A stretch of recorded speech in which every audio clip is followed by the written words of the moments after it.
That's a good idea, sir. Well, for once, Commander Kroll and I are in total agreement, sir.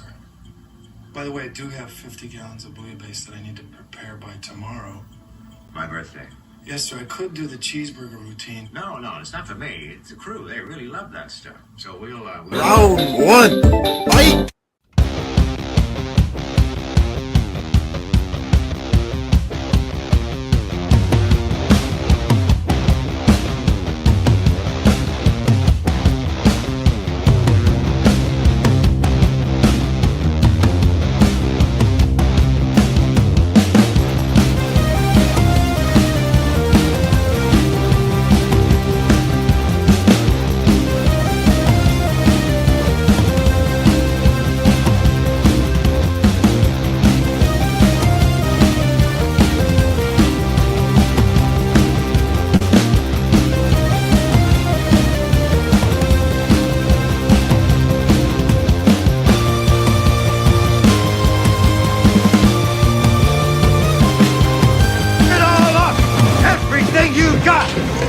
Come on, you ape!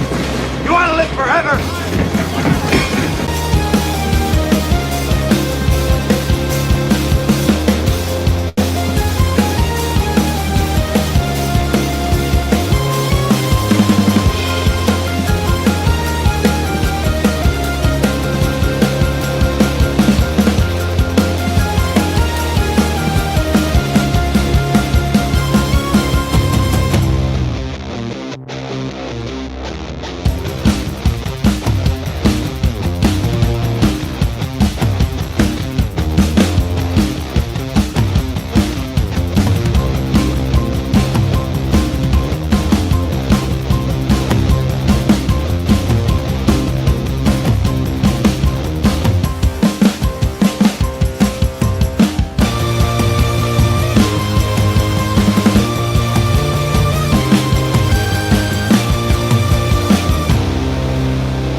Hey everybody, this is Dean Kane, and you are watching Double Impact with Gabe, Shanth, and Jericho Green. And so am I. Guys, Wednesday, May 31st. I don't even know what to say. Thank you for being here. It's Double Impact, the best and probably only comedy improv movie review, 1980s movie review show on the web. You guys would rather be nowhere else. No one's had more fun than us. Guys, Jericho Green will be put to the test tonight. You mentioned this thing, and it went into my eyeballs, and now it's in my brain. So I don't know. How you guys doing? How you doing tonight, Sean? Fucking drained. This movie was exhausting. Yeah, I mean, it's like when the credits roll, you feel like you just buried a pet you loved for a decade or so, and it's over. It was emotionally taxing. Yeah, it was. Yeah, I learned a lot about. No, I don't know. I can't finish that sentence. Hey, and a lot of this, right. Holy shit! No, but see this finger, because I was expecting this, but this finger was bent, so I was like, maybe it's a wrestling injury. This guy's probably broke every finger 15 times, but no, everybody does that. His brother did it to him. He was on the side of the ring. So whatever this is, what is it? I'm not. I was hoping you guys could tell me. I don't know what that is. It's Rip sign. I know that. Yeah, I think it had something to do. I thought it had something to do with the ice cream photo you called up last week. Which one? I'm gonna let that sink in for a minute. We'll just let that slow burn.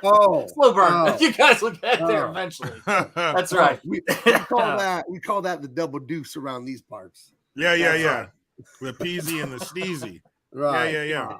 I lived in Hawaii for a minute when I was a little kid. I remember there's the whole shaka bra kind of thing, like but that's just two fingers. That's just two. We had three fingers involved. Yeah. In whatever. I don't know what raising the index is going to do here. Huh. Yeah. All I can tell you is that's the least of our worries with this movie. Yeah, you flash that sound in the wrong part of Chattanooga, you're going to get killed. This is the thing in the movie that makes the most sense. Okay, this is the most competent thing in this whole movie. Yeah, but this wasn't this movie was no place for making sense. No. That wasn't welcome on the set. If you're going to make sense, keep it moving, buddy. This ain't the movie for that. Later. We'll get to it later, and I'll put the poll question that I never go back to. I'll put the poll question. Is this better than The Marine? For those of you in the audience that have seen No Holds Barred, starring the great, one and only, the man who runs Mania, Hulk Hogan himself. I think this movie is better than The Marine, more entertaining at least. Ugh. The Marine. How do you define entertainment? I laughed at this because it was so incredibly stupid. The Marine filled me with contempt. The Marine was like, I think because the Marine had a bigger budget. Not that that made any difference. Like, I guess it makes some difference, but I think that the Marine obviously had a bigger budget, so maybe that's why we expected more from it, because No Holds Barred had a hard budget of $73. Wow. Yeah, and I could 72 of that went to a couple Big Mac combos and stuff like that. I like this. This shows you right here, Michael Coulter. I'll be back getting ready to check on my pizza rolls. Hey, don't let us stand between you and some damn pizza rolls. When people ask us how we roll, we say pizza. Pizza. The thing is that I'll say that I think this movie, I could make the case that it edges out The Marine merely for the fact that the star of this movie versus the star of The Marine, it's no contest. That's what I would say. I would say the Hulkster has a lot of charisma. He does. Amen. Amen. Yeah, I mean, nobody cut a promo. Like, Hulkster is one of the greats as far as charisma and, being funny and making you believe and being a great wrestler and all the things that are encompassed in being a great wrestler. But this was something else. This was... I mean, and in 1989, I can't blame him. I mean, you're on top of the world. Hulk Hogan had foods and cereals and cartoons and the WWF. It was the right time, brother. I was on the third rope, on top of the world, just looking down at the center of that ring. The world was my oyster, and I was going to give it the atomic elbow. He just leg dropped the world. That's right. With this movie, I think this might have been his first, because there were others. There was another one where he was like Suburban Commando or something. Yeah, like a nanny, some shit like that. Yeah, he was like taking care of kids, but he was also like a hardcore soldier or something. But that was now we're getting into the 90s. That's what it was. It was, the suburban neighborhood and the kids all dressed cool, and the dad, was like Phil Hartman, and he was like an executive or something. That was just the 90s. It was the nice cookie cutter American dream. At least the 90s version of that, and all of them were like that. My kids were watching Problem Child 2 the other day, and there was just a ton of red, blue, yellow, and white. Everything was red, blue, yellow, and white. But that was, I don't know if that was the color scheme of the 90s, but it was just all about like primary colors, and you can just spot a movie from the 90s. And Hulk Hogan, who was going to tell him no? Hulk Hogan probably said no to this project, and everybody else was like, "Do it, Hulkster, do it." Because I don't think Hulk Hogan would do this to us on purpose. No, you don't think that he would never hurt people. Wrong one here. Hold this one right here. It's always good to see Dean Cain. That right there is the official color of the 90s. That's it. It is the teal and the purple. Remember, people had the Charlotte Hornets jacket. Oh yeah. Even the San Antonio Spurs, even though they were black and silver, they had a hat that had these colors added to it too. And the Mighty Ducks, the Anaheim Mighty Ducks, like this color combo was all over in the 90s. Yeah, and like the 90s, the early 90s still had that kind of residue from the 80s. Like it would have. I remember watching Parker Lewis Can't Lose. That was like 91, and the art was like the off-centered triangle up in the corner with like with the squiggly lines. Yeah. What can you know? Dude, let me tell you something. All right. Like if there was an ideal time or if I could live in a music video, okay, and I've thought about this a lot, obviously. It would be Motown Philly. Like if I could live in any music video where the Philly cheesesteaks flow like wine. You know, the Geno's Pat's beef is put on hold. Which I'm glad to stand in the middle of, by the way. Right. I love to stand in that crossfire. Yeah, I'm the guy who's kind of like between them. You know what I'm saying? Hey, the only beef that matters is what's in the sandwich. Hey, exactly right. I mean, but the 90, and you're right, Gabe. The color scheme was teal, purple, yellows and stuff. You had to be there. You had to be there, man. I had a mustard yellow button-up shirt, I think. Remember mustard yellow, like in 1992, like had to. I don't know. Oh man, it was an interesting time. Mm-hmm. Yep, it was an interesting time. Yeah, I don't know. God bless. Okay, so this movie's given us a lot of momentum, a lot of energy. But let's back up just a second. Anything going on other than No Holds Barred with you guys? Anything interesting? Anything new? No, man, this is all encompassing. I can't focus on anything. Yeah. For me, I'm going to be shipping Nosfero over to Eric Weathers, the great Eric Weathers, to do the lettering, who's doing he's the official letterer, I think, of the Rippaverse. And Nosfero is written. The PDF is there. It's just going to get the professional lettering done on it, and then we're ready to rock. Oh, and another huge announcement, guys. Even though it's too late to back, I've been commissioned by the great Razor Fist, for any of you guys who know Razor Fist from YouTube, to do a piece in the gallery section of the hardcover of his smash hit crowdfunding comic book, almost $350,000 on it, The Ghost of the Badlands. So yeah, so I'm going to have a piece in there if you back the hardcover of that. He just commissioned me for that last week. I'll be doing that on my channel. So Jonathan cool. Jetty Art, check it out. Very cool. Yeah, and the links for that are in the description. If you want to follow Shanth, you better. The link is in the description for his channel. The link for his book Sparrows in the channel, and of course the link for Jericho Green. He who makes all the haha here on YouTube. There's a link in the description for that too. So please check that out. Bless. And before we go an inch further, guys, make sure you're subscribed and have the notification for this because it's a live stream. We got to fight that algorithm. We got to fight it and win, guys. So you guys are both kind of in that final tweaking stage. Like if you're a party planner, you guys are like turning the chairs, looking at this, tweaking that, just the final touches before you open the doors and allow the general public to enjoy. So did we talk about last week when you throw a party and people show up early and you're still brushing your teeth? Did we talk about that? Yeah, you can't come in. You stay outside. You'll be enjoying the party from the driveway because you're Who an are idiot. these people that show up early when you throw a party? Just turn on the sprinklers. Just turn on those sprinklers. Yeah. Holding the cake. Maybe shoot some salt pellets over their head. Who's out of here. Okay, who's worse? The guy that shows up early for the party, okay, or the vegan that orders the veggie pizza or whatever and then doesn't fucking eat it, and then that's all that's left when you want more pepperoni. That's an easy. That's easy. Or the relative that gets too drunk and it isn't funny. It's sad. Which is the worst of those? Pizza, dude. You're out of here. I'm all for tarring and feathering and whatever. Yeah, you need to die. Yeah, I'll throw the person who takes things dark, who's drunk, in with the vegan in a room and throw one knife in there and maybe a screwdriver and say, "Get it done." Yeah, get it done. But definitely the pizza, like it'd be one thing if they ate it and that's all they ate. But yeah, they're always eating something else. So like, why is there an entire vegetarian pizza which shouldn't even be allowed in within the borders of the United States of America? But why is there an entire vegetarian pizza left? Who ordered this and why? Yeah. All right. Captain Haruno, who's very funny last week. I'll put up a pizza poll later. It's almost an alliteration, a pizza poll. But for right now, we'll take a look at the poll, and then you know I never go back to the poll. So this is it. This is your one chance. No Holds Barred is beating the Marines. Told you, beating the shit out of it.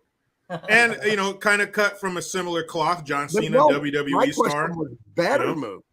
Better movie. I don't agree with that whatsoever. Yeah. Jericho, disavow immediately.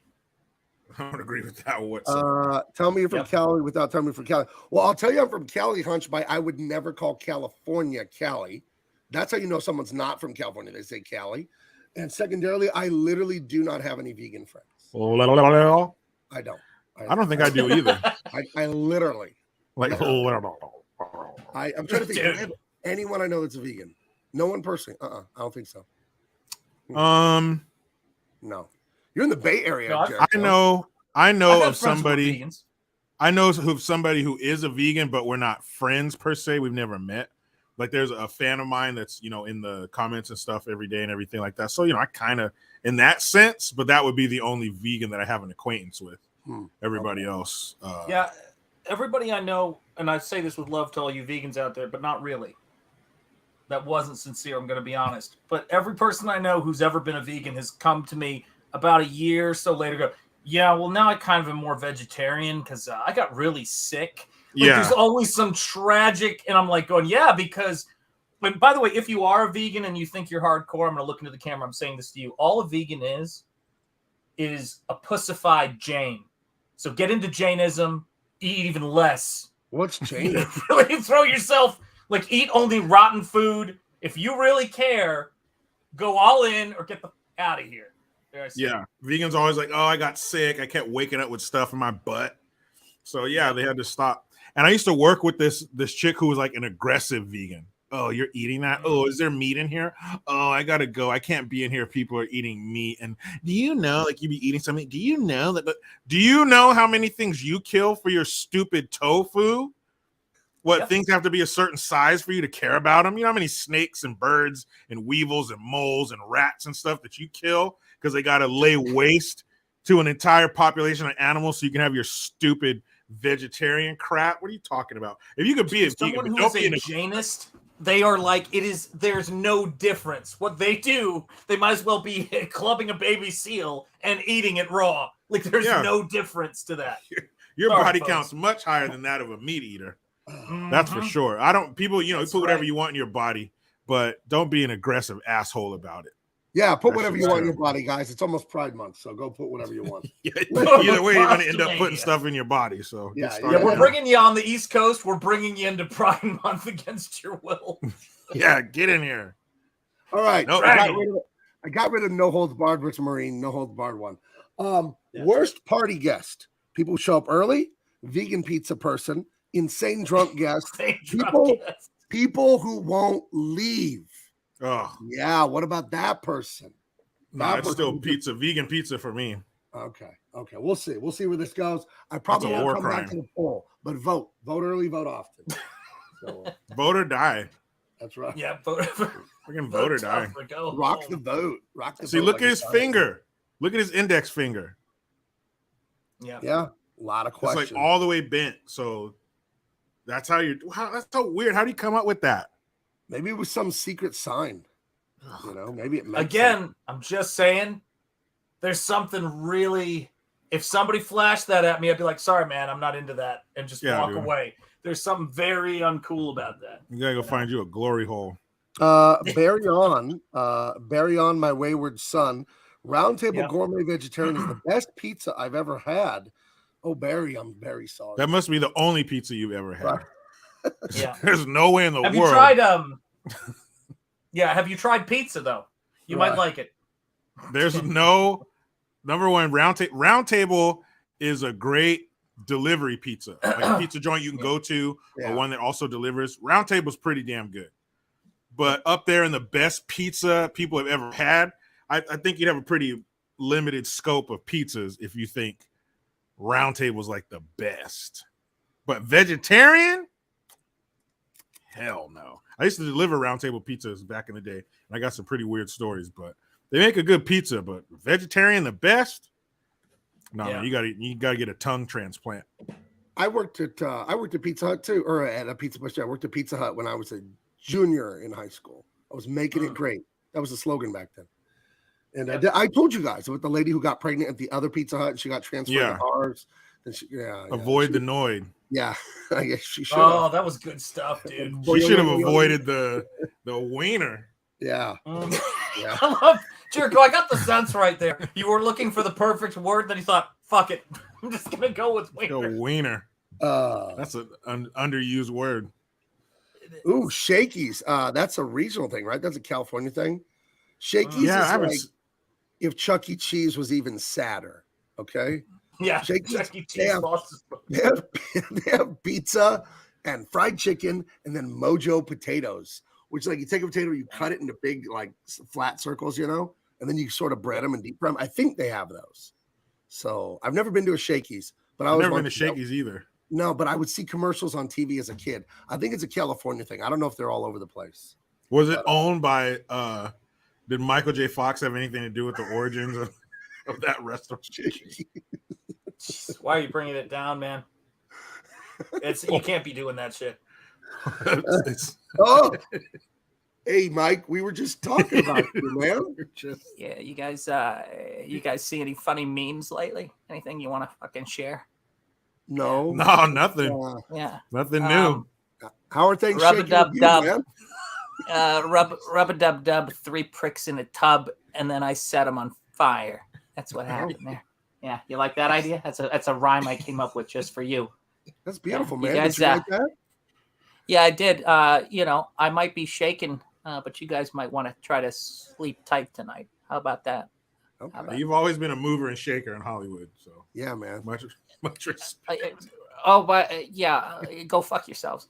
He doesn't make big moves, Jericho, but he makes a lot of little moves. Yeah, very quick. Hey, listen, motions. I got chunks of guys your size in my stool. Okay, that's what's going on. It's a hummingbird is his spirit animal for sure. By the way, why the fuck is it when I come on this stream, I've got a pretty high body count, if I don't mind saying. So from the 80s, the ladies in the chat don't start dropping ones. I'm not used to this. So girls, if you hear me, drop some ones in the chat and let them know who the real big dog is in here. You can't stop him. You can only hope to contain him. He's too fast. Just when you think he's going to zig, he zags. So, man. ladies, when you your personal massager and you turn it up to 10, yeah, get me between your legs, honey. I'm like 11.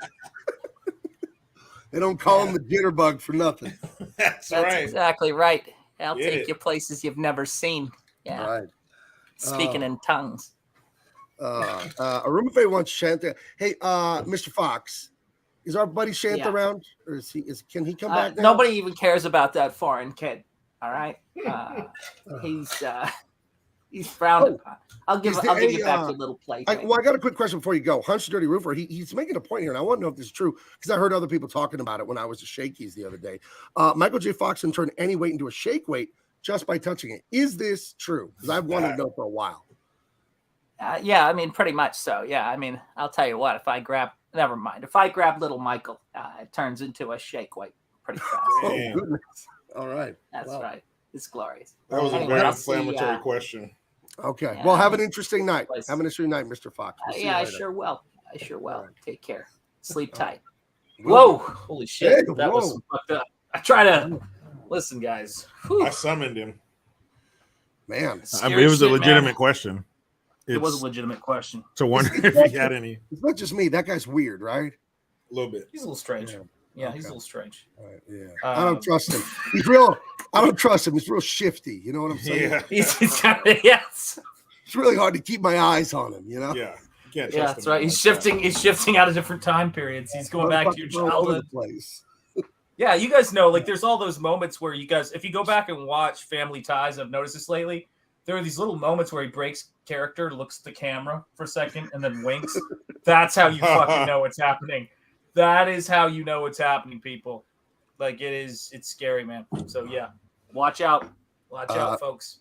Captain Haruno wants to see a no-holds-barred argument between Michael J. Fox and Arnie. That's coming, believe me, because those two have been sniping at each other.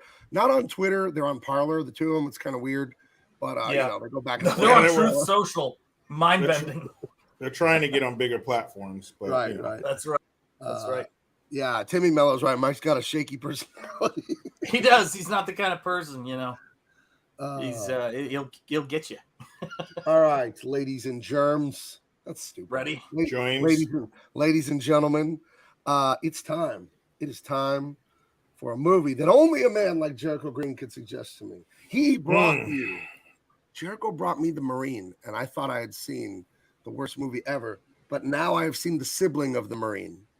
It's also a horrible movie in its own right, but this one is actually very funny because it's so dumb. But I think this movie knows it's dumb. Right off the bat, I hadn't seen this movie ever in my life till 2-3 days ago. Sean, when did you see this movie? I saw this movie back in the day. So I saw it on VHS. So, I mean, I didn't see it in the theater because we were kind of a one-horse town, you know, when I was a young chatty boss. But I did see it on VHS, and it was a big deal. Like the Zeus character and all that stuff. Mm-hmm. Right.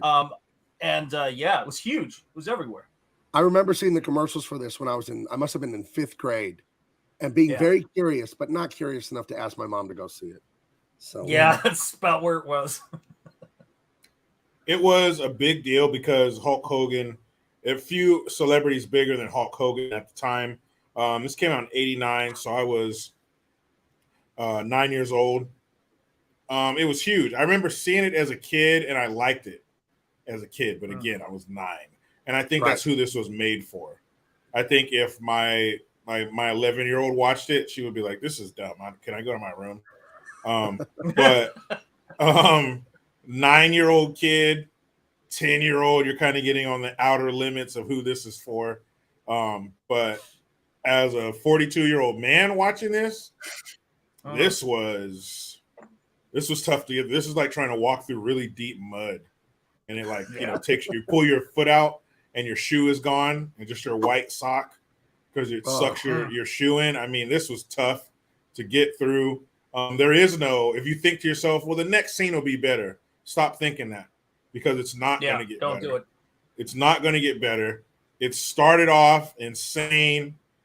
The middle was insane. And the end was the most insane because it went on for probably 10 minutes too long. And you're being generous. This movie's 92 minutes.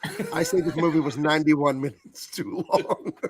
Dude, no, I mean just the final fight scene. Oh, I see what you're saying. I see. No. This movie was 91 and a half minutes too long. But the end fight scene was 10 minutes too long. This movie, the Marine was bad and we shit all over it. Right. Deservedly so. That movie was horrible from top to bottom. But this was something else. I don't know this the was words special. to describe this. Yeah, no, this was special. This is the kind of movie that needs, again, one of my all-time favorite quotes. It needs a helmet to eat soup. It is that special. Yeah. I mean, it is really. I kept watching it, and I remember thinking to myself at a certain point, they said to themselves, like, what was the budget on this flick? $75. I thought it was 70, 73. $73, right? That's what it looked like. I'm thinking at least $7 of that went to, well, listen, Hulk says he's not going to come on stage. He's not going to shoot this scene until you get him, a dwarf in a cage. Like, what the fuck just happened? Like, I'm watching this and I go, I'm sorry. Wait a minute. Like, God, can you...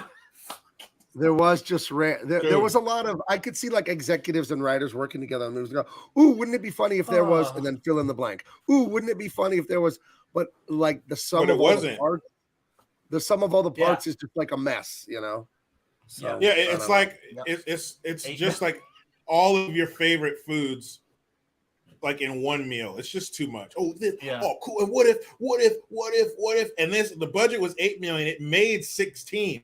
So technically, it was a successful film. It doubled a runaway success. Yeah, you hear that, Disney? I don't see where $8 million went. Yeah, well, I just don't. I mean, again, it was written by Coke and Mad Libs. That is what made this movie. Yeah. It is freaking insane. Time out, Captain Haruno. That is my least favorite word on earth.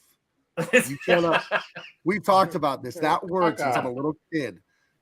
Great. Do you guys have a word like that? We're like, like you can't hear the word. You can't even I won't even say it right now. What's your word like that? Vegan. I don't know. I have things that people do like that, but a word. I don't think I have. It's 2 words. When people say "cool beans," I hate that. Cool beans. That sucks. Yeah. What if they throw in weenies? That's even worse. If you throw in weenies, if I were the king, I'm putting you in some kind of camp. You're going going behind some razor wire for that. No. Cool beans. That shit makes don't say that shit. It makes no sense. Cool beans. No. So stupid. Oh man, but this movie Cool beans. Oh, hey, everybody in the chat, can I get a cool beans in the chat for Jericho? Just so fucking stupid. Hold What on, is cool hold on. beans? What the fuck does that mean? I'm gonna haze you a little bit now, Jericho. I want you. I'm gonna put you solo. No. I want you to say cool beans to the camera like you love saying. No, get out of my country. That's what I'll say. You're gonna throw me out. No, like guys. Now listen, people of the chat. You're getting People exiled for that. I was born here, damn it. Now let me just say that Wait a now minute, every fucking time he sends a text, I'm going to reply cool beans. You gotta spell it like this, though. You gotta spell it like this. The K, the cool beans. Man. Cool beans. No, I like cool beans. It's on now. In all it forms, cool beans is fucking stupid. That might be worse than caca, which is a word that makes me just cringe. That word. But I don't know. What the fuck? What is cool? I don't know. It just. Actually, I think I've got a good one. I've got a real one. Here's one for me. If somebody says just FYI.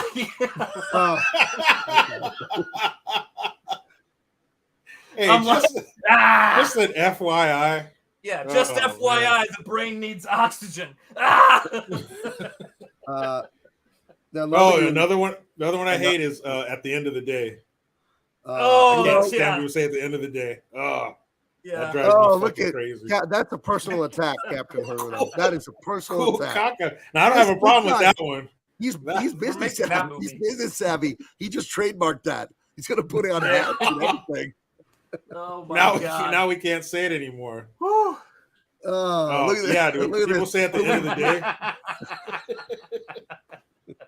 At the end of the day, listen, it's all cool beans. Look at this shit. Look at what we've done to ourselves. This is the worst. This is the worst, Patrick. See, how dare you? Hey, FYI, cool beans, bro. Nah. I'm telling you, don't let me become king of America because I'm going to remember all this. And you guys are out of here. You're being exiled. Oh, shit. That shit makes no sense. Of course, the Raider fan takes it straight into the gutter. Yeah. That's where they live. That's where Raider fans live. Hey, the gutter's not so bad, man. The Raiders used to be in the sewer. The gutter's an upgrade, Vato. Yeah, at least we can see the sunlight, fool. We used to be down there all the piss in the shit, eh? That being said, that's another one. Out of here. The show's already gone off the rails. Oh, I've got another one. We were never on the rails. We were never I can play on the rails. devil's advocate. That's another one that can get you absolutely murdered by me. If I could just play devil's advocate for a second, I'm like going, how about I send you to hell? How's that sound? You know what I mean? I send you to Hades. Captain Haruno, very business savvy. He's offering to license out cool caca to us. Nah, I'm gonna refuse that or cancel that deal. Yeah. Yeah. Put it on a hat. Walk down the street with that on a hat. And this is all the chat's fault, by the way. I want to be the first to say that. Yeah, no. All right. Quick Trauma McGraw is back. Oh, you missed it. Cool beans. You missed it. Yeah, you fucking. Hey, just FYI, you missed it. Yeah, exactly. No, but I mean, I think this movie has its merits. If I could play devil's advocate just for a second here, just FYI, you're looking at a movie, okay, that's far beyond the typical caca you might think it is. All right, for the time, a lot of people felt it was, cool beans and weenies. No to all of that. Google it. You know what? This also reminds me of a related subject that I love. I found a website when I was in college called Eggcorns, and it was common words and phrases that people mispronounce. And eggcorns is what I guess some people saw acorns. Instead of an acorn? Right. And it was like, for all intensive purposes. No. And all those fucked up sayings. That would make me mad to read. All of those. I'm just like, when people say all of the sudden, it's all of a sudden. Yeah. All of the sudden. Damn it. That's one of the ones I hate the most. Dude. All of a sudden. I can't stand when apple tea. Dude, if you're that stupid that you say bone apple tea, before you're exiled from my country, you're getting a fucking hysterectomy or a vasectomy. So you don't repeat that. Are you kidding me? Yo, irregardless. Irregardless. I like that. Oh my god. I like that. Irregardless. With the egg corns. Yeah. Irregardless. That's how we say it in Las Vegas for the Raiders Stadium. Hey, irregardless, we're gonna win, eh? Hey, at the end of the day, the Raiders are gonna win the West. Cool beans. Cool beanie, oh. Oh God. I guess in Spanish, cool beans in Spanish would be like frijoles frio, I guess, you know. Yeah. So either way, I just no matter what language. We'll be dead before we get past the first slide. Oh, look at this shit. Don't take things for granted. So what are you saying? Don't trade somebody for granite? What is that? I hate that. Hey, how much granite will you take for that? Hey, don't take things for granted.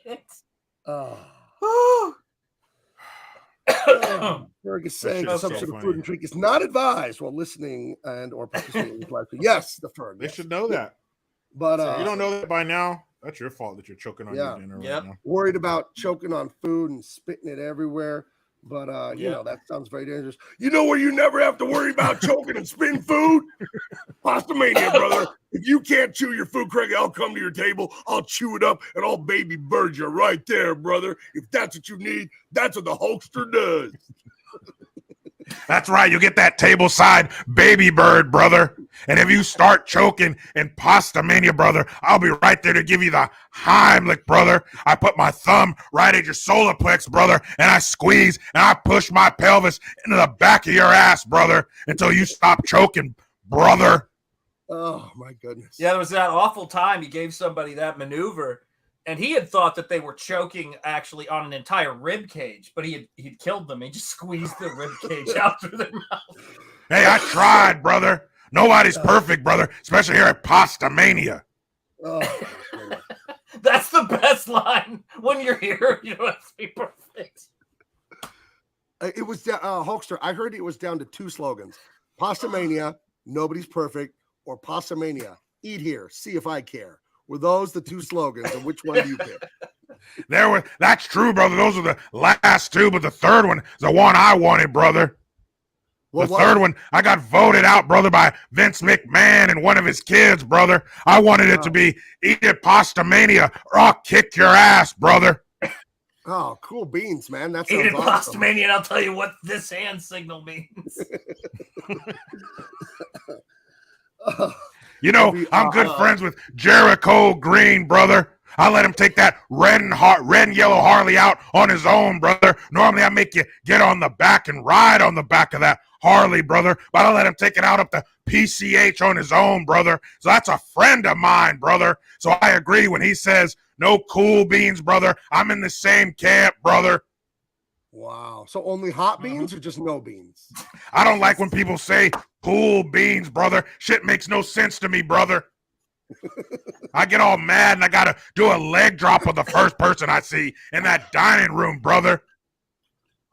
How often do you find yourself leg dropping your customers? I find that sometimes I don't have to, brother, but I want to, brother. Wow. Have you ever leg dropped someone that you thought afterwards, like, maybe I shouldn't have leg dropped that grandmother? Never, brother. Never, brother. I leg dropped an 85-year-old lady in the parking lot, brother. Is that the person I heard died on the news at Pasta Mania? I'm not saying anything, brother. It's an ongoing investigation, brother. That's smart. That's wise. You know, I'm sure your attorney told you not to make a comment publicly. Oh my God. But allegedly, I heard somebody tell her, hey, what the fuck are you looking at, broad? And she probably got mouthy, brother. So I probably took her down on that blacktop, brother, on that asphalt, brother. Well, you know, it's not polite to stare. So hopefully she learned her lesson, you know? Allegedly, brother. At the end of the day, all you can do is hope. I don't like that one either, brother. I'm tired of the caca, brother. Oh, my goodness. Oh, Oh, now, okay, if you both die, what am I going to do, brother? We're already lost. Shant, brother. Oh, no, I don't need the Heimlich. I'm all right. Oh, goodness. Well, that is interesting. Hey, listen, Hulkster, stick around. We're going to start reviewing your classic hit from 1989, No Holds Barred. Stick around, though, because I got questions.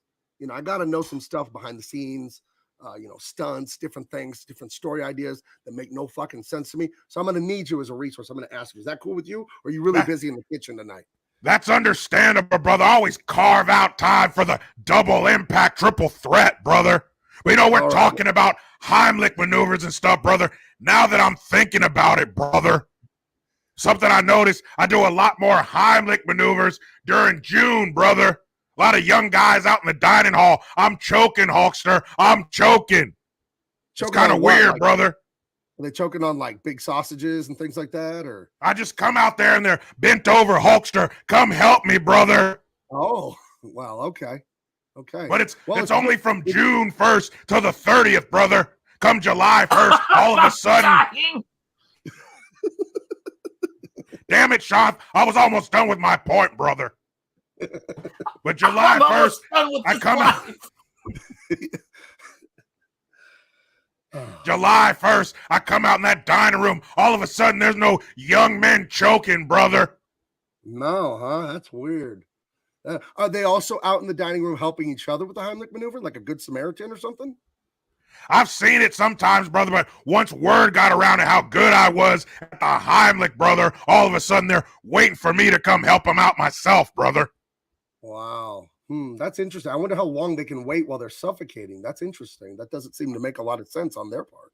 I've seen them say, I'm fine, Hulkster, I'll wait, brother. And I'm like, how are you talking to me and you're supposed to be choking, brother? Wow. So they're very patient when they have an emergency. That's admirable. A lot of people would panic. Yeah, they seem real calm around guys getting behind them and squeezing on them, brother. All right. Well, if there's a man for the job, we know it's you. Thank you. Hero. I don't use that word a lot, but with you, it's deserved. And scene. I got to get him off the screen. Okay, there we go. Sean, can you hear me? Sean, come back to us. Wiggle your toes if you can hear me. Dude, he's gone, man. He's gone.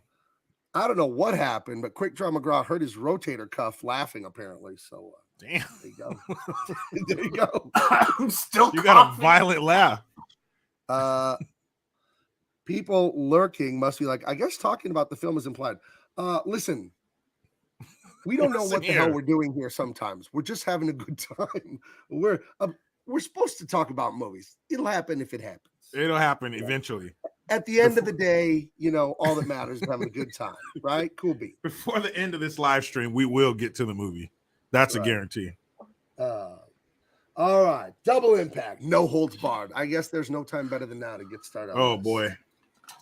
First of all, there's a special appearance by Jesse the Body, the Mind Ventura. Make a sexual Tyrannosaurus out of you. So I love seeing him in the opening scene of this movie. And the Hulkster's coming in. It's a big fight. Apparently, he's Hulk Hogan in this movie, but what do they call him, Joko? He's like Rip. But Rip something. It just says Rip him. Like, Rip him. His name's Rip. Name's Rip. It's not and everything. All of his merch says Hogan voice for a minute. I hear you. all of his merch says Rip him. Yeah, that's Rip, dude. He's the shit. And Mean Gene Okerlund, R.I.P. He made an appearance in the movie. That's right. He's playing. I'm sure this is probably the easiest movie role he's ever played in his life because he's just being himself. And it's him and Jesse the Body Ventura. And Jesse the Body Ventura used to do the ringside commentary with Mean Gene. There'd be all kinds of wrestlers stopping through.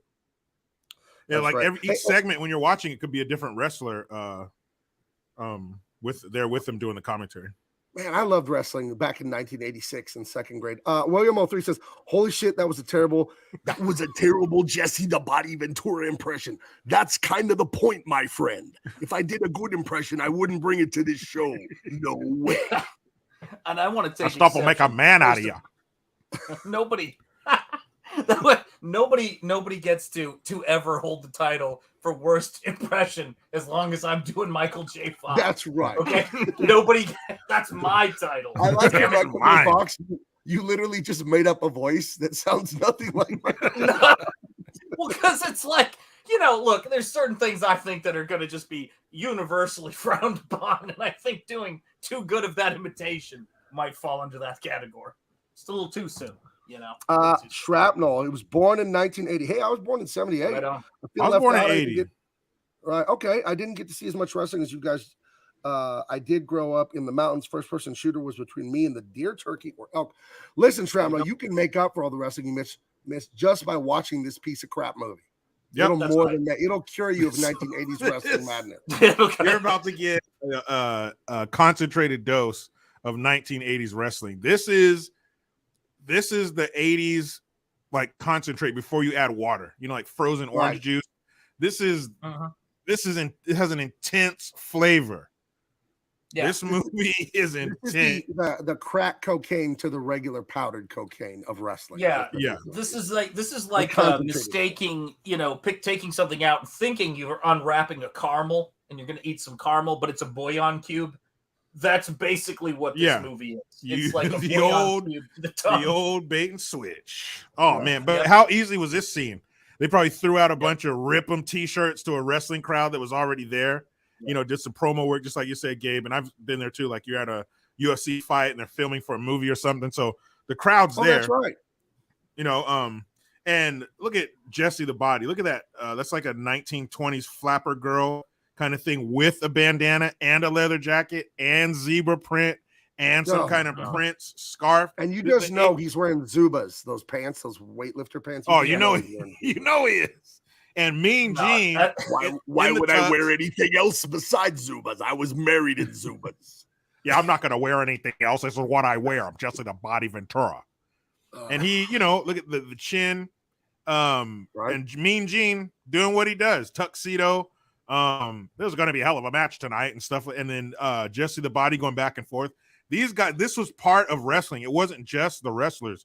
The ringside commentary, the promos that they cut, talking shit about the guy they're going to wrestle backstage. It was a production, man. And as a kid, there was nothing greater than wrestling, the World Wrestling Federation on Saturday morning. This was it, man. It was truly amazing. We got a super chat. Quick Draw McGraw for $5. I'm in disguise.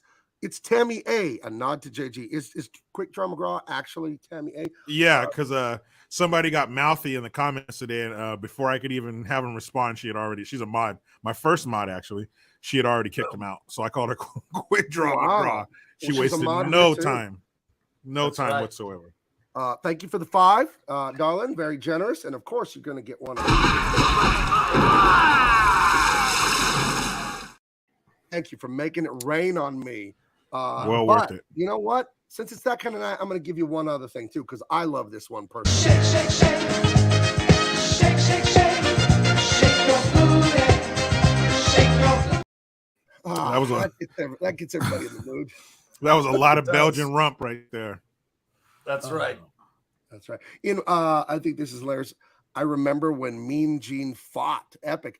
In my head canon, my made-up reality of all this, Mean Gene Okerlund is Super Mario from the video games when he gets old and retires and now he's bald. That's who he always looked like to me as a kid, is Mario. I don't know why. I made that up in my head when I was like 8 years old, and I can't not see Mario when I look at it. Mario. Hey, it's a me, Mario. Remember Wario? Yeah. Like his evil doppelganger? Yes. Right. Wario. I felt like they didn't work hard on that. Wait a minute. Do you think? Yeah, it's 4:58 Friday. What do we got? Wario? Cool. Cut print. Hey, the boss said he needs to see something before we fucking leave. You know. So what about Wario and Waluigi? How's that sound? Somebody was leaving and they looked at Mario, but it was upside down. They're like, how about Wario? Cool. Let's go. Let's get the hell out of here. Georgie Animal Steel. I remember Georgie Animal Steel. Loved him. And that guy in real life, Georgie Animal Steel was like some professor, some college professor. He was a very highly educated man, but he, he'd eat those turnbuckles every time. Georgie Animal Steel was crazy. Hey, Captain Lou Albano actually was Mario in that Mario Brothers show. That is true. Yeah. You know, if there's a Wario and a Waluigi, you know what that means, right? What? Somewhere in the universe, there's another show where they review movies with a comedy bent. There's a guy named Werico Ween. There's a guy named Wabe on it. There's a guy named Wanth. This exists. It's out there. I'm just saying. Yeah. I don't make the rules, guys. That's how it is. I don't make the rules. That's how it is. Anyway, he's walking out. He gets this guy. I don't know what this guy's deal is. He's It's Huey Lewis, but after he was on roids for this movie. Dude, he has like eyeshadow, like heavy eye makeup. Right. And his hair is like, I don't know, like just some mousse, probably just putting it up. Not a lot went into his costume. Not a lot whatsoever. Black underwear, so and black boots. That's it. So just bring whatever you got at home. And then Hulk Hogan got really mad at his shirt. You know, I'm fucking tired of this shirt, brother. And he just starts to rip it off. I fucking love that as a kid, ripping the shirt off. And to this day, if I ever rip a shirt, and I have ripped a shirt off a few times, I always think of Hulk Hogan. Thank you for inspiring me with that. Yep. But anyway, these two engage in mortal combat. And, you know, it's just a regular fight. Hulk Hogan, Rip, I guess. He's the star of this league or whatever. And we get to, and we're going to have to talk about this guy, some network executives watching this show. And the guy in the center there, what's his name? Is it Bryles or something? What was this dude's name? He was a fucking maniac. This guy, dude, he's committing felonies in front of people. Yeah. When he slapped that girl, Brell. What's his name? Brell. Yeah. They transferred this dude from the future back to the past. He used to work at OCP. He was the guy who programmed the Ed 209 to shoot other executives. Like Dick Jones. I work for Dick Jones. Dude, this guy, he was a fucking psycho. He backhanded a woman in the conference room. In front of like 10 people. Dude. Well, he also sent someone to assault her. Remember that? Yeah, yes. And Hulkster or Rip, he showed up at the last second on his Harley and saved her ass. Right, but it wasn't the red and yellow yet. He hadn't upgraded to the red and yellow. No, he was just like standard colors there. But man, what the hell? That dude is crazy. I like this. Cat's hair got hella body. Yes, it does. Yes, it does. Yeah. Dude, that shit was weird, man. So these guys, they have your typical 80s wrestling fight. Hogan wins big. And this executive, he's pissed because he has the World Entertainment Channel or something. I don't know. He owns some television station, or at least he's the executive of it. And he doesn't have any shows that are making ratings. Was it World Entertainment Network or something like that? Some vague, broad, conglomerate sounding. It's the kind of thing that's the first thing you think of when you're brainstorming. You know, it's like. Are you sure you don't want to give that more? Nah, what is it? World Network TV. In the story, there's a big network, like a big TV network. What's it called? It's called Big TV Network. Like, come the fuck on. Cool. Like, cool beans. Cool beans. It's the name of uncool beans. Yeah, it's the name of like an Amazon store that sells bootleg shit. You know, like Super Best #1 television. Right. Dude, it was bad. It was bad. And he kept calling Rip a jock ass. I want this jock ass on my station tomorrow. Right. Get this jock ass over here. And then when he meets him, he goes, jock ass. What's a jock ass? And he has another one that he says too. It's jock ass and a pig's a sweat pig. He's like, get these sweat pigs over here, jock ass. What the fuck, man? The first time I heard him say jock ass, I thought he was just like mispronouncing jackass. No, jock ass. Get that jock ass over here. You take it for granted. You know, it's So he starts yelling at his executives, you know, the wrestling show on the other channels killing our big network and rating. I need something from one of you. You guys got to come up with something, some sort of show. So they're kind of setting up the conflict for the movie. Now, as a writer myself, and I was telling you guys this before the show, but I want to tell the audience, this to me, just from a writing standpoint, this is like freshman year writing. The fundamental problem with this movie is that the hero, the main character, the antagonist, is this TV executive. because he's the one with the problem that we spend the movie trying to solve. Hulk Hogan starts off as a champion wrestler and just ends as a champion wrestler. He doesn't have a story arc. It's stupid. Right there, it's a fundamental flaw with the story. It's insane. No, but I felt like the story progressed in his life. Like he started out as as a professional wrestler with a completely healthy brother, then by the end of 100%, he was 100% healthy. You know what? I don't think his life got worse. His life got way worse. A little bit worse. And he has Brel has the two henchmen, Unger, and who was the other guy?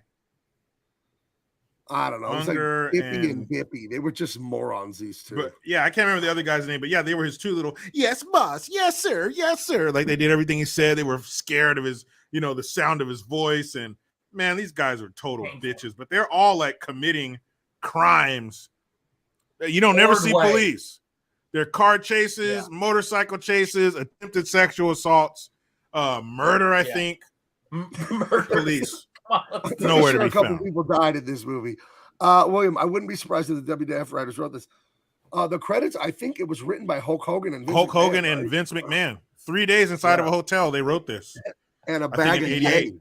And a bag of yayo. They had a duffel bag full. They had a duffel bag full of that shit, and they came out and the bag was empty for sure. Right. Looking like they've been eating powdered donuts all night. Like, woo! Ordway, that was a guy. What a weird name. Ordway. That was the other henchman. So it was Unger Ordway. Super famous, legendary comic artist, Jerry Ordway. I've worked with him on the Green Lantern movie comic in 2011 with Ryan Reynolds.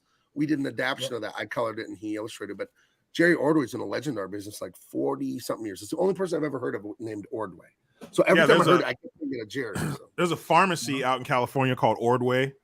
But never as a name. But this guy, his name's Ordway, and the other guy is Unger. So Unger and Ordway work for Brel. Who came up with these fucking names? But he's like, you know what they have that we don't have? They have this jock ass. And he takes this this crystal and he slams it down on the table. If you go to the next scene, all those pieces all over the desk are this crystal that he smashed on the picture. I want this jock ass tomorrow.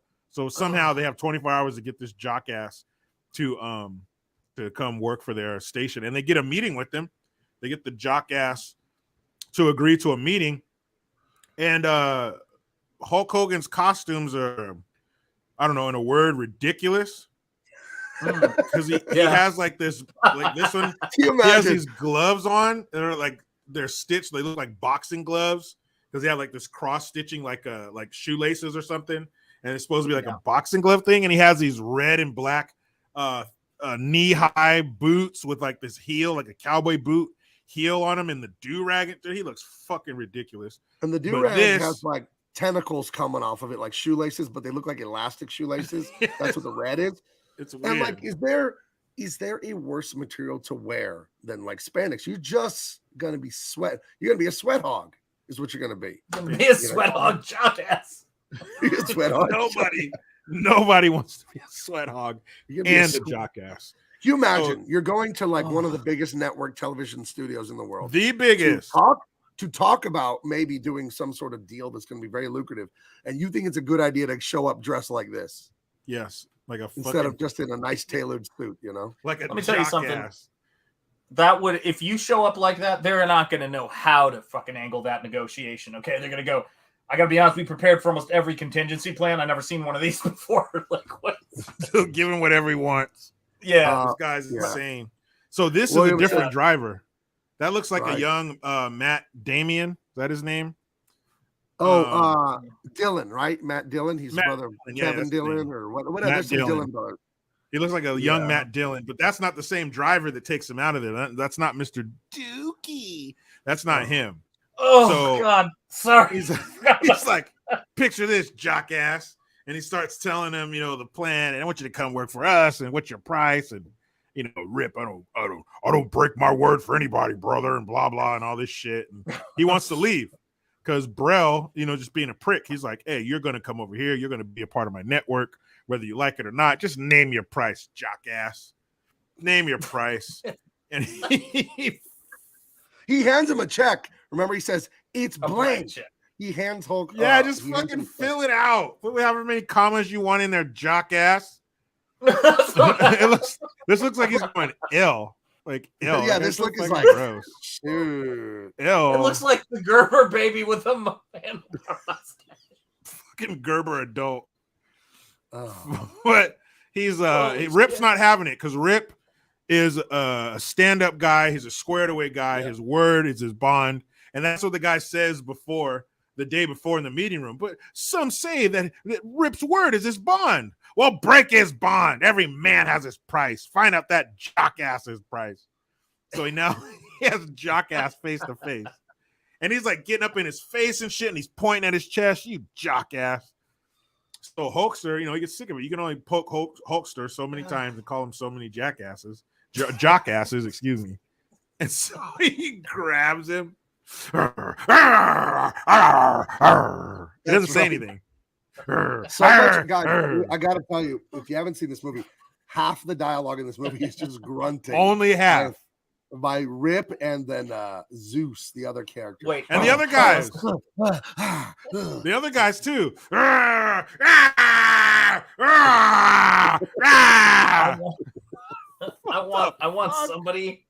want somebody in the chat to locate, pay for, and send to Gabe's P.O. box. Okay, if you can find an actual shooting script for this movie, because oh my gosh, I want to see if they wrote out the grr or grr. It's like GRRRR. I would love to do like a live reading of a scene or two of this with you and Jared. I would love if we get a hold of a script. I would love that. Sean, I know that you can. I don't know if you have the time to, but I know that you have the ability to cut together all of the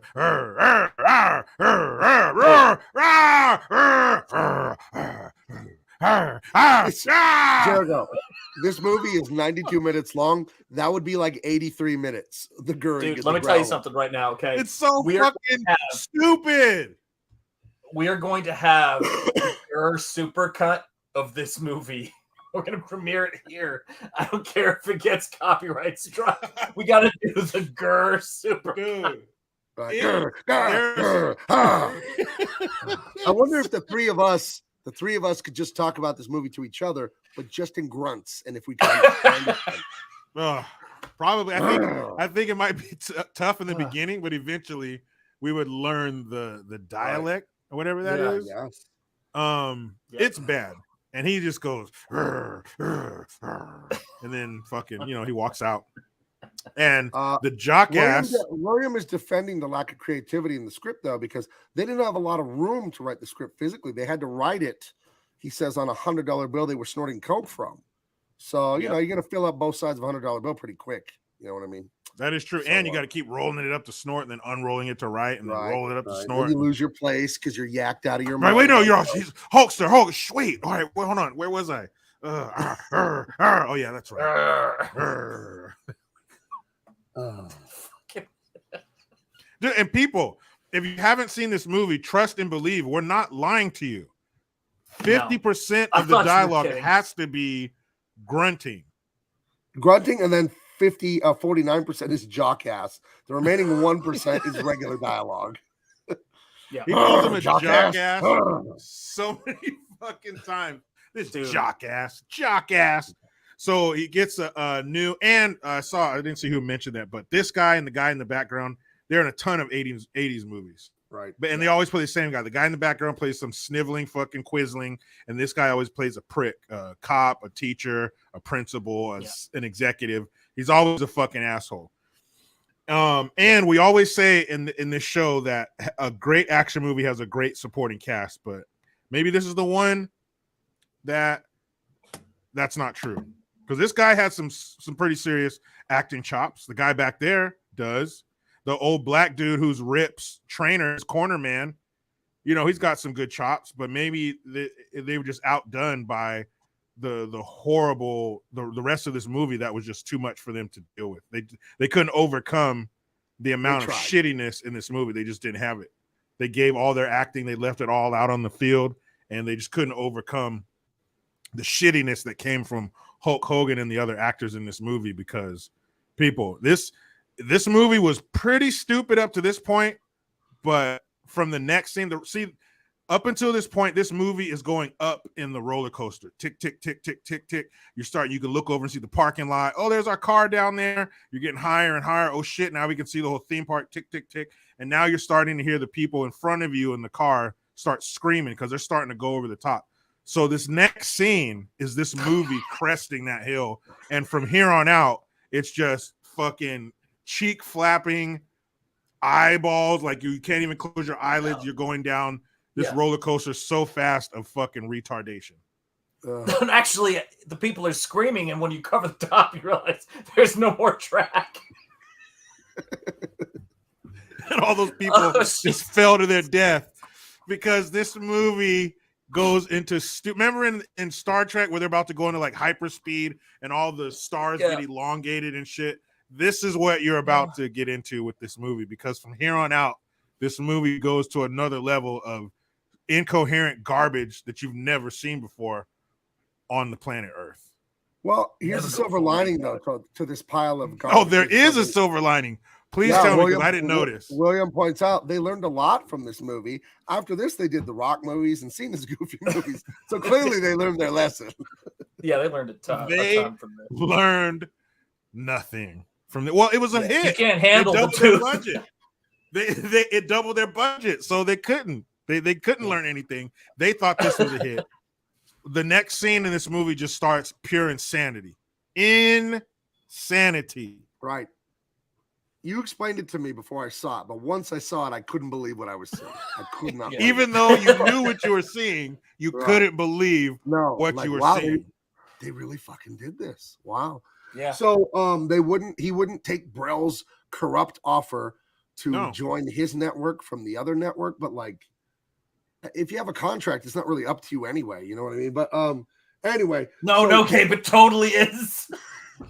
He'll just tell the judges and lawyers, I'm breaking my contract, and that's fine, bro. By the way, and then he'll go like that to him. Our counteroffer is murder. Okay, that was their counter. He's like, I'm not filling out this check, and they're like, okay, here's our counteroffer. Then you're dead. You're gonna fucking kill. You're dead.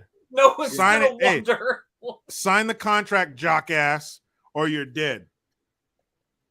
And he meant it. Brell meant it. Here we go. Are you guys? Hold on. Wait a second. I need to refill my water, okay? I have to be ready for what we're about to get into. So excuse me for 30 seconds. I'll be right back. I got to be ready for – you guys don't understand, people. This movie is about to get fucked up, okay? Give me 1 second. All right, we will wait for Jericho. So he's in there. Brell makes him an offer he can refuse and does refuse. My word is my bond, brother. I ain't breaking that for nothing. So he says no, and Brell's like, okay, we'll get this fucker out of here, you know? But they're going to put him in a limo. They're going to lock all the windows and doors, and they're going to like try and take Hulk Hogan somewhere and kill him.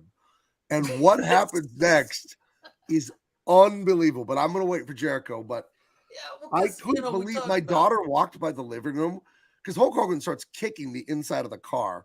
And I'm like, well, you can't kick a door open on a car. And my daughter goes, there are dents on the outside of the car. like he's destroying the car from the inside with his rip strength or whatever. It's something special, man.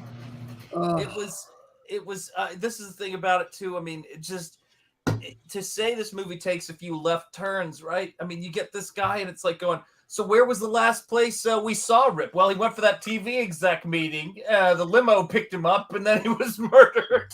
Right. Found his body down in the Who swamp. could it be? Who's the suspects? Fellas. Oh, shit. Yeah. All right. So, like you were just saying, Sean, everybody knows this guy's the biggest TV star in the world. His people know where he went. So if he ends up dead, the first place, if the police show up, if they can get a hold of the police, the first place they're going to go is to the meeting that he had with Brell. And he's going to say, I never saw that jock ass. And so now we get into the depths of Hulk Hogan's acting ability. And I don't mean he's digging deep. I mean, you're going to fall down a hill into terrible acting right now. And he's in the limo and he said, hey, you're supposed to go that way. And the guy looks back in the mirror and goes,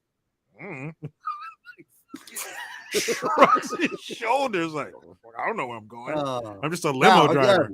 again, as someone who writes, and I've been writing my whole life, I write professionally, by the way. You might want to write a little bit more than, you know, you might want to move the story along a little bit. No, I just you read might what's want in the to. script. You might want to, Gabe. They did not want to. So sounds. the guy looks at him like, So yeah, he's like, "Where you going?" And the guy's like, and then he reaches, and the door's locked, the handles don't work. Yeah. no, he was gonna sit up, like, you know, that partition. He was gonna sit and be like, hey, brother. And the guy puts up like a metal partition. It's steel. Right. It looks like steel. It sounds like steel. He puts up a metal partition. Then he looks through the sunroof, and a metal cover goes over the sunroof and the windows. So not only are we going to kill you, but we found this fucking A-Team limo that has all this shit, this aftermarket shit put on it to keep you in here. So at this point, Rip's not having it, right? Rawr, rawr. You think he worked on his grunting for nothing? So Rip's getting pissed. Rip is going to start. He kicks the door to the limousine. Two things happen. Both equally fucking stupid. So first, you see his heel from the outside of the limo. You see his heel putting dents in the limo. Like he's kicking the limo so hard. And keep in mind, in a car door, you got the window mechanism and shit. It's not just door you're kicking. So he kicks through that and is kicking indentations from the inside of this car. Then the limo starts careening. Right. Now, Mr. He put up his steel wall, but because Hulk Hogan is kicking the doors, the car is out of control. The guy's all over there. Whoa. It's like he's in a Cessna moving luggage around or something. People, keep in mind, this is going to come into play in about another minute. Keep in mind that this guy put up steel partitions. Dude, okay? How funny would this shit be? Like a Looney Tunes. They should have made the dents foot shaped. Like, yeah. A big metal foot shape coming out the door. He's kicking the side of this limo, and it's making indentations from the inside out on this car, and he's causing it to like hit other cars and stationary objects.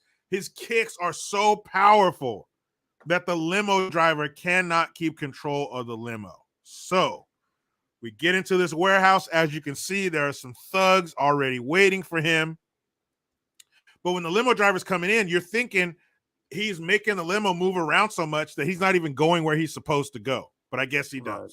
So he shows up in this warehouse. First thing I noticed, the guy on the far left, he's one of the guys in Richie's crew in Out for Justice. Right. He's one of the guys that goes, he's all, hey, you guys got any fucking balls? Yeah, I got the balls. Now he tosses the money, goes, now you got the bread. So that's one of his henchmen. And this is 2 years before that? This guy was on a roll. Right. So Rip going up and up. He goes, hey, after this fucking Hulk Hogan movie, I'm fucking Eddie. So I'm gonna be fucking sick. Hey, and then I'm gonna move out of here, ma. So I told you to turn the TV off, Louie. Hey, come on, ma, watching my fucking movie down here. Hey, ma, you got any more gabagoo? I gotta get up early for work, Louie. I got my fucking mouth of time with your work, but you got any more gabagoo? Oh, fuck. No. Anyway, so the henchmen are there, warmed up, ready to whoop some jock ass, and the limo pulls up in there all crazy because he's just booting the shit out of these doors. And then, see, the stupid was about a 7 in the limousine, right? Right. But this scene right here turns the stupid up to like 10. The needle's buried on the stupid meter. So remember, this was a steel partition that he put up on the roof of the limo so he couldn't get out. Rip goes, at first you hear him growl. It reminded me of that scene in Teen Wolf where they're all doggy piled, no pun intended, on top of what was his name in that? What's his name in Teen Wolf? I knew not to go see that movie. Oh, Scott Howard. Scott, yeah. So there's a scene where they're all doggy piled on him, and he's turning into the werewolf under the doggy pile, and he goes "Rah!" like that, just like Arnold Schwarzenegger in Commando when all those cops are on him in the mall. And you hear him growl first, and that's the same thing Rip does. He goes "Rah!" then busts through the roof of the limousine, through the steel barrier. I didn't know limousines were made of wood. There's wood chips and shit everywhere. And he comes busting out of the top of the limo and lands on the limousine. Starts growling at these dudes and starts kicking their ass. He's throwing them over the limo. I mean, we're only 10 or 15 minutes into the movie. And this was the moment watching this movie there where I was like, oh, Jericho wasn't kidding. When a man jumps through a steel-plated roof of a limo with just his, I'm assuming the top of his head and shoulders. It's like something out of Power Rangers, only worse. It's unbelievable. Unbelievable they did this. Lands on top of the limo. Doesn't say a word. He doesn't say a word until he gets to the driver. Everything is and so they're hitting him. He takes a punch and goes like that, all like he does it like he's in the wrestling ring, right? And so he's like, it doesn't phase him. So he fucking boom knocks that guy over the limo, punches one guy, knocks him back like 20 feet into these, like they always had those like those thick cardboard barrels with the metal rings on the top and bottom all stacked up. So he gets knocked into those. He takes two guys. Both guys got to be 250 pounds at least. They're all big like him. Grabs one guy in each hand, looks at him, and throws them both over the hood of the limousine. Both guys go flying 10 feet over these two right here. And he just throws them like, no, we got to get into the nuances of the language of grunting, because there's a few types of grunting. There's that, like a dog kind of. Then there's like you're, I don't know, like you're some sort of like Chewbacca monster. But then there's also the like catching your breath growl. Yeah. So I've identified at least 3 growls I've identified here, you know. And I think given the combination, you can get different meanings out of these growls. I'm not sure. I need to do more research. Well, I have a theory. While I'm breathing for a few seconds, I mean, when I'm not on screen, I need people to understand something. Okay, I'm convulsing. We're getting that beautiful, fresh Canada air up here on the East Coast, so we're all very cough prone right now. And this show doesn't help. It's not medically advisable. But when I was watching this movie, it was the first time I realized that. I know it may seem obvious, but the reason why he chose the name Hulk Hogan was probably because he was lifting weights, a massive fan of Lou Ferrigno, and he was doing the Hulk TV series in this movie. He was doing the Hulks locked up somewhere. You see the punch of the metal from the inside. This is straight from the old Hulk TV series. It was insane. You know, then he does the like throwing people. This is straight up the Hulk. Yeah, he throws this guy through the windshield. But the only thing is, Sean, you're right about that. But the Hulk wasn't human. This guy, but he was David Banner and the Hulk. He goes out to a French restaurant. We haven't even gotten there yet, but it's like it was the weirdest thing. I like to do it. It would be like if there were intervals where the Green Hulk, Lou Ferrigno, goes, I like to do a lot of charity work, you know, for different organizations. Like it was what the fuck am I watching? Bro, this scene right here is so fucking dumb. So he beats these guys, and of course it's like you see in a lot of action movies where if a man, I think Hulk Hogan at his before he got broken down by injury, it was like 6'7", 300 pounds. Dude, he was gigantic. So if this dude hits you in your face, it's lights out. It's lights out. Somebody's gonna have to come and revive you. Probably you're gonna wake up to somebody shining a flashlight in your eyeballs.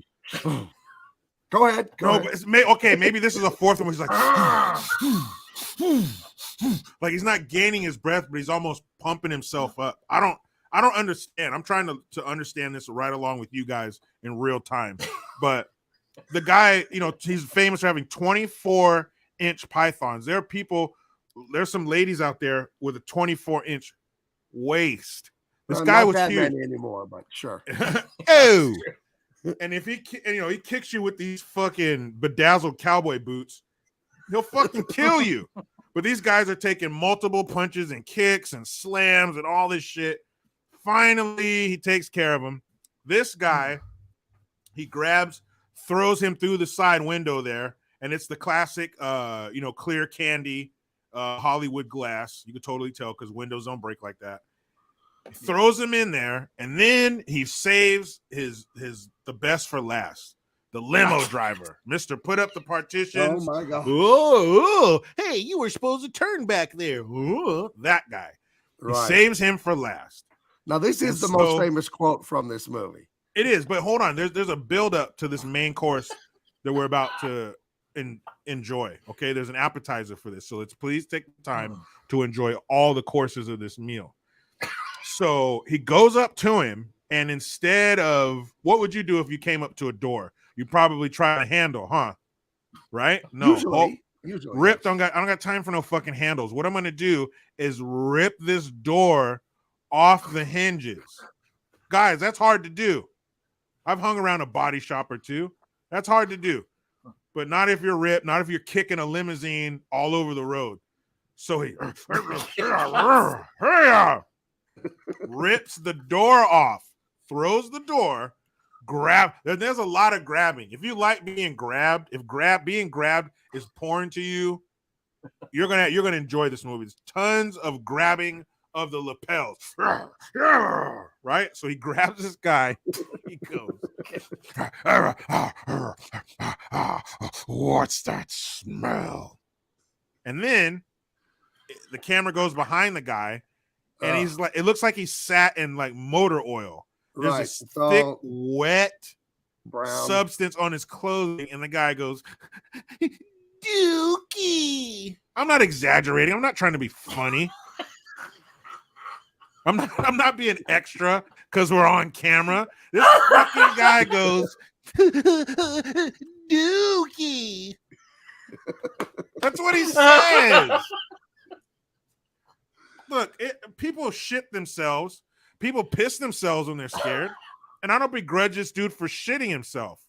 But you had explosive diarrhea. It's just so fucking dumb. Who was the props guy? Was Hulk Hogan the props guy too? I don't know. Dookie. We've all been scared, but never scared enough to shit yourself. At least I don't think so. Dude, not like that. He exploded. He had something. He ate some rotten chicken or something. He had explosive diarrhea in his pants. And I feel bad for this guy because this is it. This is his claim to fame. Hey, what have you been in? What have I seen you in? Oh, watch this. Tell me if you recognize this. Dookie. Oh, you're the Dookie guy.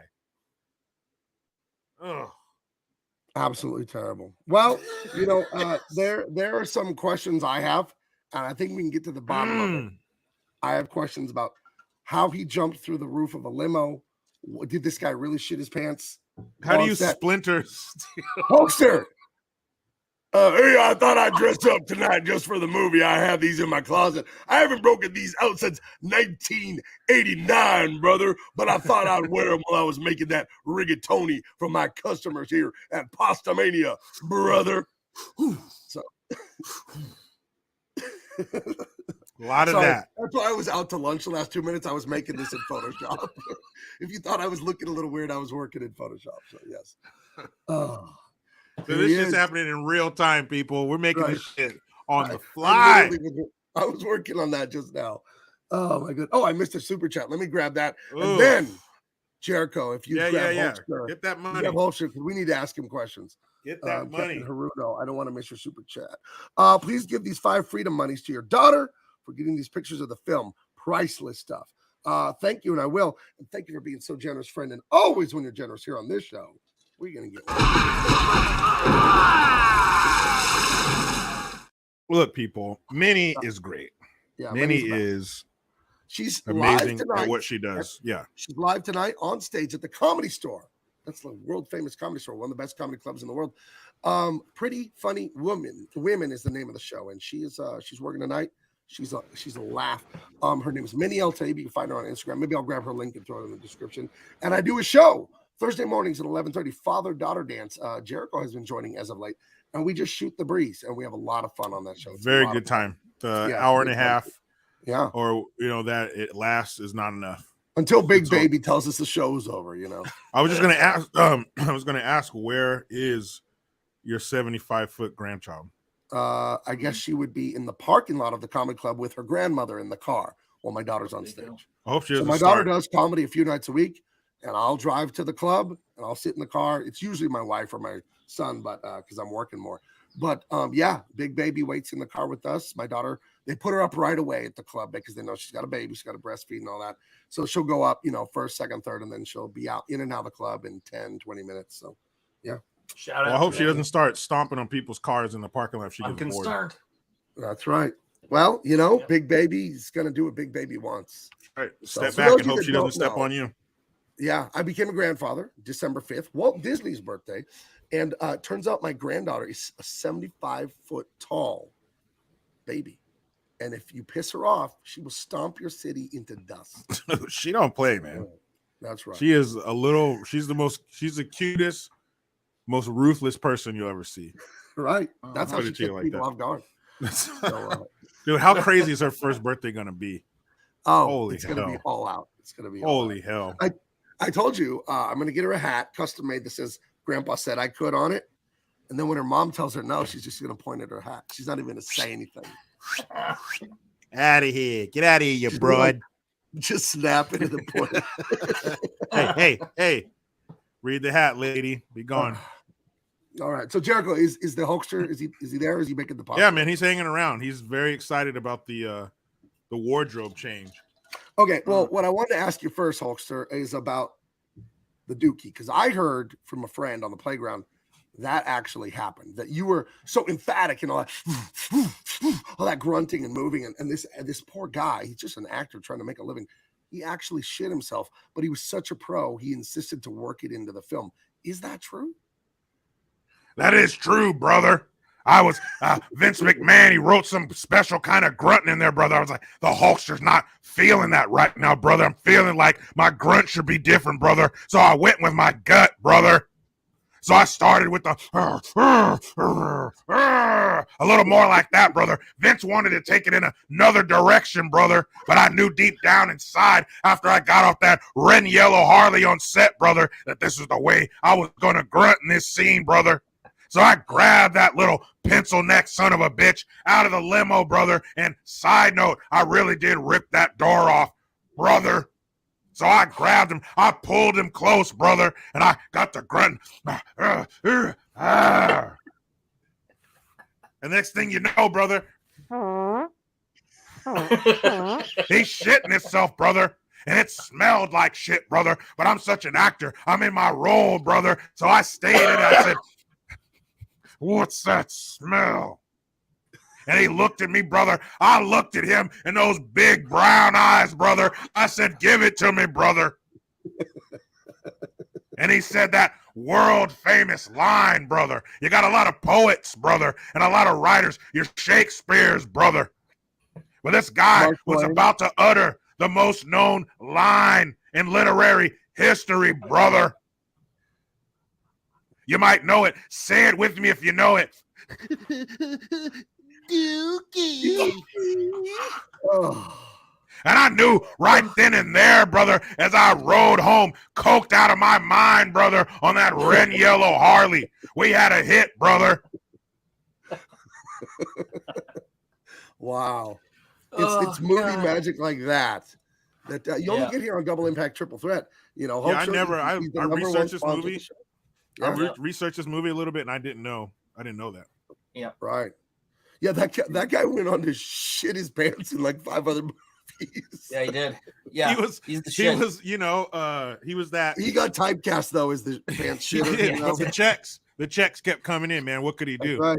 Yeah. That's right. Yeah, they bankrolled another movie for him. It was the same writer who did Tooth Fairy. Yeah, it was called The Babyshitter. Oh, wow. And he's seen that one time. I saw that. That's a classic, man. That's a it's great. That flew in under the radar. That didn't get a lot of the praise that it should have. Yeah. Have you showed the people the clip that I sent you? I've got it shared as a video file. Oh, yeah. Movie we're crowdfunding. Yeah, me and Shanth were going downtown, and Big Baby wanted me to come back home, so she showed up, and Shanth had his phone out, and he actually caught this. It was pretty wild what Shanth caught. Of course, I'm gonna fuck it up by leaving Hulk Hogan on the screen. You're never fucking it up by leaving Hulkster on the screen. Pretend you didn't see that. So so Shanth caught this with his phone. Well, it's dark. Yeah, Shanth, I have to let you know, man. If Big Baby finds out you have that footage, because I could incriminate her, because then they get a picture of the baby's foot and they compare it. That's your foot, Big Baby. You're going downtown. If she finds out you have that footage, it's over. Yeah. I mean, think about it. Big Baby is just 15 steps from me. I was just about to say, as big as her steps are, it's not going to take her long. Yeah, not long. Big Baby. That's what she says. That's one of her like catchphrases. She's all, "I'm always just a few steps away." That's If I close my eyes, I feel like Big Baby is here. And that's the thing. I gotta grab something. I'll be right back, but you guys carry it on, okay? Here goes. But that's the thing with Big Baby. Hey, that's the thing with her. It's me, Big Baby. No, I'm not short enough to get behind my grandpa's camera, but I heard you guys were talking about having a picture of my foot to identify me to the authorities. No. Big Baby, no. No, we were just saying, what if? That was just, some. Now, it's been a while since I've stepped on a single family home. I'm a little out of practice, but I think I could manage it. No, please. No, Big Baby, please don't Big do it. Baby, please. Dig deep. Find some sympathy. Just tell us what you want. We've got a blank check here, okay? I could use a bottle. Do either one of you have a bottle right now? I don't know. That's a lot of gallons of milk, Big Baby. That's a lot of milk. Hey, I didn't ask you how much milk it was. I said you have a bottle. Okay. I will get a milk, like one of those milk tanker trucks, and I will fit a giant nipple on it for you, and then you can have that. Maybe that'll make it so you won't step on my home. Huh? Okay, I'll consider it. Now listen, I'm gonna need to be burped and changed after I have that bottle. So are you guys gonna be able to do that, or am I gonna have to get nasty? No, Big Baby. We already got that part figured out. That's where Grandpa comes in. He's gonna do the burping. He's gonna do the changing, and then everything should be fine. I hope. All right. I don't want anyone saying I'm going soft on you. How am I gonna look to the other gangsters if I'm lenient? If we keep this between ourselves, maybe they won't have to find out. All right, I better get off my grandpa's computer. He's coming back. All right, have that milk ready because I'm going to be there as soon as the show's over. And if it's not... Big Baby, no. Hey, Big Baby, please. Get away from my computer. Get off the internet. Big Baby, get off the internet. Guys. I'm sorry, guys. She's not supposed to be in my office, guys. Stay out of my office. Man. Let me say, and I mean this from the bottom of my heart, chat. First of all, we love doing this show for you. And second of all, again, you might not have believed us when we are telling you what's in this movie. Okay, but you need to believe us that this is in the movie, delivered exactly how it's being delivered here.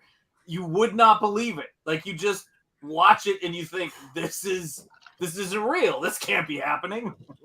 It's nobody made this real. It's legit. Technically fair, Sean. Nobody made this movie. Cocaine made this movie. So I mean, well, and this is the weirdest thing about all this stuff too, right? Because you got the sense that one of the weirdest aspects of this movie is that Hulk Hogan was appealing to all the little Hulkamaniacs out there, and he was trying to have some kid-friendly aspects of it. But then there was again this, violence ending in death to solve problems. It's just fucking insane. Paralysis. It was like, what the hell? And that wasn't it for him. The paralyzed person, I won't give no spoilers away, but that didn't save him from a bit of a beating at the very end. And then dumped out of your chair. What the hell? Dumped out of your chair and then kicked in the ribs. Yeah. So, damn. But we're just getting started, guys. This limousine riding, this Dookie. This is just the beginning. Captain Haruno puts a nice bow on it so we can move forward from this scene. Yeah. All I'm picking up is Super Saiyan Hulkster punched a car so hard a guy cockeyed himself. Basically. In a sentence, yes, that's what happened. That is what happened. It's kid friendly. We got jock ass and sweat hog, dude. Sweat hog. Guys, what the fuck does that mean? Moving on. Hulk beats up the guy, shits himself, and then he meets hold on, what's her name? And she's like a model in real life, Samantha Moore. Is this Samantha Moore? Is her name Linda Evangelista in real life? Joan Severance. Okay, I was completely wrong on that. Whoever this lady is, she's a bit all right. Yeah, she is fine as hell. Dang. Yeah, she's very good looking. And she is kind of his PR person. Right. Like we're gonna clean up your image, Rip, or some shit. She's some exec, some even corporate that exec. is just such horrible writing. He's already the most popular celebrity in the world. You don't have to fix anything. He's fine. We're gonna make you more and more popular. More and more popular. I'm here to tend to your sweat pig. Yeah. So let's get those jock asses off and see that sweat pig. Oh God. See if we can get that sweat pig to rip, huh, Rip? If my little head was talking, it'd go, where? That's my lap hog, brother. The Hulk growl at her too. Yeah, that's how he seduces her later in the movie. That's all he did. He didn't have to touch her. He got closer and was like, and just the vibration from that. She was like, yeah, she turned to jello in his hands. Now, of the three major grunts that I've identified, you have you have that one, you have the dog, I call it. Then you have rah, that's the Chewbacca, and then the other one, the cheek blower one. What is your favorite of those three? Those three grunts. Probably the cheek blower, because that has positive memories. Because as a kid, that's when the bad guy was beating him. He held his arm up, it dropped. He held it up, it dropped. But that third time was when he gets the cheek blowing going, and that's when he's pumping him up and starts throwing the elbows to the midsection and going off those ropes, throwing some clotheslines, and then we get that leg drop. So it was like the arm was the primer. Yeah, dude, and we fell for it every time. The arm went up and it dropped. Damn it, Hulkster. Is this it? Is this how he's going to lose? He's going to get choked out? Raise it and drop one more time. This is it, man. One more time, he's gone. And then he just starts pumping his arms. I know Gabe's a big UFC fan. They actually tried to, raise the ratings in the UFC by doing that, but a lot of people died. You can't wait for the third arm drop. You really got to. No, man. Usually by then being choked out. They're out. Yeah. So 7, 8, 9 people died in one night, and they were like, "We got to scrap this. We got to stop this." William 03. Please no Hulk sex scenes. I don't remember this. Every scene of my movie's a sex scene because I am so gorgeous, brother. You know what happened on the scene, brother? On the set of the movie, brother. I was like, check this out. I'm the Hulkster. I got an image to maintain, brother. Even though she was a lady, I called her a brother. So what we're gonna do in this movie, brother, we're gonna have the sex scene in real life, brother, but we're not gonna put it in the movie, brother. Is that how you did that? Yeah, that's what I did, brother. So I started growling, brother. She peeled those clothes off in a split second, brother. And I was like, here we go. Let's ride that red and yellow Harley, brother. All right. That was a metaphor for my penis, brother. Oh, is that what you meant? Sweat hog. Yeah, get on this sweat hog. Now that I got this jock ass all undressed, brother, let's see that sweat hog and start riding, brother. Oh, my goodness. Oh, I like it. Very, what, Hulkster? People say you're not romantic, but I disagree. I think you're a real romantic. I'm a romantic at heart, brother. I'll get the dozen roses, brother. Oh, I'll get you 12 flowers if you take one sweat hog, brother. Oh, is that the conversion rate? 12 flowers for every That sweat sounds hog? like a deal, brother.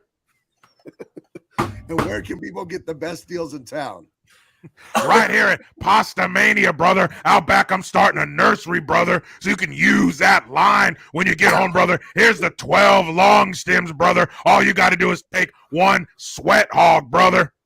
Oh, they'd be a fool. Any woman would be a fool to pass that up. I mean, that's a deal. Yeah. Definitely.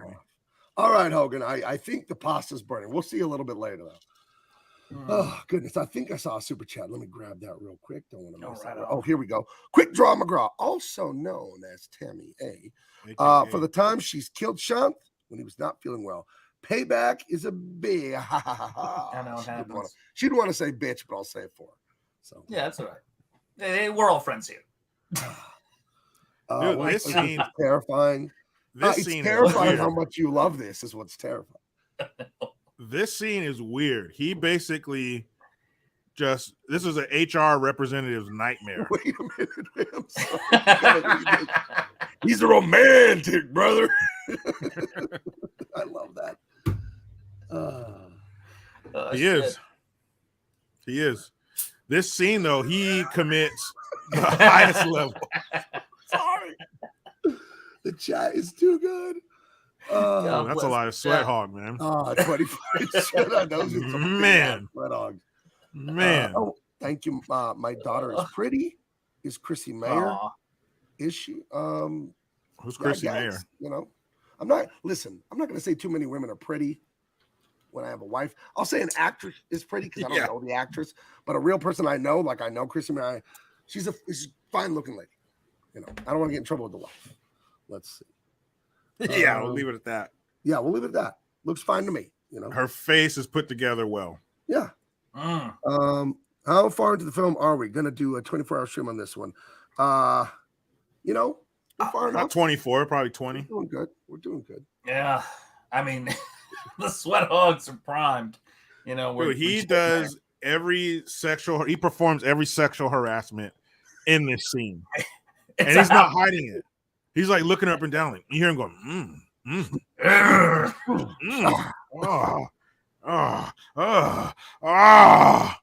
dude, he's like looking her up and down, making serious presentation on where to go next with his career, and he's just giving her this look, like, yeah, I'd poke it, that's the look. He's growling. He's sitting next to a woman. There's a woman to his right, sitting right next to him. He's like, yeah, ooh. All audible and shit, so everybody can hear it. You should see him when he blows out your cheeks. Dude, you want to talk about blowing out cheeks, brother? Meet me in the back. Dude, this scene was just, dude, he was just all fucking animal in this scene. Yeah. Holy cow. Yeah. Ooh. And it's like in the conference room, everybody can fucking hear him. But he's holstered. He's ripped. What are you gonna do? Like at first, that Sam and Diane from Cheers dynamic where they hate each other, but there's like some sexual tension or something. I don't know why. Like again, with all the writing with this movie, they don't earn anything.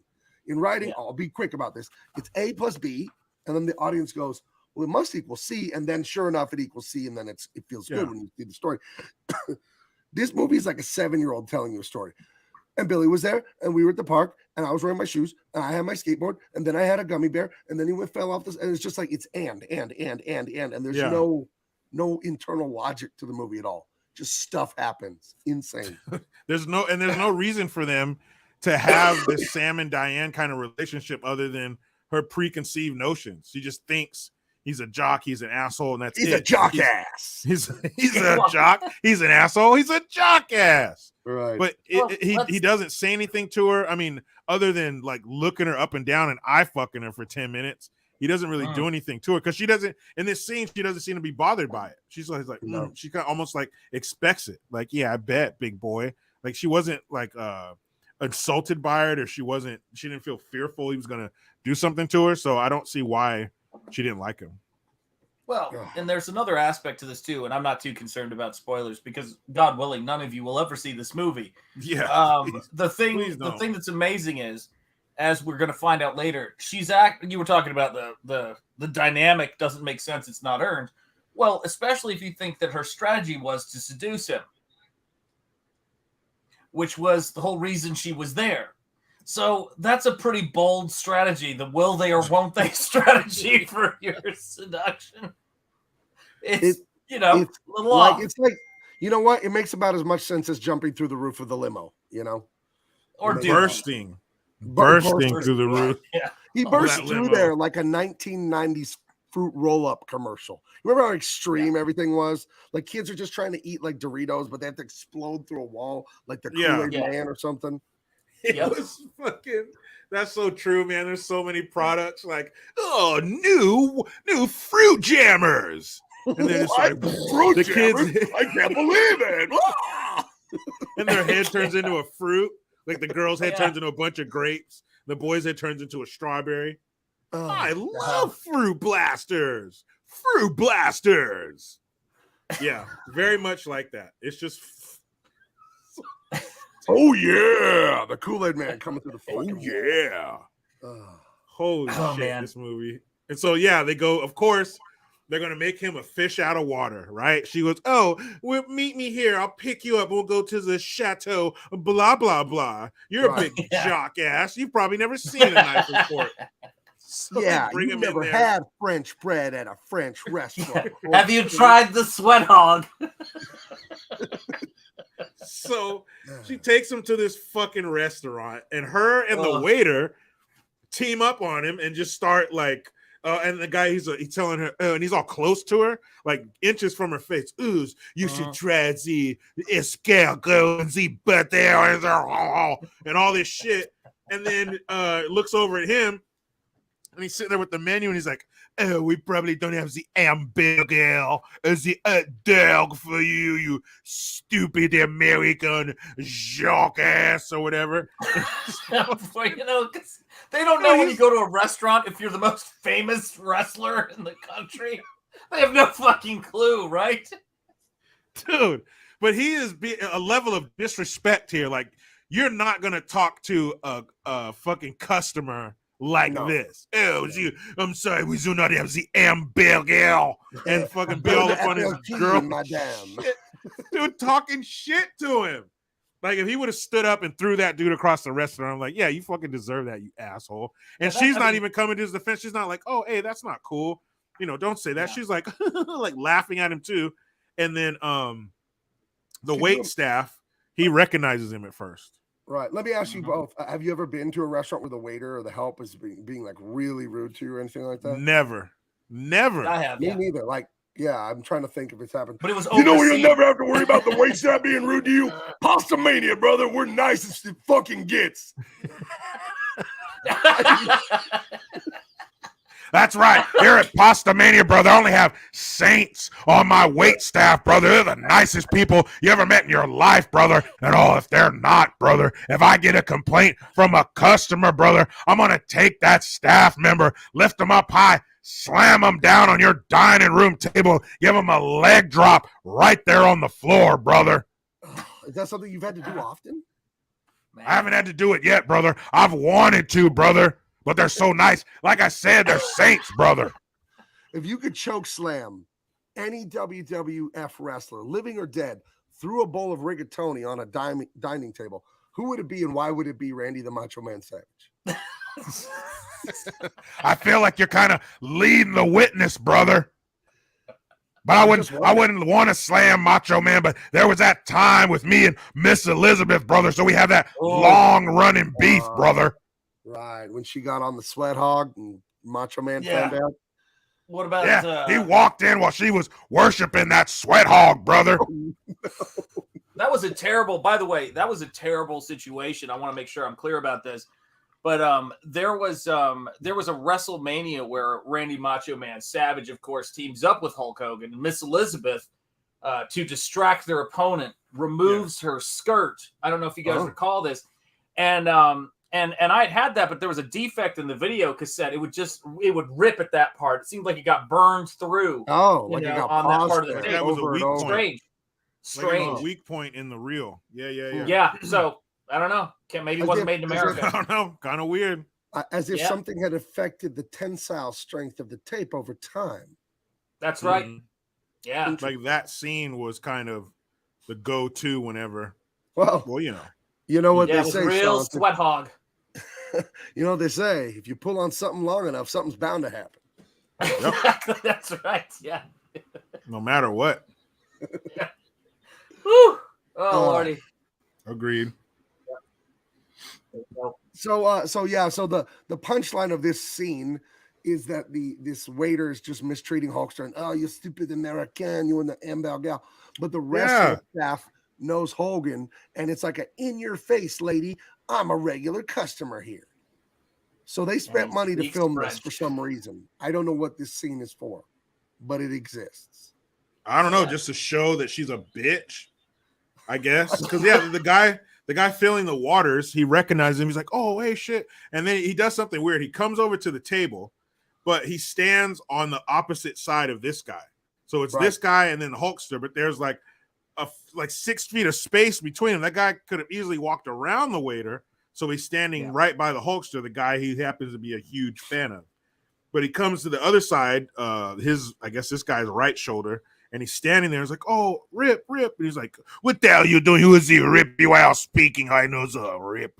And then like the whole fucking staff comes out because the kid runs back there, comes out with the chef and everything. And the chef's like, you speaking to this is Rip. Hello, Rip. How about you, Rip? The usual. And he's like, oh, he's like speaks French to him, to the cook. And you're like, oh, that's right. Hulk Hogan does some of the worst French. The worst French ever. But he's showing that I'm not a big dumb jock ass. You know, I've been here. I come here all the time. So joke's on you, bitch. You called him a jock ass. LZ jock ass. And he's like, bitch, I come here all the time. Fuck you. And so she's like, ooh, he's not a dumb jock ass. I might have to give him some. Well, that was a scene in the movie. Not sure what it was for, but not why it was there. Not sure why it was there. Why they filmed it, but they did. Now we go to the diviest of all dive bars. If you thought like a Mad Magazine, like cartoonish interpretation, something was crazy, this goes further. You have to see this to believe it. The characters there, the people there. There is a little person in a cage. They never explain why. He just sits up in a cage over other people and throws bottle caps or peanuts at people sometimes. There are a total of 3 teeth in this building at any one time. Yep. You know, this is just 2 of them are in somebody's pocket. Right. 2 in the pocket, 1 in the mouth, as my grandpa used to say. But it's out of control. And the feature at this isn't from Roadhouse, by the way. This wishes it was Roadhouse. The feature here is no holds barred. This not does even wrestling, just DC. fighting. The only rule is you can't kill him. Right? That's what they say. Yeah. So, they're biting and hitting with things, and one guy has a pipe, and it just goes on. These guys are like wailing on each other, and nobody's going down. They just do like the wobble, like, you know, the birds chirp, chirp going around his head. But nobody ever falls. They get hit 15 times. And she's like, hey, are you guys cops? Because they come in, Brell comes in with Unger and Ordway, and to check it out. You know, let's get down here and find some talent. And they're like, oh, sir, I don't want to go in there, sir. It's a scary bar. And he's like, let's go. He's like, you know, he's not scared of anything. And what does she say? She says, you guys are looking for the gay bar. That's across the street. That's right. Like, what? We'll take a seat. He's on 3 beers, lady. Yeah. And they were like, oh, I'll take a gin. And all she's like, 3 beers. And she's like, okay, right this way. And they have a seat. She puts them right by the right by the action. And, you know, she's like, just, hey, how y'all doing? You know, meth head fucking waitress. And I think one of the other guys is her brother or something, her cousin. Yep. This big, you know, dumb, like, I think she called him Uncle Dad. Yeah, that's my Uncle Dad brother. And he had the Mo from Three Stooges haircut. Like he's a mentally challenged fucking dude. Him right there behind him with the cut off fucking t-shirt. He got the fucking floby haircut. Yeah. And he like has a big old fucking chaw in his mouth, Right. big old thing of chewing tobacco, and he spits. The guy gets up to ask him a question, and he spits on his shoe, on his dress shoe. Yeah, can't come back. And he just laughs like a 1990s video game villain. You know, they'd have the one sound sample, ha ha ha ha ha ha. He's just like, this guy won't stop laughing over and over. That's what the guy does the whole time. Yeah. Oh my gosh. It's so bad, man. That's it. See, that's what he does. Yeah. He yells with his mouth open. You can see his chewing tobacco in there. It's fucking disgusting. But I think there was a question that was posed that was never quite answered, which is to say, who is the audience for this film? And I think it's an important question to ask, because you get to this scene and you're almost like somebody goes, so wait, were we targeting this towards kids or adults? It was almost like they were like, fuck it, we're targeting nobody, okay? We don't want targeting it towards adults that unfortunately have the mental capacity of children, maybe. So yes, and children, because that's it. And this guy, he finally, what is he? He offers him a bunch of money. I'll give you X amount of dollars if you get in there and beat that guy, because he ends up winning. Yep. And the guy goes, takes the money, and he goes in there and beats the guy. When he wins,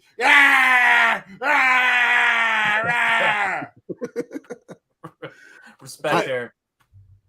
This right here is a thing of glory. This glorious. This guy is so uncomfortable. I have to imagine, just sweaty.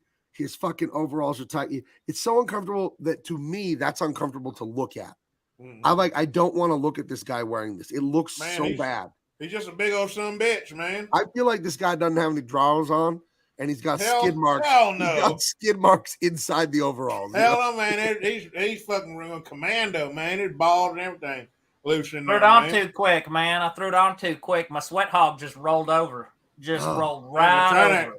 Try not to get it caught in that dripper again, man. That hurt like a son bed. Wait a minute.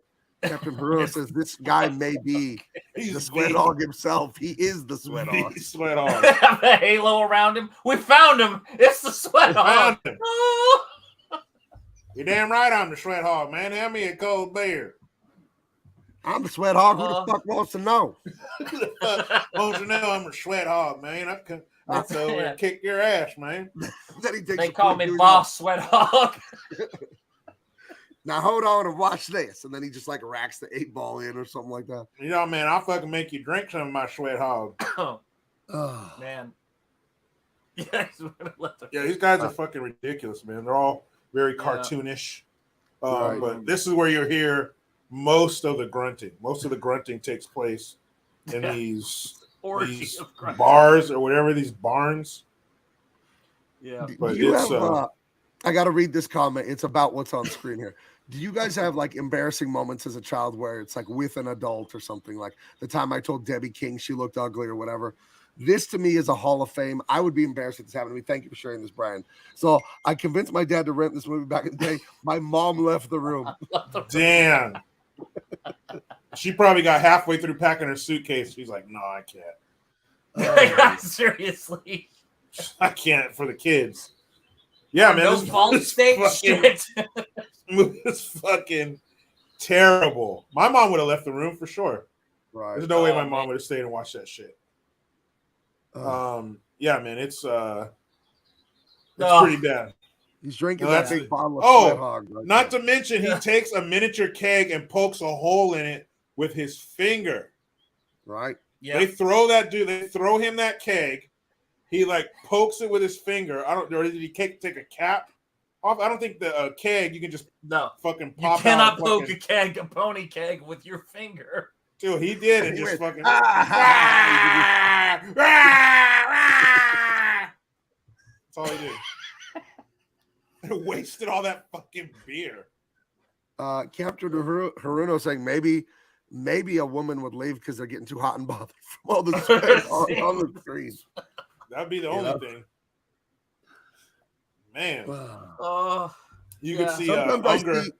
Sometimes I see comments in the chat and I have no idea what the context is. Look at this. Or a fart that you think is legit, but there was more than you bargained for. What? And that guy with the Unger in the background, he's completely disgusted by that guy. Are you sure that's what that face means? I think he's going, maybe I do need to find that other bar. Dude. So I am turned on. Jericho Green, Christy Mayer is a comedian. Google. Yeah. She's Google very it. Funny.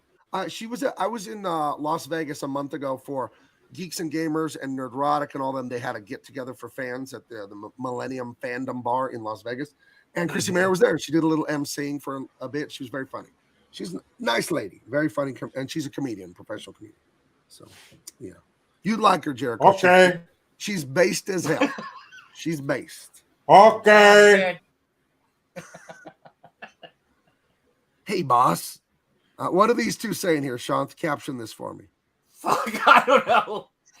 Hey, there's a hole in the mattress.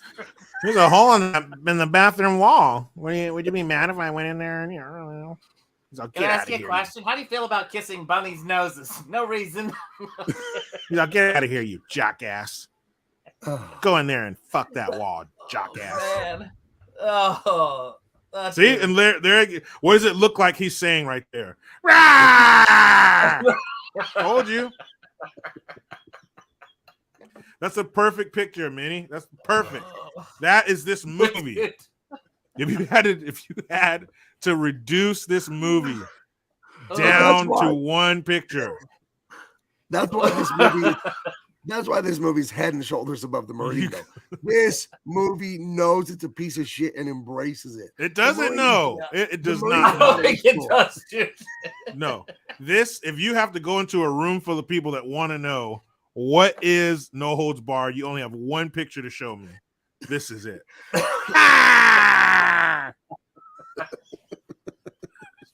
Oh my God. Holy shit. Because that's all this guy says. I'm telling you guys, you have to see this movie. It's fucking unbelievable that this exists. It's unreal. And look, his arm's all fucked up. Look, his right arm doesn't look like the left arm. He's all fucked up. Well, the only reason we have this movie is because the last 3 DVDs of this on the fucking planet I found it on Amazon and I mailed it to Jericho and Sean. Everyone got a DVD. You can't find this anywhere to stream. It's like they erased it. Like, sir, we have your long lost relatives on camera. They're FaceTiming you. What do you want to say to them? That's it. That's all he fucking says. Oh my God. Whether he's fighting or celebrating.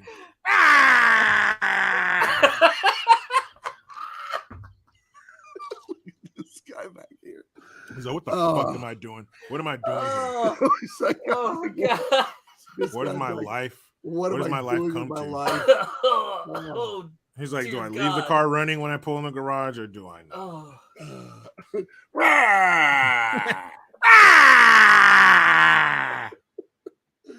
Holy shit! We're so early in the movie still, guys. Fuck. Oh, then it's like he has to go to the bathroom. The real dorky. This guy right here on the right side, the real dorky looking one. Yeah, I gotta go bathroom. So he goes to the bathroom, and it's the BD room. So that's funny, I guess. Yeah, I guess we get venereal diseases in the men's room. Gross. Right. So Unger and what's his name? Ordway. They go in there to go pee. I guess they're gonna shake it off for each other or something. I don't know why they. That's weird. Sword fight. Men don't go to the bathroom together. That's like a lady thing. I don't know. But either way, no, we have to talk about this, Jericho. Ugh. For you, this is the Oakland Coliseum, right? Right. For you ladies that haven't been in a men's room and seen this, that is not a giant sink. That is like an 8-foot wide urinal, and yes, they exist. Yes. You're just supposed to have a pee party. Usually in older stadiums, but yeah, they exist. Right. Usually, and I told you the most disgusting thing I've ever seen with one of these. It was on TikTok or I don't have TikTok, but it was like on one of those little short reel movies on YouTube or Instagram or TikTok. And it was a guy at a Boston Red Sox game, drunk out of his mind. And apparently they have urinals like this. And the crowd like egged him on and dared him to run like 20 feet, jump, and Superman belly flop, and skid through it. It was a stainless steel one that was bigger than this.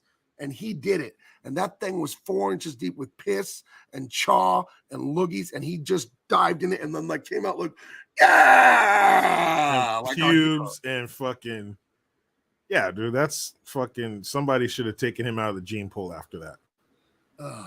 Like, that is fucking disgusting. But yeah, I mean, just, and you can't imagine the smell of that fermenting piss. It's forbidden lemonade. You're damn right it is. I don't know what that is. Is that like the cooled fat layer on top of it? What is that? Those lily pads? I don't. Ugh. The industrial engineer that said, you know what? What if everyone just peed together? Strangers, adults, children, weirdos, normal people, murderers. Why not? What if we just pulled it out with everyone else? You know, no, eyes forward. That's rule number 1. Don't be looking. You can't be Peter gazing in there. You know, eyes forward. Because you don't have the barrier, you know, the little wall they put up between urinals under normal circumstances, not like the fucking trough. Ew. And then fucking comes in there and like grabs him. Doesn't he come out of one of, wait, isn't there like a huge shitting, farting noise and he comes out of a stall, right? Yeah. Right. Yeah, he just took a huge dump. Yeah, imagine what condition the toilets are in.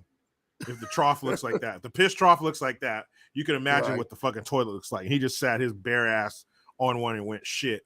And he's acting like he's going to put their heads in the piss. He grabs them both around their neck and he's like acting like he's fucking with them. He's like, he's going to put their thought head. He was dunking them. I thought he was going to. Yeah, me too. I'm like, dude, if one of those guys were to pull out a gun and shoot him, that's totally justified. No jail time. Because you dunk somebody's head in that piss. Come on, man.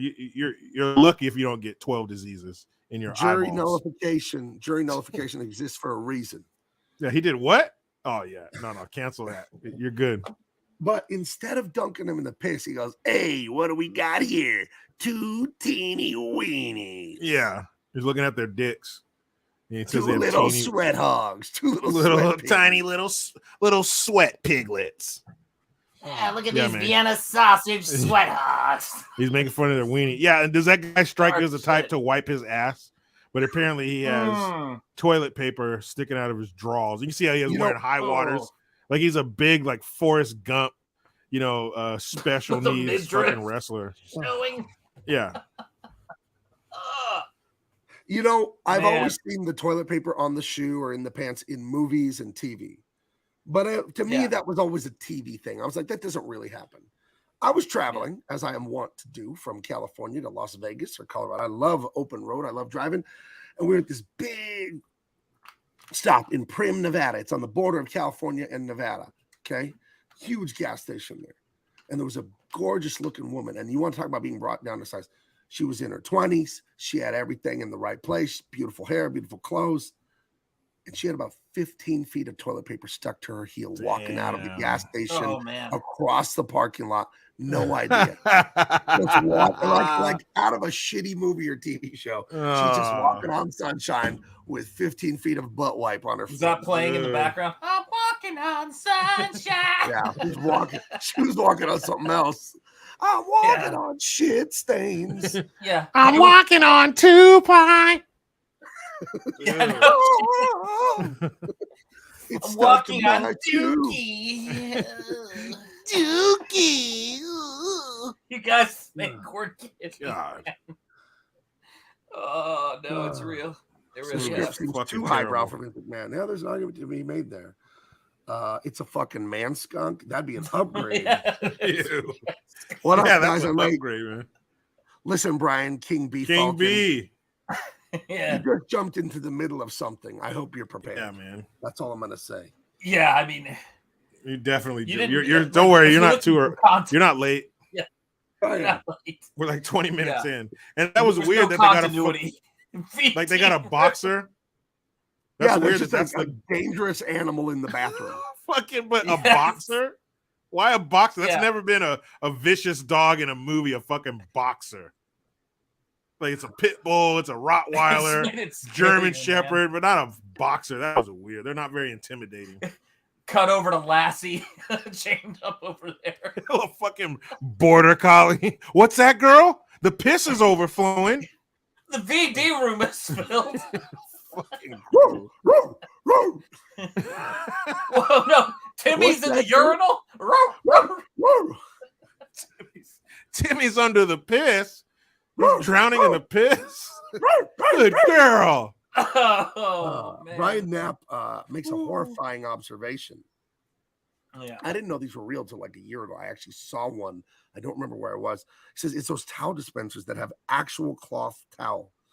Yep. I saw one. I don't know where I was traveling or what I was doing. I was in a bathroom somewhere, and there was the metal towel dispenser, and it had like a cloth towel connected to it. Needless to say, I wiped my hands on my pants. But wait a minute. As in a reusable, a community rag for everyone to wipe their piss hands on. You might as well lick the fucking floor around the urinals. I remember listening to a Reddit thing, on YouTube. They'll have a voice like this monotone British voice that'll read the Reddit comments, and it'll be like 2 hours long. Cops, what's the worst scene you ever been to? Shit like that. And one of them was people have read it. What's some weird things you saw spending the night at your friend's house? And one of them was this family that would share the bathwater with the entire family, going in order of from dad, mom on down. Yeah. And then sharing, everybody uses one towel. No. Fucking disgusting, man. That's so gross, dude. That's fucking evil. Just dad's like, yeah, I'm cool. This is a great idea because he's the first one to take a bath and dry off.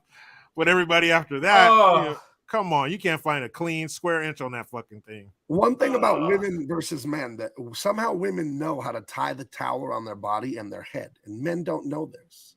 You know what I mean? Yeah. And women use multiple towels. Can't. No, we can't. We use the same towel to dry our ass and our face, but you dry your face first. You at least top down. I teach that to my son. Top to bottom, kid. Right. Yeah, top to bottom. The only thing you need to think about anyway is how you can take both of those towels off. Am I right? Yeah, boy. How you can make them end up in a pile on the floor. But we don't need to know. Like men, we wear a towel around our waist, or maybe dry off in the bathroom and get dressed. Whatever. We don't need to know. We don't have the long hair that needs to be in the towel and dry or whatever the fuck. And we don't, they wear them up high to cover their tits. But those things we don't need to know. Like Sean said, we just need to know how to remove them. Right. That's right.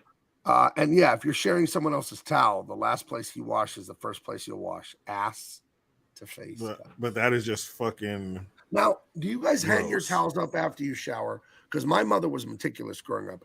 Every article of clothing I wore, every towel we used, right in the laundry. She always did laundry. I did not know people wore blue jeans without washing them. I found that out as an adult. Like, people wear their pants and then just put them down and then wear them again like 2 days later. I had no idea people did that. I don't know that.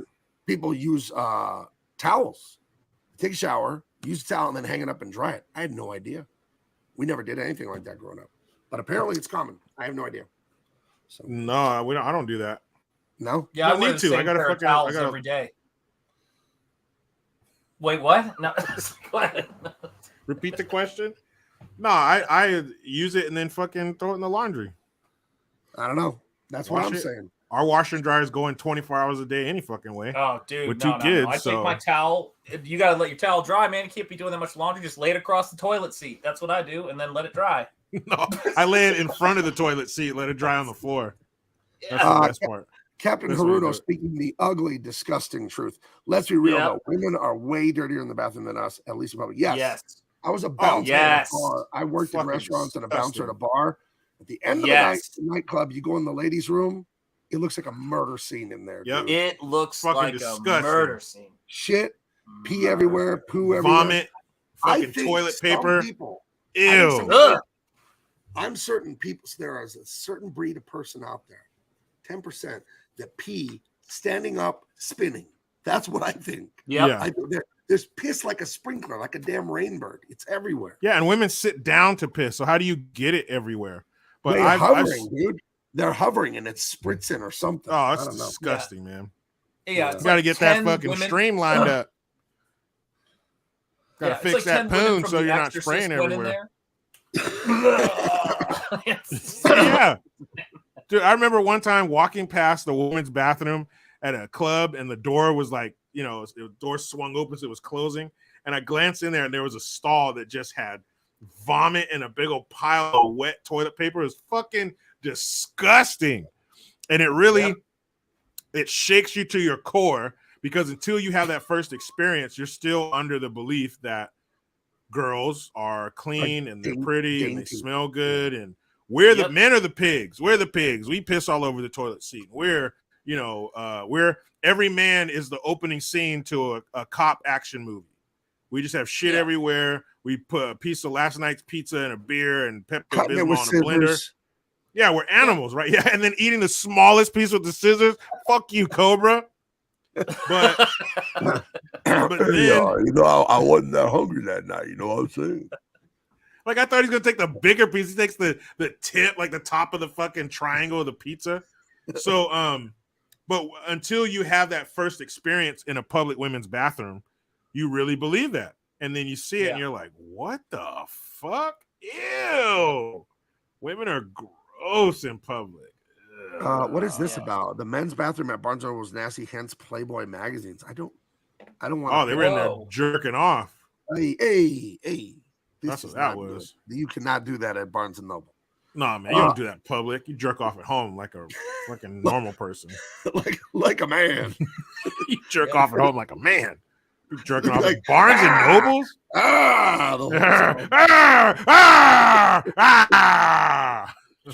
guy does it. What we're basically saying is, this is not a set. This is a women's restroom. Right. Yeah. This is exactly. They're like, hey, we don't need to do anything. We just film in the women's bathroom, and it's we don't need any props. We don't even mess with it. Just go in the women's bathroom. I remember when I was a kid. This is disgusting, but I have to tell you guys this. I remember when I was a little kid, I was at the Lindbergh International Airport. That's the San Diego airport. Went to the bathroom, and I went into the stall. I'm a very curious person. When I see something I don't understand, I always want to know why. I need more information because I don't like not understanding things. It's just how I am. I saw a toilet bowl, and it had enough. I'll keep it as clean as it had enough poo in it for a couple people, and no one had flushed it. And I was a kid. I was so grossed out. But then I couldn't stop wondering, okay, like 3 or 4 people went in there. Who was the second and third and fourth person saying, you know what? I'm going to use this stall that has already been used and clearly not flushed. Who were it was like the world's worst game of like Jenga. They were just stacking this thing to the ceiling. That's probably what it was. They were like, I want to add to that and see how high we can get it before some nerd flushes it down. Let's stack this. Let's stack this poo. I don't know. It made an impression. Trying to get you your G-Man badge. I bet it did leave a mark on you. But yeah, men's bathrooms. I've been in some dirty men's bathrooms, but man, women's bathrooms are just fucking gross, man. I don't know what it is. I've seen some horrible shit, and especially working at Trader Joe's before we had the unisex bathrooms when it was just men and women. Yeah, women are fucking horrible. I'm just like, golly, if you're like this, what condition is that clam in? Oof. Anyway, after a night, piece of caution tape across that thing. After a night at the Sweat Hog Central, and he saw all this no holds barred fighting. Yeah, and he had his epiphany. He had like I get now. I know what I'm going to do. I'm going to start, this tough man competition. World Television Network is what that. What a great name. Yeah, he's like, no, more vague. World Television Network, perfect. And look at his face. Just that fucking deviant little punk ass, bad guy. He plays it perfect. He plays it perfectly. And he's announcing to the world that he's going to have his tough man competition, $100,000 cash. And he says tax-free, which I like. Yeah. Why did he? Yeah. That's, okay. I don't know. I don't know why they put that in there. That was really stupid, but tax-free. I like the idea. I do. You're going to walk away with $100,000. Cool. Tax-free. Tax-free. That was pretty cool. Yeah, and if you haven't noticed, there's a limo in every fucking scene. And I don't know, what do you call these neon signs? I don't know. I didn't know the neon industry was that good, but they have these signs made in like a day. Right. WTN presents. This is where the budget went. fucking neon signs, and the one that had Zeus, the big Z. That's it. Their neon budget must have been through the roof. Yeah, they got him at that neon while you wait is what it was called. You know, Yeah, the 1 hour neon. 1 hour neon. And you get doubles if you paid extra. You get double. Right. 1 hour neons. Yeah. But yeah, it's the battle of the tough guys. The first draft naming of all the shit in this World Television Network Battle of the Tough Guys. Is that really your best effort at naming this? That was Cut, it. save, Control, Alt, save. Moving on to the next scene. That shit nailed it. Can you believe people think this is hard? I mean, we just did Yeah. 5 scripts tonight. This is easy. Right. Not that hard Yeah, to get so an Oscar, boys. So they're putting on this Yeah. event to get TV ratings, and whoever wins this gets 100,000 cash, tax free. So all these Tax free. all these And if you're all these jockasses come out of the woodwork. Yeah. casting call was like, if you're big and hairy, come be in this fucking movie. That seems to be the only prerequisite. If you're big and hairy and you can grunt in at least 2 of the 4 major ways. Yes, but we're going to need one of you guys to just go, ah! Yeah, the toilet from the VD room grows limbs and comes crawling out of there. Pulled his hand. He's like, actually, I studied in Juilliard and I perfected the Ooh, you're the one. Thank you. I was known for my It's beautiful. You want to get the ladies? You want to get those undergarments moist? Just go up to them at the bar and go, should be all over you. Right? That's how Sean met his wife. You know? Yeah, it absolutely is. No, this is how I met my wife. I walked up to her, grabbed her by the face. Dude, he grabbed that woman by her face. I mean, let's just get back here to basics here. Now, Zeus I don't don't know how things are done where you guys are from, but this is frowned upon, I've found, in all of the states I've lived in. And again, every single one. Let's just talk about this. This is the tough as nails guy, did a lot of time, and then he just comes out, cuts his t-shirt right off at the midriff. Yeah, don't they take those outfits back from you when you leave prison? Yeah. I guess not. I guess he's like, and they're like, all right, fine, keep it. I don't give a shit. Yeah. Can we talk about the unibrow? Yes, oh, man. What is he supposed to be? He has a crooked eye, a unibrow, but then his right eyebrow is missing half of the hair, and then he has a bird skull necklace. What is he supposed to be? Zeus. He had cosmetic surgery. He actually cut there and moved the eyebrow over to connect it to the other one. And the Z shaved in the side. Oh, that's right. Not even shaved in the side of his head, but left on the side of his head, I guess you could say. Yep. And his size in this movie was 6'5", 300 pounds. Wow. Big so boy. that's a big old bitch. Big. And then here's the, the guy hits him. He's like, and he almost like screams. Like, So there's another one. There's another scream. Yeah. And the guy can't hurt him. Rest in peace, by the way, to this gentleman. I gotta just say, Debo. Passed away in 2020. But I will say, I remember saying this to my wife. I go, I bet when he did this movie, he wasn't thinking, I'm going to play the president in Fifth Element, and then I'm going to play probably one of the most pivotal roles in The Dark Knight. With Christian Bale. He had a hell of a career. It's kind of amazing. Brian, yes, that is Debo, and for the record, that was his bike, punk. So he just wanted to keep it at his house. Tiny list. That's right. Yeah, man, he comes in and he makes mincemeat out of the guys that were fighting before he got there. He's the champion of the night. And then, like all good movies and all good writing, I keep commenting on the quality writing here. Smash cut to Hulk Hogan's mansion living room. And there are just some people we've never seen before in the movie, except the guy in the aqua colored tank top. We saw him before at the beginning fight. That's apparently his brother / trainer. There's a woman. There's a guy. They remain nameless the rest of the movie. And there's an older black guy that I guess is his trainer.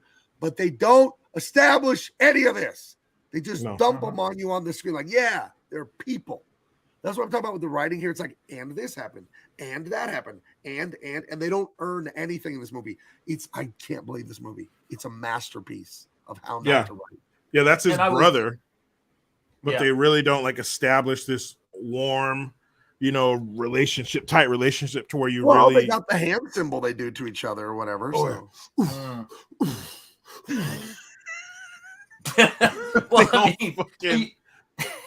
but they're not like soup. They don't have this great relationship to where you're invested in what happens to this kid. Like you care about him too. It's Rip's brother. He's just Rip's brother because he says, "Yeah, it's my brother." That girl, we don't know who the fuck she is. I guess she's his girlfriend, and then his friend, the guy, could be anyone. Could be. Well, I think she's. Yeah, I don't know. Later, you see her in a dress or at some event, but she's still. You can't tell whether that's his girl or his sister. Could be his sister. And then the dude in the blue shirt, I guess, is his friend, but we don't care about him either because they haven't built his character either. The black dude, we know that that's his corner man because we see him in his corner, but there's no relationship built there either.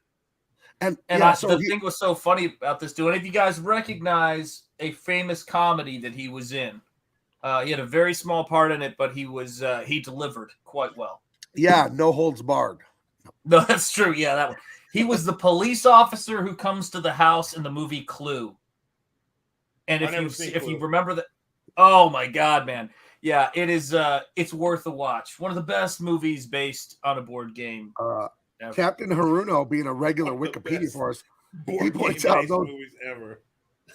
Yeah, it's at least a top 5 board game based movie. Oh yeah, man. Yeah, Shoots and Ladders doesn't even come close. Right? Did you guys hear about the new board game cinematic universe that Disney's working on? That wouldn't shock me. It's gonna be like the Avengers. Like Monopoly Man's gonna be like Captain America, and but there's gonna be But Monopoly Girl's gonna be tougher than him, and she's gonna talk shit. Right. The whole thing takes place in Mousetrap. There's like this big contraption trying to land on the people and get them all. Is this Candyland? They're trying to get to Candyland. Well, you're right. They start in Candyland, they go to the Mousetrap, and they end up on Thunderball Island. It's wild, dude. And they make all the characters black. Right. Gay and black. Yeah, they're all gay and black. The fairy godmother has a mustache. And NC. One of the worst things I'm so pissed about, and I'm really pissed. I'm pissed because they fucked it up, number one. But I'm also pissed that I can't share it with my son because I really wanted to. I was really excited about that He-Man remake on Netflix a couple years ago. It looked awesome. The animation looked great. Huge muscles. The characters look good. Skeletor looked good. It didn't look cheesy. It didn't look too CGI. It looked great. I was like, oh, hell yeah. This is about to be good. I can watch this with Junior. I wouldn't mind sitting down watching a new He-Man with my son, watching him have the same excitement that I had watching the original He-Man back in the day. Then it comes out, and they, spoiler alert, they kill He-Man in the first episode. So the rest of the series is... what's her name? Evelyn. And Tila and Evelyn. Yeah, but Tila or whatever her name is, she is what's his name's He-Man. Daughter. No, she's Man-at-Arm's daughter. It's Man-at-Arm's daughter. So the rest of the movie is Man-at-Arm's daughter, Evelyn, and some black girl who's a Man-at-Arm's daughter's friend, and Man-at-Arm's daughter has her head half shaved. And all they're doing the whole time is bitching about the men who have failed them in their lives while they're on their way to try to resurrect He-Man. How is He-Man not the fucking hero in He-Man? How do you kill He-Man in the first episode and then Adam is like this borderline gay dude? Man, I was so fucking mad. I can't let my son watch this shit. Shit. That's why you got to have him watch No Holds Barred instead. I'd much rather. Is right. Yeah, her Tila's friend was their ambiguously gay friend. It was all over the fucking place, Sam. She was obviously in a relationship with what's her name, Tila, whatever the fuck her name was, with half of her head shaved and these big old arms. They all had like muscles and shit. Dude, it was weird. How are you sending a bunch of chicks to go save Castle Grayskull and He-Man. That's a slam dunk. I think you're right, but I'd like to point out it's not Grayskull, it's Gay Skull. It's almost Pride Month. Show some respect. Castle By the Gay power of Grayskull. Hey, this is the best part of it, though. Power. It's dumber than that, though, Jericho. It's dumber than that because somebody looked at Masters of the Universe, which they got rid of He-Man in the Masters of the Universe. So that was the first tip of the hat to you, that they were going to fuck with it. They go, what if we took He-Man and made a girl's property version of He-Man? It's like nobody in the room. We got this thing called She-Ra. Well, Yeah. Hold on. I watched an hour-long documentary on YouTube about that very thing happening in the 80s. And we see woke nowadays where they replace everyone with a woman or a gay or a black or whatever, instead of making new stuff, and it ruins the old thing, right? In the 80s, the He-Man toy figure line was making like $100 million a year. It was the number one toy line in America. And some people at Mattel, some ladies that worked on the Barbie division, not the He-Man division, they said they wanted in on that craze of the fantasy action too. And that's why She-Ra was created. And He-Man failed right after that, because they would put She-Ra in his show, and they had the pony and the unicorn and all that.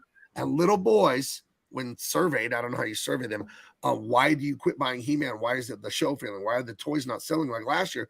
Little boys were embarrassed to play with He-Man because of She-Ra and the unicorns and all the girly shit. So this woke shit already happened like in 1986, where you shoehorn in like this feminine stuff into something clearly for boys and ruined it. So we learned from our mistakes so well, and now we can repeat them exactly. Right. Fuck, man, that shit made me so mad. What a slam dunk! That's an underhand pitch to Barry Bonds, 1998. He had half blood, half HGH in his body. He would have cranked that fucking ball into another zip code, and you give us this shit. That whole series should have had He-Man from beginning to end in every single episode. But every single episode. Man, these woke people are a menace, dude, because it's like you could print money if you own He-Man. But here's the showstopper. The worst one of all, and we all know, we've all talked about it many times, is you, Jericho, now own, I snap my fingers, and you own the IP for Star Wars. And you can't figure out how to make money owning Han Solo, C-3PO. Shit. That's how retarded the people at Disney are. Yes, but you can't figure out how to make a nickel. That's too easy. It's too easy. They're not trying to make money, though. They're trying to destroy these things. Like there was this behind the scenes feature. Like there were all these rumors that they hated Luke Skywalker and they wanted to, they saw him as a symbol of the patriarchy, and they did this behind the scenes feature. You can Google it. And in the background of one of the cubicles, they must not have even thought it was in frame, was a photo of Luke Skywalker from Return of the Jedi in the elevator, and with a big red X across his face at the Lucasfilm offices. Holy like George shit. Lucas named Luke after Lucas, his last name. What? They're in the house that George. Have you seen it? Google it. Character Luke was this? Oh, you're roboting a bit. Sorry, he was what? Are you telling me the character's what? Yeah. It was named for Lucas, and that's why in the early concept art by Ralph McCord, you're back. He's got a beard and a mustache and looks like George Lucas in the first concept art. But if you look at, I'm gonna see if I can call this up because it has to be shown because it is this is the famous image. Let me see if I can see it in the background. There it is. Hang on. And this was some behind the scenes feature. Go ahead. Do you know about that? Sell at Disney World, Jericho. Do you know about this? Enlighten me. They spent, I don't know, maybe $1 billion, maybe $100 million. They spent lots and lots, a lot of zeros. So many zeros, it looks like it says, ooh, on the check, okay? So Lost you. It goes into space, right? It's a hotel. That's the fantasy, okay? They have staff that work there, and they role play with you, like, oh, we got to take out these rebels and blah blah blah. And it's like a 3-day extravaganza, and they closed it. It was open for 1 year, and it's going out of business because everything about it was woke. It was the brand new. It wasn't based on real Star Wars. It was based on brand new idiot woke Star Wars. And of course, the captain of the ship is like a dumpy, frumpy woman, and like everything is just that ugliness that woke has. Admiral Gender Studies.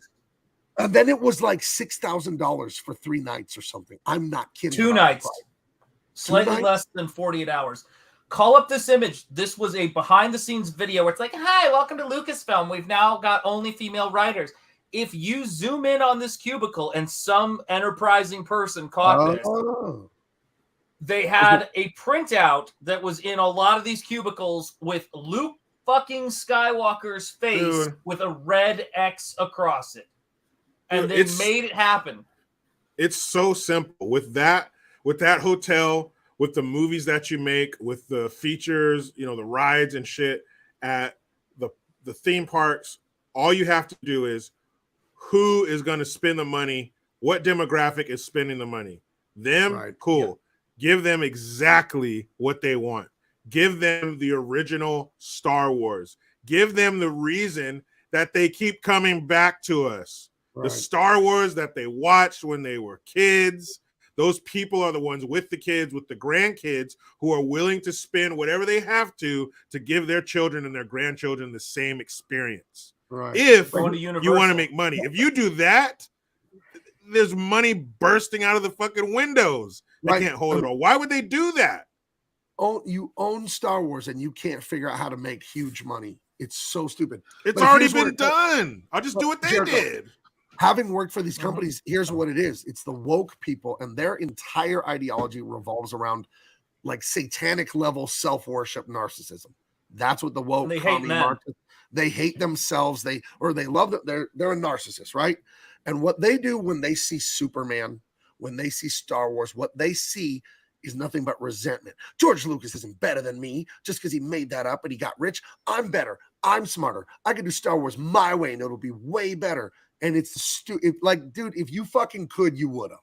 Okay, you're not him. Yeah, but when I worked at comic companies, that's how the woke writers were. I famously quit working there because they said Superman doesn't believe in truth, justice, and the American way. Just made Superman all woke and stupid because the writer is a social justice warrior. He's like, what do they know? 80 years of success. I know more than truth, justice, and the American way and all that. And it's so dumb. And I liken it to this: McDonald's. Burger, fries, drinks, right? And the burgers are beef, right? But what if someone brought up the point in a meeting at McDonald's, we don't have any fish sandwiches. As the boss there, I'd be like, we should add one. The woke person says, no, get rid of all the beef and they're all fish now. So like, this is a fish restaurant? Like, what are we doing? And then you promptly go out of business.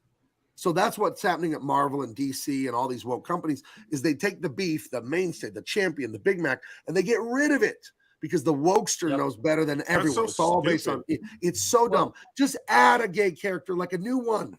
Don't take the guy that's not gay and just add a new one, of course. And if it's good, if you're a good writer, it will succeed. But they're not. They need Batman's fame to push their agenda. So, but we're not being funny right now. I'm getting mad about this. No. Sorry. But let's be a little pissed here real quick because this is the thing, right? For however bad this movie can be. And I think it's debatable. Some would say great. Eric, we see you in the chat. I want you to know, Eric, we hear and see you. And Jericho is going to write you a card apologizing for his participation in whatever your troubles may or may not be. We don't know, so it's going to be a blank check kind of apology. Yes. Jericho ruined my life with that story of his friend. But this is the thing, right, is that this movie is not political. We used to all hate all politicians equally, just like we all hated the idea of how much the IRS was taking of our money. There's a very basic things we shared. And politics is an entertainment killer. It is the enemy of fun, for God's sake. And it is laughable. The Michael Jordan quote we all know so well, Republicans buy sneakers too. There is no reason to wade into this as a fucking corporation that probably has slave labor building half your shit. It's ridiculous. It's so dumb. I love football so much. It really shaped my life as a young man. I played it forever. Then I coached it forever. I was super successful in my high school, but then my son was even more successful than me. And it was just such a great part of my life. And I watched the NFL on Sundays and they have like end racism written in the fucking end zone. Yeah, it's like, it takes all of us. Would you stop it? Like what, if I catch the touchdown on the end racism, does racism end if I do that? Like, there's no point. Oh my God, fuck! I was totally for it before I read that, and then I was like, "Oh, you're right, you Like, dude, half of your employees probably beat up their girlfriend this morning before they came here. Don't start preaching to me about in racism. It takes all of us. Shut the fuck up. Get out there and get CTE and play football. I don't give a shit what you think. If you want to have a press conference or you want to have a rally somewhere, go right ahead. But don't slip that in when I'm trying to watch football. And they don't even. It's disingenuous. It's coming from an industry that has 70% black employees. So shut up. They're saying the NFL is racist. Okay. Yeah, well, shut your jock ass up and get your sweat hog out on the field. Exactly. We'll get right back to the movie, but I want to give some very good news. And speaking of the NFL, reminded me of something. A boy named Braxton Burmeister, who I coached in Pop Warner at like 8, 9, 10 years old. His dad's a friend of mine. My son and him went to the same high school. Played 4 years, won 2 San Diego championships, won a state championship. Braxton has every California record for quarterback, passing, touchdowns, yards, all of them. He was varsity starter since he was a freshman. Braxton Burmeister got drafted by the LA Rams. I am so proud of him. Oh, nice. This is a family friend. This is one of my son's closest friends. Even though they graduated in 2017, they still text like that group text of like those core, like 10 guys from the football team. But Braxton is in training camp with the Rams right now. I'm so excited for him. So One's in the chat, man, for our kid. Yeah. Nicely done.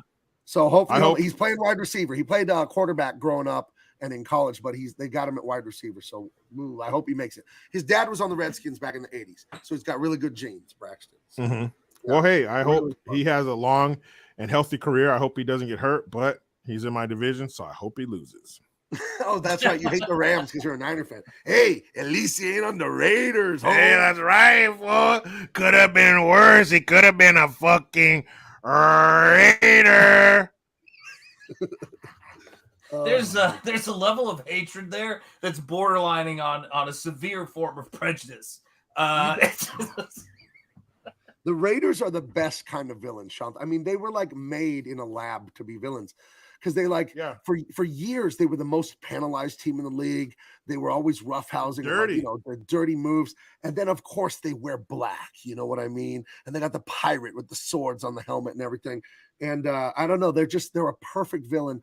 I don't like them being a bad team. I like it when they're good because it gives you something to hate. You know, it just gives you like, the fucking fans, Raiders, they won again. Oh. A lot of their fans continue that bad attitude in that fucking off the field, like.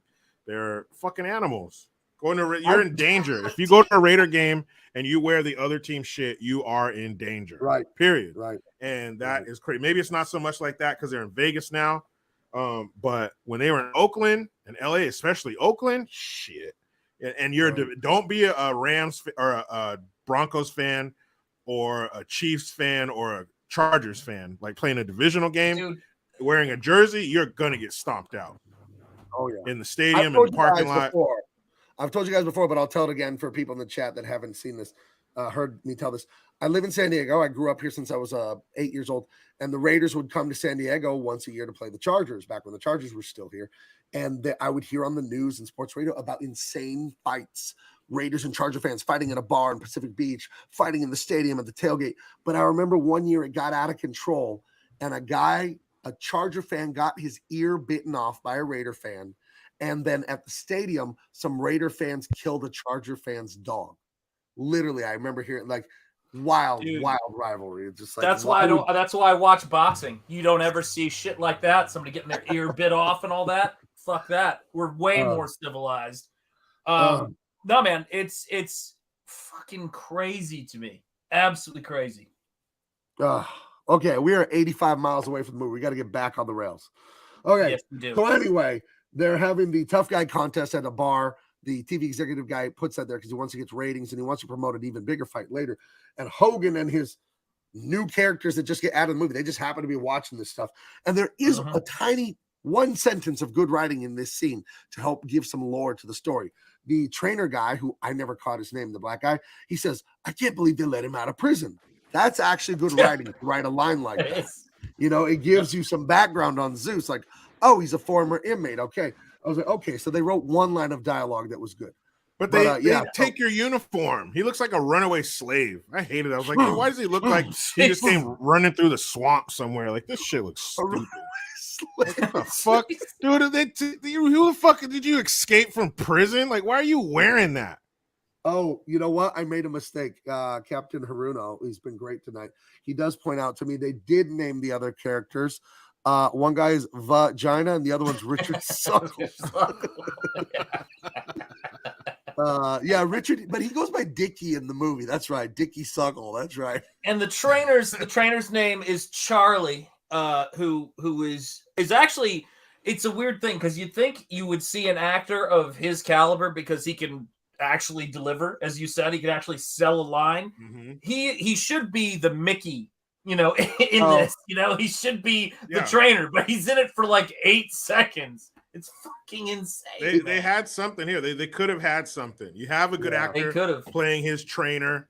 You have a good actor playing Brel, shit like that. Hulk Hogan, he had potential. There's a scene where he's actually talking, and there's a scene later where he sheds a tear. He did pretty good at that. He was somewhat believable in that scene. So you had something, but they were like, nah, ignore that. Just put all this stupid shit in it, and we'll crank it out there. And then when it doubled its budget, that made it even worse because now you just reinforced their insanity, their hubris. Now they're like, dude, you thought that was shitty. You're wrong. It made double what we put into it. So now they're really crazy. Now they're really emboldened with all this nonsense. Man, this was a shiza hole right here. And can we get to the next scene? Have we? What is the next? No, we can't. We're dying here on this hill. Okay. So that's where he's Rip. I want you. It's so stupid. He's calling out Rip. He's doing his best Clubber Lang. Yep. He keeps calling out the champ. My prediction, pain. Clubber, you got any predictions for the fight? Prediction for the fight, pain. One of the coldest lines ever. Mr. T was a surprisingly good actor, being a jock ass himself. He made a couple appearances on WWF wrestling with Hulk Hogan. Yeah, look at this shit. Where did he take that picture? They had a photo shoot. All right, Zeus. Yeah, turn to the side. All right, put your hand there. Yeah, like there you go. Give me a little bit more. All right, right there. Perfect, Zeus. Who took that picture? That's like a backdrop at like Mervin's. Done at Olin Mills at the mall or something. Yeah, like Mervin's. Dude, he still has his prison with like the laser stripes behind him. Glamour shots. Yeah. Like the junior high school fucking backdrops. You'd pose with your girlfriend. What is this? What is so it's the end of days. And it's a sick pic though. Yeah, he's huge. Yeah, dude's ripped, but it just doesn't make any sense. No, why does he still have his prison uniform on? They're not going to let you take that because you look like an escaped convict. And if a cop sees that, you're probably going to have some problems. That shit. You might. Leonard S. For $5. Thank you very much, friend. No comment though, so okay. But money. You send that money, we'll send you one of these. Thank you, Leonard S. Maybe Leonard S. was just sending us like a what's that smell? You got to get the whimpers in there. Dookie. I feel like that wasn't the first time that guy shit himself when he got scared either. No. He's done it. By the way, I'm supposed to believe the guy shit himself, but I'm also believed he's such a hardcore guy. He doesn't mind killing a stranger or delivering him to his death. Yeah, right. Delivering him to his death. Like he's a hardcore mercenary killer, but he also shit himself.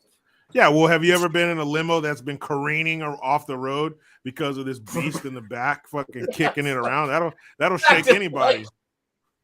It was like transporting an orca in the back of the limo. It was just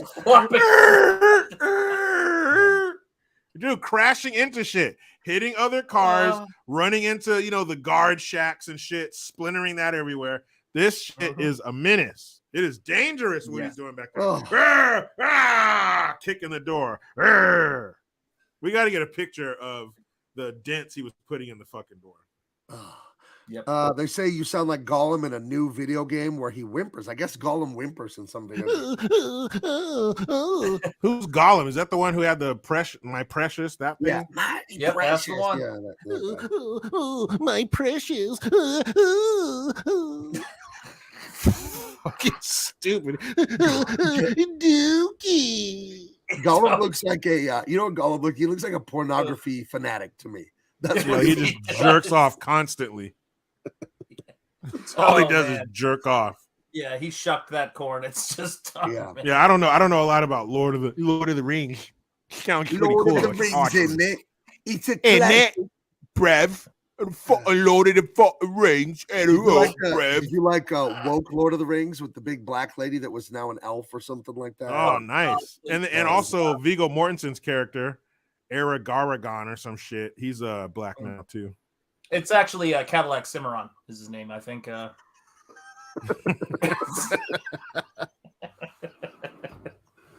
Shit, where's the ring? I'm looking all over for that motherfucker. No, you know, like you had a ring up in this bitch. Shit. It's guys. It is. I don't think. Like I just look. I don't want to. Stop. They weren't in racial harmony back then. Stop. No, but this isn't even it. Let's be real with this. This shit is so fucking condescending. It defies logic. It melts my fucking brain. I don't know. I think as a black guy, Jericho, you feel empowered seeing this strong queen, right? Fucking empowered. Yeah, if you notice, when I saw that, I started sitting up straighter. Right. I was like, whoa. Really? You thought that? What was that? Yeah, so like kids, there was a time, guys. There was a time when if you were black in this country, you couldn't admire a fantasy elf. You had to admire Michael fucking Jordan. Yeah. Like, what the fuck is where? How are we going Ben up? Carson. You know? Yeah. We had Bitch, Gandhi where the at fuck's one my point. ring, bitch? It's just fucking ridiculous. It's dumb. It's dumb. Create somebody new. Why are you taking someone that already exists and changing it? I wonder if black people have their own fairy tales and fables that the TV companies could draw from and make shows of instead of stealing European ones. I wonder if black people ever came up with any sort of folklore fairy tales. Maybe not. Who knows? Yeah. Who knows? Who cares? That's not important. Let's take the ones we have and fuck them up. No, that's the thing about it. Like they're trying right now, and when they go after like. And again, I feel like I can say this pretty well. When they go after my sacred cow, the thing about it is they're going after fucking Blade next. I will lose my shit. Oh, they're gonna woke Blade. You know it. No, they are, and I bet you it's gonna be Blade's a fucking idiot, and then the female Blade takes over. It'll be something utterly fucking demented. Out of the way, old man. Out of the way, old man. This is how it's done. You know, or something like that. Yeah. No. She's gonna say, "Men like you always trying to ice skate uphill." You know, she's gonna steal. Oh God, they better not. By the way, if they make a female Blade, that's right. Done. I'll only watch. You know the great. You know, the best part of that line is though that the story of that line. He goes. I think it was one of you guys might have said he was at a meeting. And Wesley Snipes said, "Some motherfuckers always trying to ice skate uphill." And the director goes, "That's great. We should put that in the movie." He goes, "We shouldn't put that in the fucking movie. That's ridiculous." And they won, and he put it in the movie. Yeah. But Wesley was like, "We're not putting that in the damn movie." That shit is so stupid, man. Yeah, it's fucking. That makes no sense. Like, what the fuck are you doing? Hating America. That's it. That's all they could be doing. I think Intergalactic Transmitter's on it, bro. She's gonna be Blade's gonna be Scissors. She's gonna scissor her girlfriend in the movie too. Ooh, Daywalker. Yeah. Stupid. Oh. Anyway, so they have their no holds barred fight. They put it on TV. It's a ratings bonanza. Zeus comes on with 3/4 of one unibrow. Says he's gonna kill Rip for some reason. Yeah. Oh shit. Hold on. So back in the beginning, before Jockass came to have the meeting with him, he was saying, "All right, we need ideas because we got to take these people down. What do you got?" "Oh, well, this sounds good. What about a game show?" "Ah, get out of here." And he goes, "You, what do you got?" And the lady says something, and he goes, "Hey, take a leak." And she starts like grabbing her shit, but like she didn't just get up and go to the bathroom. She started like gathering her stuff. Like, what does take a leak mean? I thought it meant go take a piss, but she's like getting her briefcase and her papers. So does that mean to him? Does that mean go home for the day or you're fired? What the fuck does that mean? Nobody knows. It take a so leak. weird. Go take a leak as an insult. Take a leak. And Why don't you make like a tree and leave? Get out of here. Yeah. And then there's one coming up really later. He would have told her, "Go take a shit." Yeah, take a shit. Go take a dookie.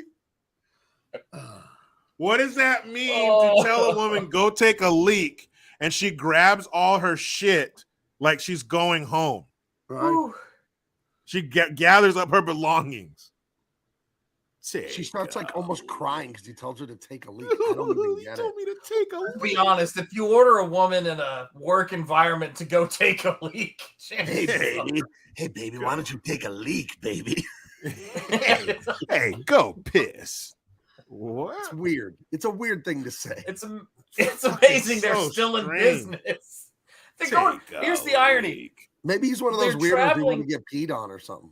You know? Yeah, they're traveling all around trying to find a freak show. They'd probably have a #1 show if they just filmed themselves in their average day at the office. Dude, that shit was so weird. Hell. Hey, take a piss. So there's another one coming up that's even more weird. So yeah, so Zeus has his debut where he's wearing his prison outfit. He's on the cover of the paper. The next day he comes in and now he has a whole new wardrobe. Now he's in like the black spandex with the big belt buckle and the shoulder pads. So these guys make shit turn around quick. I need neon signs that say the most vague shit you've ever seen by tomorrow. And I need a brand new wardrobe for the 6'5", 300-pound man that we just met. So get that shit going too. And then it's like and then Zeus goes on a world tour of apparently he hates union workers because he goes to, and now on Double Impact Triple Threat, our channel right here, comedy movie review. We love fire factories. We love steam factories. We love electricity factories. Guys, you don't know this. Sparks. These are factories, and that's all they make. Sparks, steam, fire. Sometimes they make all three, all four. But this guy, I heard his name. His name was Lug Wrench in the movie, and that's a giant like industrial wrench there in his hand. And he's gonna fight Zeus, and Zeus is just touring the countryside, attacking union workers at fire and steam factories across the country. Dude, that wrench you could fucking easily bash somebody's skull in with. Right. You could kill an elephant. This is on TV every night. Dude. It's not the Dookie factory, all right? No, it's not. Those are hard to come. Those are hard to get footage out of. Right. But usually they just don't have the kind of, you see the sparks. If you go back one, you see the sparks coming down. So this is at least a spark fire factory. Dude, I don't even think. Oh, I was gonna say, is that one of the fucking movie hands in the frame there with the clipboard in the ear? But no, it might be. It might be the TV because they're on the TV show. Be the TV. Yeah. Is that possible? Yes. But they missed that? This movie set, it's entirely possible. This guy was actually working on the movie and not one of the characters. Well, the fact of the matter is, you don't see this kind of shit in movies these days because we sent all of these spark making jobs overseas. Right. Yeah. They're all in Mexico, the Chinese sparks, China. Not the same. Not the same. They don't look the same. No, they get here and they're not as good. They don't help this country. Right. So yeah, there's the fire factory they've crossed. He's come from the sparks department in the factory, the sparks area, to the fire area, and he's gonna fight this dude and let the grunting begin. Right. And they're fighting and he's throwing around.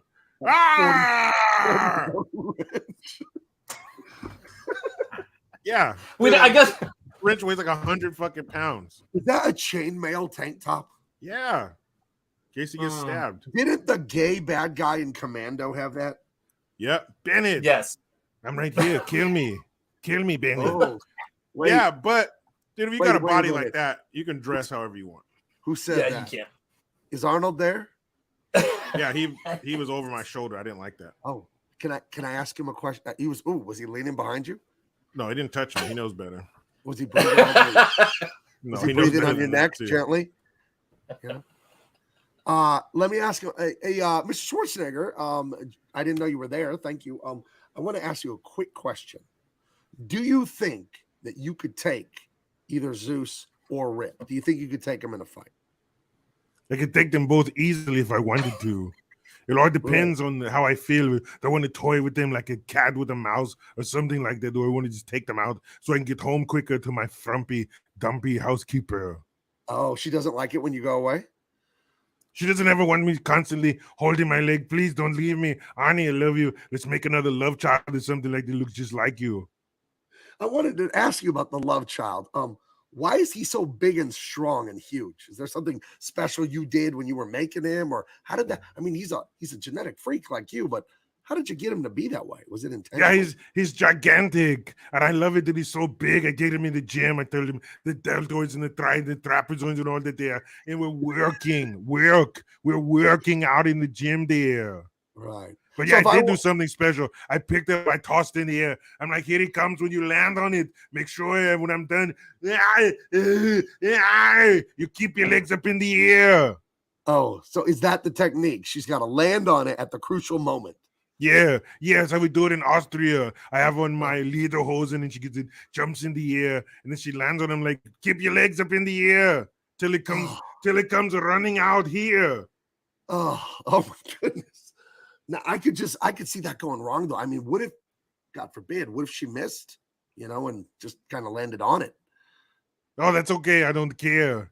It's very tough. I've broken it a few times. It's a very tough penis. It doesn't matter. We're going to get it in there. I'm going to, yeah. Oh, all right. Well, I was wondering. I've wondered that since I was little. Could Arnold take these guys? Yeah. All right, then. We'll see you later. Okay, say hi to Hulkster. Tell Hulkster we're going to have him back in a little bit. Okay. We're not talking right now because I just opened up another restaurant across the street from his Pasta Mania. So he's already said, you're cutting into my customers. They're going here. I've been working very hard here. Now, you told me you were going to get along with him. You told me the feud was over. I tried. I took him some Austrian baked goods over there. He's like, I don't need it. I'm shredding right now. I'm not carb loading. You got upset. So we fought a little bit back and forth in the parking lot here. So he insulted you again about the Bavarian pretzels and all that? Yeah, he's an asshole. Oh, I'm really sorry about that. I'll talk to him next time I see him. I'll talk to him. Yeah. All right, man. Yeah, all right. Well, tell Lupita I said hello and give my best to the other nanny that you have to. Yeah, I'll do that. Hey, come on, I'm here. Jamie.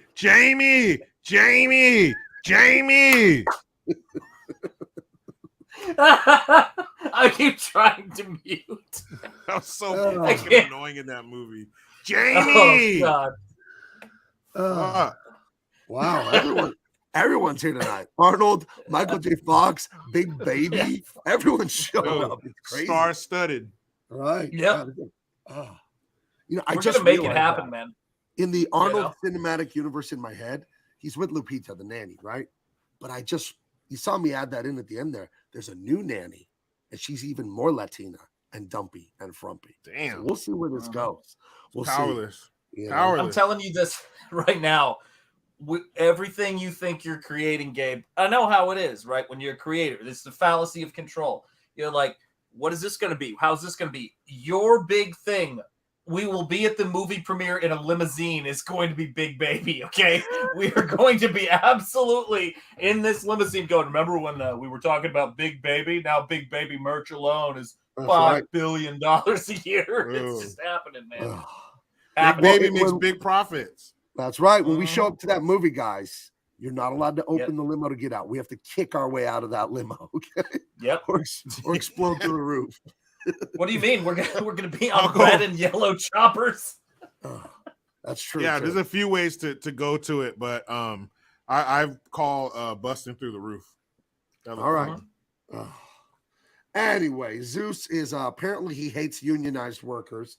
He goes from factory to factory, ruining people's faces. And again, a limo. There's always limos. Limos everywhere. Right. And her and the Hulk, and I love how the Hulkster dresses up for the occasion. They have to go on a business trip somewhere. And I don't remember what the business trip is for, but it's to set something up. I don't remember. but she's his business manager. They're going on a trip out of town. And this is where the it's movie back to like his hometown. Because they know him at the diner. Right. The black lady, she's the same lady from Action Jackson who knew everything, you know, was telling him about the Detroit automotive, whatever. And, you know, while she was giving him a steam on his face and shit, the hot rag. And she's basically, child, And if I was single, I'd snatch him up, girl, honey, child. I was like, hurry up, get the fuck out of this scene. I've heard that line. I've been married for 20-something odd years. I don't feel like I would appreciate my wife saying that.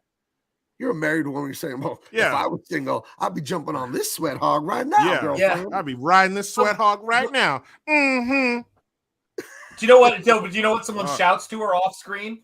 Who brought you here, sucker?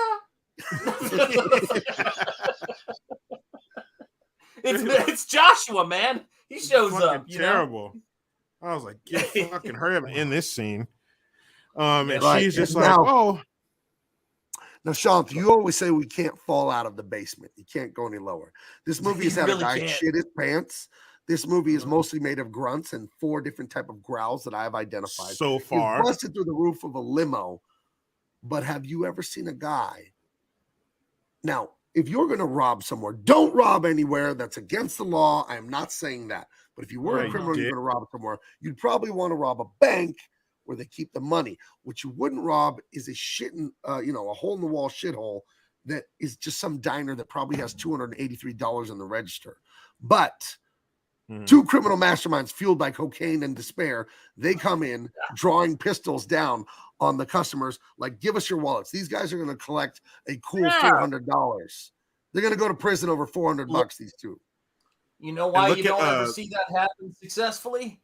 It's because the only assholes who ever do it are the family or employees who work at the fucking place. Yeah, somebody used to go, Raymond, is that you? Oh, shit. Oh, fuck. So these 2 idiots in clear masks, who you could tell exactly who they are, happen to rob the restaurant while the baddest motherfucker on TV is in there just trying to enjoy some food and some sexual harassment from the waitress. And instead of going over and fucking this dude up, he decides this is a great time to have a food fight. And I'll just throw food at this guy and incapacitate him with the velocity of these confectionery treats.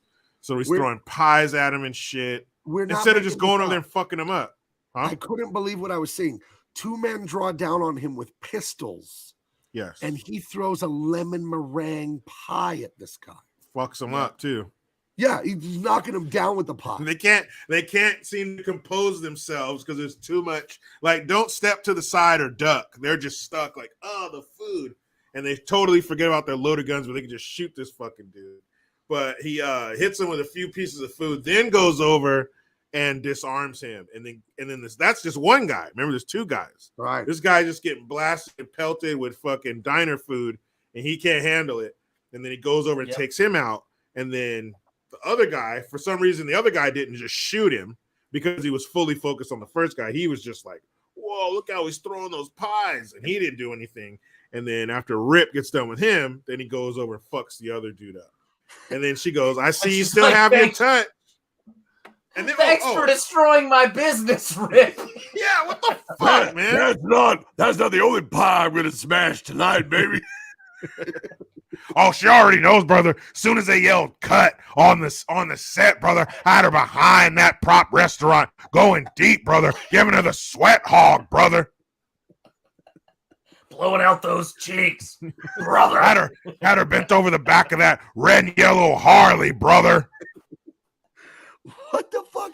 He defeated them with pie. Dude, and fucking destroyed the restaurant. And then the classic, let me slide you down the bar through all of these plates of food. He's like, and like slid up. What the why fucking do that?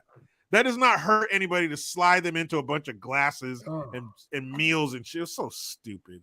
And then the guy falls, incapacitated. He's probably unconscious from getting hit with those pies. And he saves it. He's like, yeah. $100 if I make a Hulkster and Raiders. That's easy.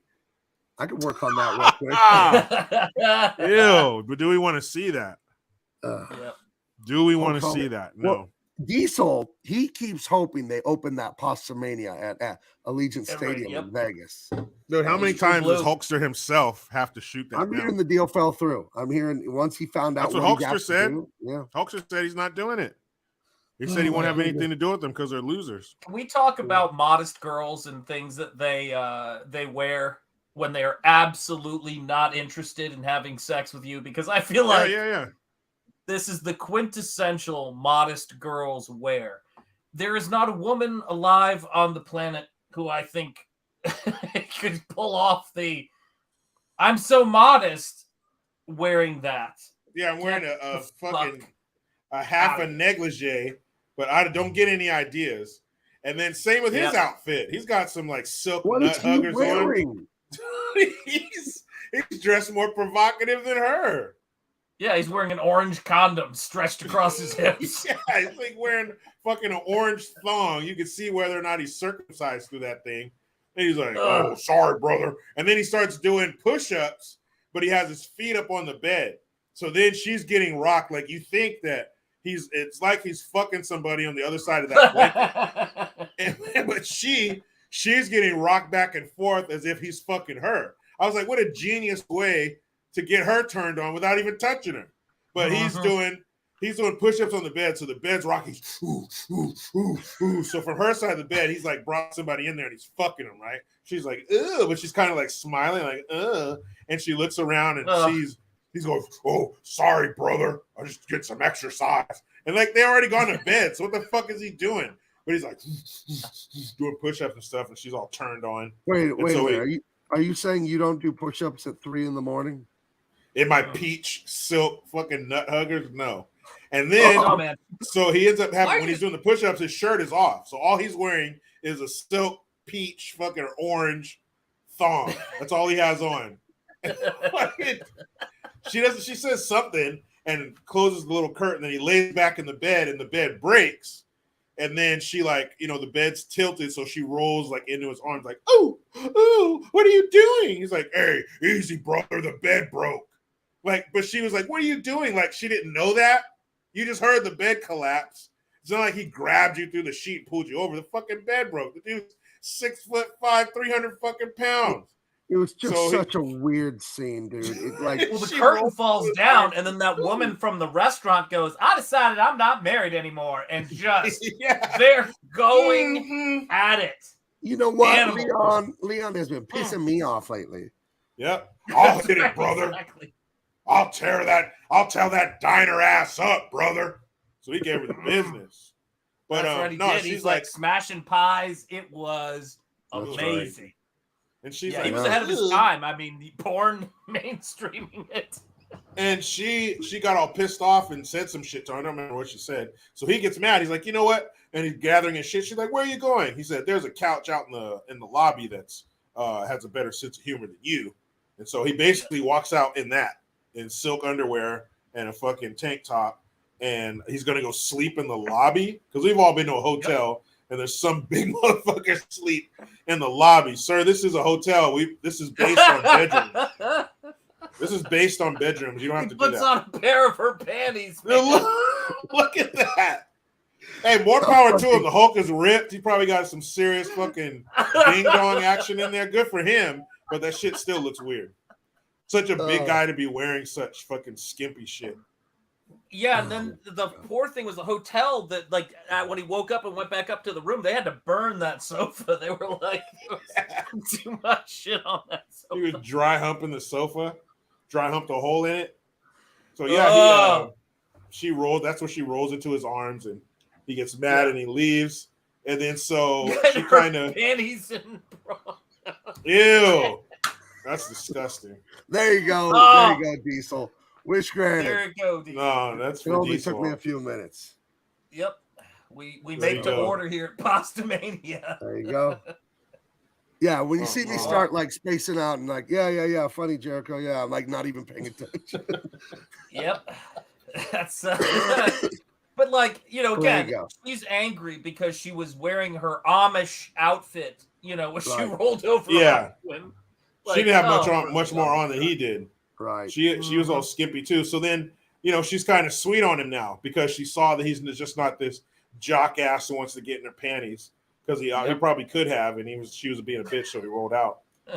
So now she's like sweet on him, and she goes back to Brel because he sent her to be with him, to fucking tell him what to do and convince him to go. Dude, what they don't reveal until this point in the story is that her job was to seduce the Hulkster to get him to join Brel's fighting league or something. Yeah. I don't know.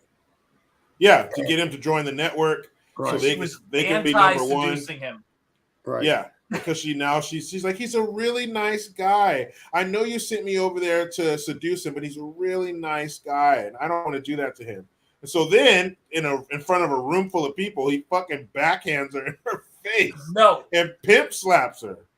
I'm so glad you brought that up, man. He, in a room full of people, there's in the 10 office people in there. meeting. Yeah, they're back like in that boardroom or whatever. Yeah. That's where they are. Yeah. He smacks her. I was like, what the fuck? Dude. How is this guy still alive? How is he still employed? Motherfucker slap somebody. She doesn't look like she's going to get slapped. This is literally the instant before she gets slapped, because she tells Brel that she's not going to seduce him and cheat the Hulkster and all that, and he fucking backhands her. Dude, like she smacks owes him the shit money. out of her. Dude, it's insane. Smacks the shit out of her in front of a room full of fucking people. I mean, and she goes down. He blasts on the couch. Dude, fucking nails her. Yeah. And so you would think somebody would stand up and say, "Hey, what the fuck? Let's get the police. You're fired. You're going I know to the jail." stakes aren't serious in this movie because it's just about corporate sponsorship and shit. But I will tell you something, man. I know it would go completely be outside the realm of this movie, but I hope that guy dies. Yeah. He's a piece of shit. He's tried, but he's not done. He's not done. He tried to kill Rip. He smacked his girl, but he is not done. All right. Yeah. He's not done being a piece of shit. Oh. Yeah, fuck that, man. Sorry. She runs over to Hogan's house, and did Brel do this? He's doing a little bit of acting here. He's like, "Who'd you get mouthy with, brother?" Yeah, he's like totally not understanding. She's like, "Look." He's like, "Well, what'd you do to him?" "What'd you do to deserve that one, brother?" It's not like these ass beatings just fall out of the sky, How'd you earn that black eye, brother? Yeah, that's fucked up, Hulkster. Rip, whoever you are. We'll tell him you ran into the door at night, go to the bathroom. Next time, watch your mouth, though, brother. Fucking dick. This reminds me of a joke I know. What do you tell a bitch with two black eyes? Nothing. You already told her twice, brother. Hey, you want to hear another one, brother? While I stare at your black eye, brother.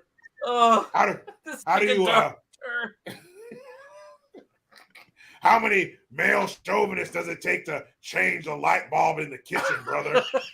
I don't know. None. You let that bitch cook in the dark, brother. Dude, what an asshole. Oh God. Rip turns out to be a fucking dick. Oh. Yeah. Oh, Lord. No, what he really did, though, he grabbed her head and he was like, yeah, then he puts his nose to the carpet and sniffs his way. Yeah, he's trying to smell his like, way what to figure the this one out. What the fuck is wrong with you, Rip? Fuck away from me. Okay, this is a device. I mean, I've used it in some of the comics. Oh, boy. But I'm sure you've used it better. Right. This movie uses this device over and over and over. You see the TV, you see the TV, you see the TV, you see the newspaper. And it's like, you can tell the story some other way. But it's like they're always advancing the plot with the TV in this one. And Hulk Hogan just happens to be watching this channel all the time. DTV. That's what he calls the TV. Let's put on TV. the exposition channel. Right. Yeah. Let's put on the channel where they explain everything. Yeah, so this is man, look how small he makes that dude look. Golly. He makes that dude look like a child. That motherfucker is huge. Go, oh, you're so cute. You're so cute. He is gigantic. Fuck. But Yeah, you know, he's he's rip. That's pretty much all you get from him. And this is the look on their face when they see him on TV. Huh? It's that guy again. Oh, sorry, I'm close. I remember that guy, brother. So he's again calling him out. And then so it goes, just so you understand what's going on here, right after we play on the TV that he's talking to Rip and he wants Rip to fight him, the very next scene, we're going to have him show up where Rip is and then challenge him face to face. So you really understand what's going on here. Looks like, oh my God. Yeah. So he's challenging him. You're too much of a pussy to fight me, Rip. I'm Zeus, whatever. Got 3/4 of a unibrow. So then Hogan is at some children's rally charity thing. I don't know. He's raising money for kids. Some Rip event. He's like, We're gonna teach children how to growl like a real man. It's my outreach for children who never learned how to growl. They didn't have a father around to teach them the different type of growling they could do. It's a Rip's growling camp. There you go. That's what it is. Camp Growl for Rip and the kids. And you know, he true to his Hulk Hogan persona. Loves the kids, man. It's all about the kids, helping the kids, doing stuff for the kids. And it's a really good guy. So he's out there with the kids. And then all of a sudden there's a helicopter off, and they're just like, what the fuck? Helicopter? And then who's on that helicopter? Fucking Brel, Zeus. Look at the belt buckle on Zeus. Look at the belt Ordway. Yeah. Like and then the VHS vest, like the wardrobe on this fucking dude. I mean, imagine the fabric they had to fucking use to make this dude's clothes. So they get off the helicopter and Rip's like, again, how they do in action movies. The main character is always, hey, back up, get down, move, run over there, helping people, saving people, showing you that he's a good guy. And he's backing up like, don't worry, kids, I'll stop him if he tries to fuck you up, brother. So he's like, for some reason, like pushing the kids back. And then he walks over. And this smug fucking prick is, so you gonna fight him, Rip? You're gonna accept the challenge? And Rip doesn't. And he goes, oh, so it looks like Rip is, it says right behind him, Rip Sports for the Kids. You can tell we spent a lot on signage, brother. Right. So he, you don't accept this? Hold on a second. What the fuck is this? I saw that and you pointed it out. What on earth is that sign? It's a Rip's Sports for Kids. But most of the sign is just empty white space. Yeah. Don't. Like I said, not a lot of money on signage. That is like the most bullshit sign ever. Like we are people. We are in hell. Like we are absolutely like somebody at the day of the shoot goes, we never made a Rip sign. Now what you're supposed to say is, well, fuck it, we can't throw together. We want to take some masking tape and gaffer tape and make a sign. They're like, that's exactly perfect what you're gonna do. That's a great idea. Shit. Yeah. Wait a minute, Diesel. Is that Mike Pence in the background? There he is. That's actually terrifying. That is Mike Pence, dude. Fucking hell. How dare you interrupt my charity growling for children? We put on this event. We call it Ripping a Big One. We put it on every June right here in Belmont Park. How dare you interrupt me, Zeus? Oh my gosh, the fucking sign. They made that sign on lunch right before. Dude, real quick, hurry up. They're about to roll the cameras. Hurry up. Oh. All right, it's the best I can do. Then they get in the fucking Magnum PI helicopter and take off. Racket now. That's his evening wear. He's relaxed. He's at home. I guess. Oh my gosh! Chilling, right. Man. That's that's Rip. right. So his girlfriend, or soon-to-be girlfriend, the lady he's talking to right now, she's coming out of her office or work or whatever, and a dude grabs her because they want to just punish Hogan. They want to force his hand. They want him to fight Zeus, all this stuff. So Brel sends a thug after this woman. fucking crazy. This movie becomes more and more unhinged. Just more. What is the goal? The goal is television ratings. Where are we willing to go? Murder. Yeah, right. We tried to kill him. People. I smacked his old lady up in front of 10 witnesses. But he didn't say nothing. And then now we're gonna send a guy to fucking force himself on her. Right. Like he told what did Brell did he tell this guy to, I'm not gonna say that word on YouTube, assault this woman in that way? Yeah. To what? To what end? To what? He's like, I just do something to her till Rip shows up. Dude. And how does Rip know like his girlfriend's in trouble? He was probably just headed over there to check on her and make sure, put a cold steak on her eye or some shit. Who knows what he was going to do? I don't know, but she's not even at her home. She's in a parking garage somewhere. He's just cruising around. And he's like seeing the countryside on his bike. He's like, if you look the next scene, he's got his nose on the asphalt as he's driving and he's smelling her trail. He's like, right. There she goes. Smells like someone's attacking her right now. And dude, he shows up right on time. That guy. It's so stupid. Like, why wouldn't he hop off his bike and fuck this dude up? Instead, he fucks him up with his bike. He fucking keeps hitting him. Turns around. I want you to get a gander at those white cowboy boots he's wearing. That is fantastic, dude. He was in charge of his own wardrobe. He's like, man, I'm about to blow their mind. Mr. Hogan, wardrobe has boots for you. You can't wear those. No, you can't. These wear are mine, wardrobe picked those out. He's like, it's my closet. He just went home. Dude, rip him. Right. So he would turn around and keep, corralling this dude and hitting him with his bike. So instead of moving, this guy jumped. He's like, all right, drive the bike up my ass. Minnie is a genius. Everybody in the chat, I want some ones in the chat for Minnie. Minnie is a genius. That is the greatest freeze frame.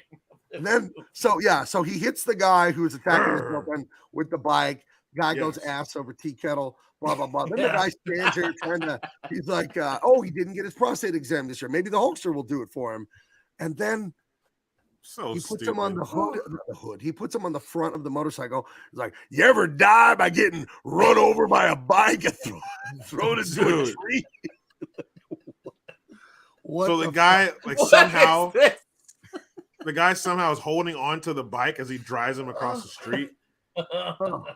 And he stops and flings the guy into a tree. Like, that guy would be pretty fucked up. He'd be fucking dead, that guy. So he killed him.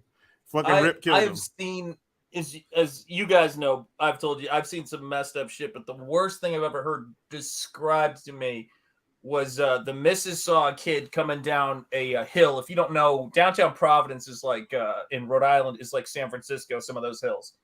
This kid was going down a hill on a bike, and like a bike, not a motorcycle, and the wheel went into one of those graded drain things, it caught and flung him into a fucking like telephone pole. I was like, and so when I saw this, I'm going, first of all, you just murdered somebody in broad daylight, regardless of what else was going on. There's gonna be some rumors in the news about how you killed that guy. Police don't want anything to do with it. Police are like, nah, we're busy doing something else. And what's her name? Joan Severance. She was in Playboy too. Yep, there you go. So she was a big deal at the time. Now, so I figured, again, adding some gravitas to this cast. You got some pretty legit people, but just didn't add up. Yep. Now, I only have this DVD. I don't have the Criterion Collection Collector's Edition Blu-ray like Captain Haruno. And he watched some of the extras, and he was telling me he called me and told me he was going to tell me about this during the show. And he said there was actually a deleted scene. I forgot you told me about this, dude. There was a deleted scene where Hulk drove into that guy's ass through his entire into his body cavity. He came out of his mouth. It was long, so they cut it. So, yeah. I can understand that. You know what's fucked up about that, though? Of the $8 million budget, that was $3 million. That scene. All the ass driving scene, like that inner colon that he was driving through, like that was. Hey, talk about driving up the Hershey Highway. Ridiculous. Oh, he came out the other side like a Tron light cycle. There's just a trail of blood on that bike. Oh, the cocaine is literally right. Yeah, we got it here. We got it from here, boys. Maybe that's what all that huffing and puffing was.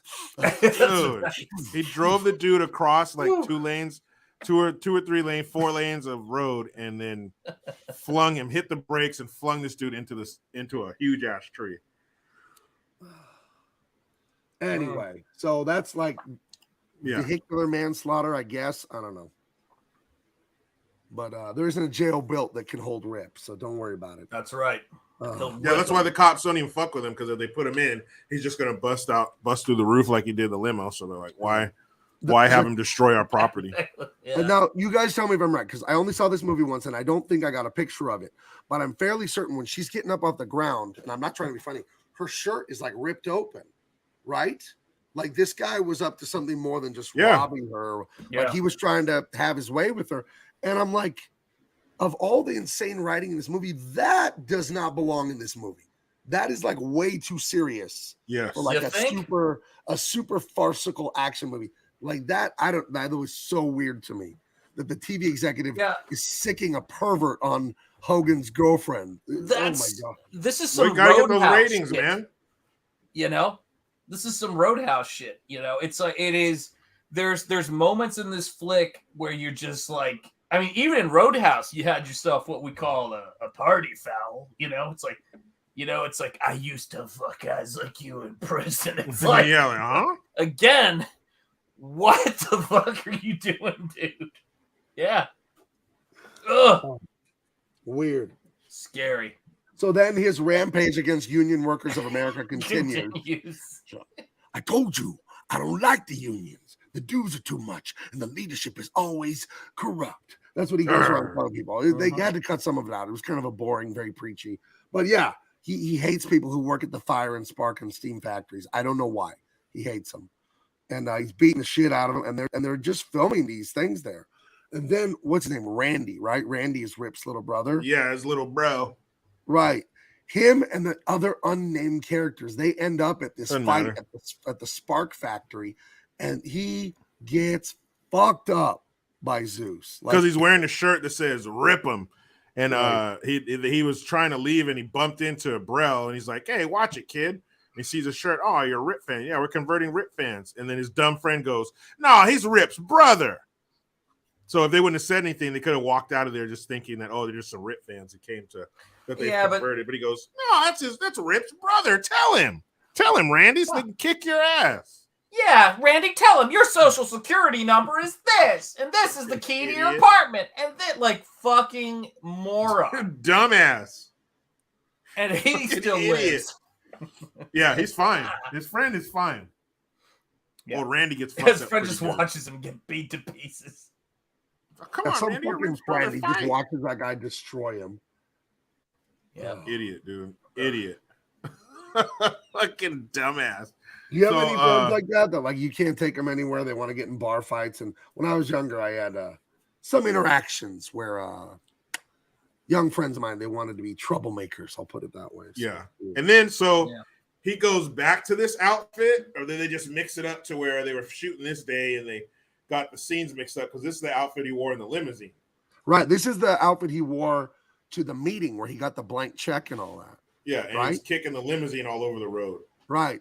This is his limousine kicking outfit, and you'll notice he's got red cowboy boots with huge heels. Yeah, and some black thing covering up most of the boot, I guess. Oh no, it just has a red toe and then has a black upper. I guess. So he's got to be around 7 feet tall wearing those fucking heels. Huge, dude. Look at dude. That's a good pick though. Dude, he's fucking yoked. Hulkster was huge, man. It looks like an absolute beast. Jeez. Dude, he's fucking humongous. And this is is this a nightmare sequence or does that come later? No, this is real. He's looking for Zeus because he just remembered what happened to his girl. Right. So now and his brother, right? Didn't he already paralyze? He don't know about him. Oh, yet. That's right. He doesn't know about the brother. He doesn't know about him yet. He just knows about his girl. If he had. Yeah, he really would have fucked that place up. So it's almost like a fun mirror, Enter the Dragon kind of thing, where he can hear them laughing like ha ha ha ha, jockass, but he can't see them. Right. I think they say jockass like 15 times in this scene because there's a video playing, right? Like a television playing, and it's Brel like just taunting him and telling him you can't fight. And his cronies too. Brel and his cronies. Again, writing basics 101, like freshman year introduction to English, you know. Why would Brel know to record a video to mock Hulk Hogan and to put it in like this gym and just have it playing? Why would he? Well, I don't think they're watching him on a camera. It's live.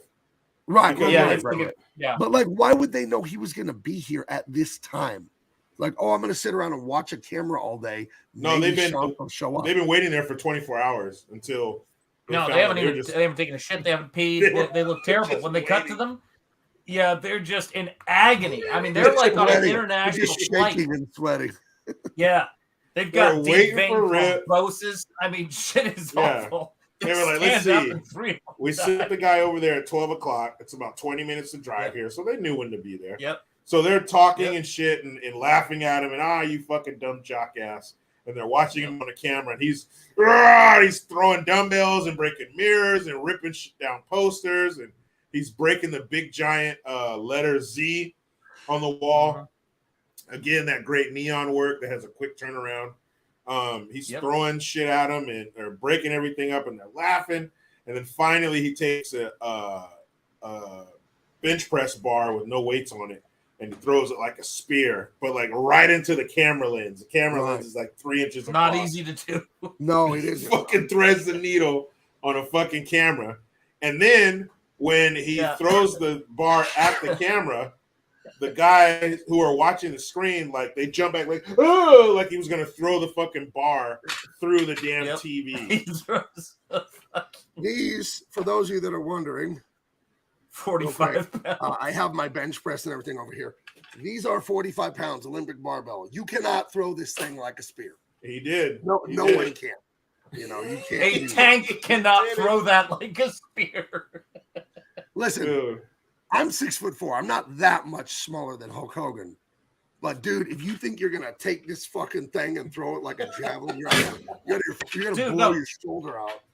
Well, let's say this. Let's say you could. It would go through the wall and probably kill a bunch of people. Oh, yeah. It's like a missile. It's going right. Drywall's no match for that. And he throws it, threads the fucking needle into the camera lens and scares the dummies watching it. They're like, oh, no. So he's going to come through the camera. Yeah, he's going to throw it through the fucking fiber optic fucking wires and shit. And it's going to come out the USB. Look at the chat. Rip has won them over. Rip could do it. Hogan can. Gabe can't. Rip could do anything. Even kill limos. Because we saw him do it. That's how we know. Oh, Nanda Meiser brings up a very interesting point about this movie. More quality writing. Yep. Oh, I clicked the wrong one. Where the fuck is the wrestling in this movie? Can we get Jeff Goldblum in here? Eventually, you do plan to have wrestling in your wrestling film, right? Really. I thought this was a grunting film. Yeah, it is. It's the grunt ASMR. The best one of the night was Tobacco Man's.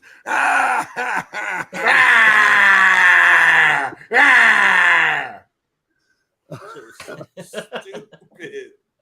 The only thing that scene was missing was Boss Hogg and Roscoe Pico.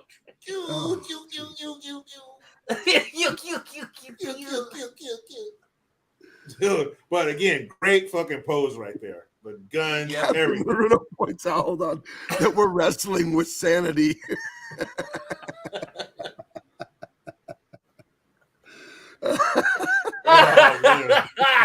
Just wrestling all through this movie. All through this damn movie. I gotta say, I love this movie. This movie's perfect for us. Holy shit. It is perfect for us, man. So the next scene, he goes, he's in the hospital with his brother. Again, now he's doing, instead of the black and red, it's the black and white. Same with the little crisscross fucking shoelaces or whatever. Like, did he get rid of the red because it's too lively? Since his brother is on death's door. Somber. This is like you got to tone it down. He's mourning. He's in mourning. Yeah. In this house. Hey, hand me my mourning do-rag, brother.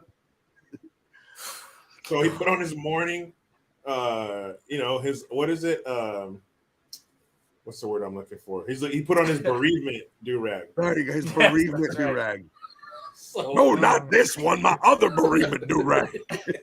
Don't be dense, brother. So, you want me to show up at the hospital looking like an asshole? Hulk is pissed. He's grieving. He's dealing with a lot. So he goes to see his dumbass brother, and he fucking starts crying. He holds his hand and starts weeping. And so he did a pretty good job. He did compared to what we've been seeing, he did a pretty good job crying. Yeah. In the crying scene, he really broke down and he's, really hurt and scared for his brother. But that was it, people. That was it. And I really believe this. Like, sincerely, I sincerely believe this, though, right? First of all, don't watch this movie. Don't you dare anyone watching this right now. But why would you do that to yourself? However, I'm completely convinced that with all of these people they try to bring over to Hollywood, if you got the right people around them, you could make it happen. It's not about the money. It's not about any of that thing. When you saw that scene, I could have taken a scene where he did that, remove half of this horse shit, and just give you Hulk Hogan doing Hulk Hogan shit, and it would have worked. Like, this is ridiculous. Like, everything the chat's saying, it's just like, there's errors of omission where you leave something out. There's errors of commission. There was no need to put a dwarf in a fucking cage hanging from the ceiling with a sign that said "smile." None. Throwing peanuts at people. Oh my god! Hold on. I love this one. No, not the morning do-rag. My morning do-rag. So I was like, don't be dense, brother. I love it too. Black and white Harley running outside, brother. He's got his morning.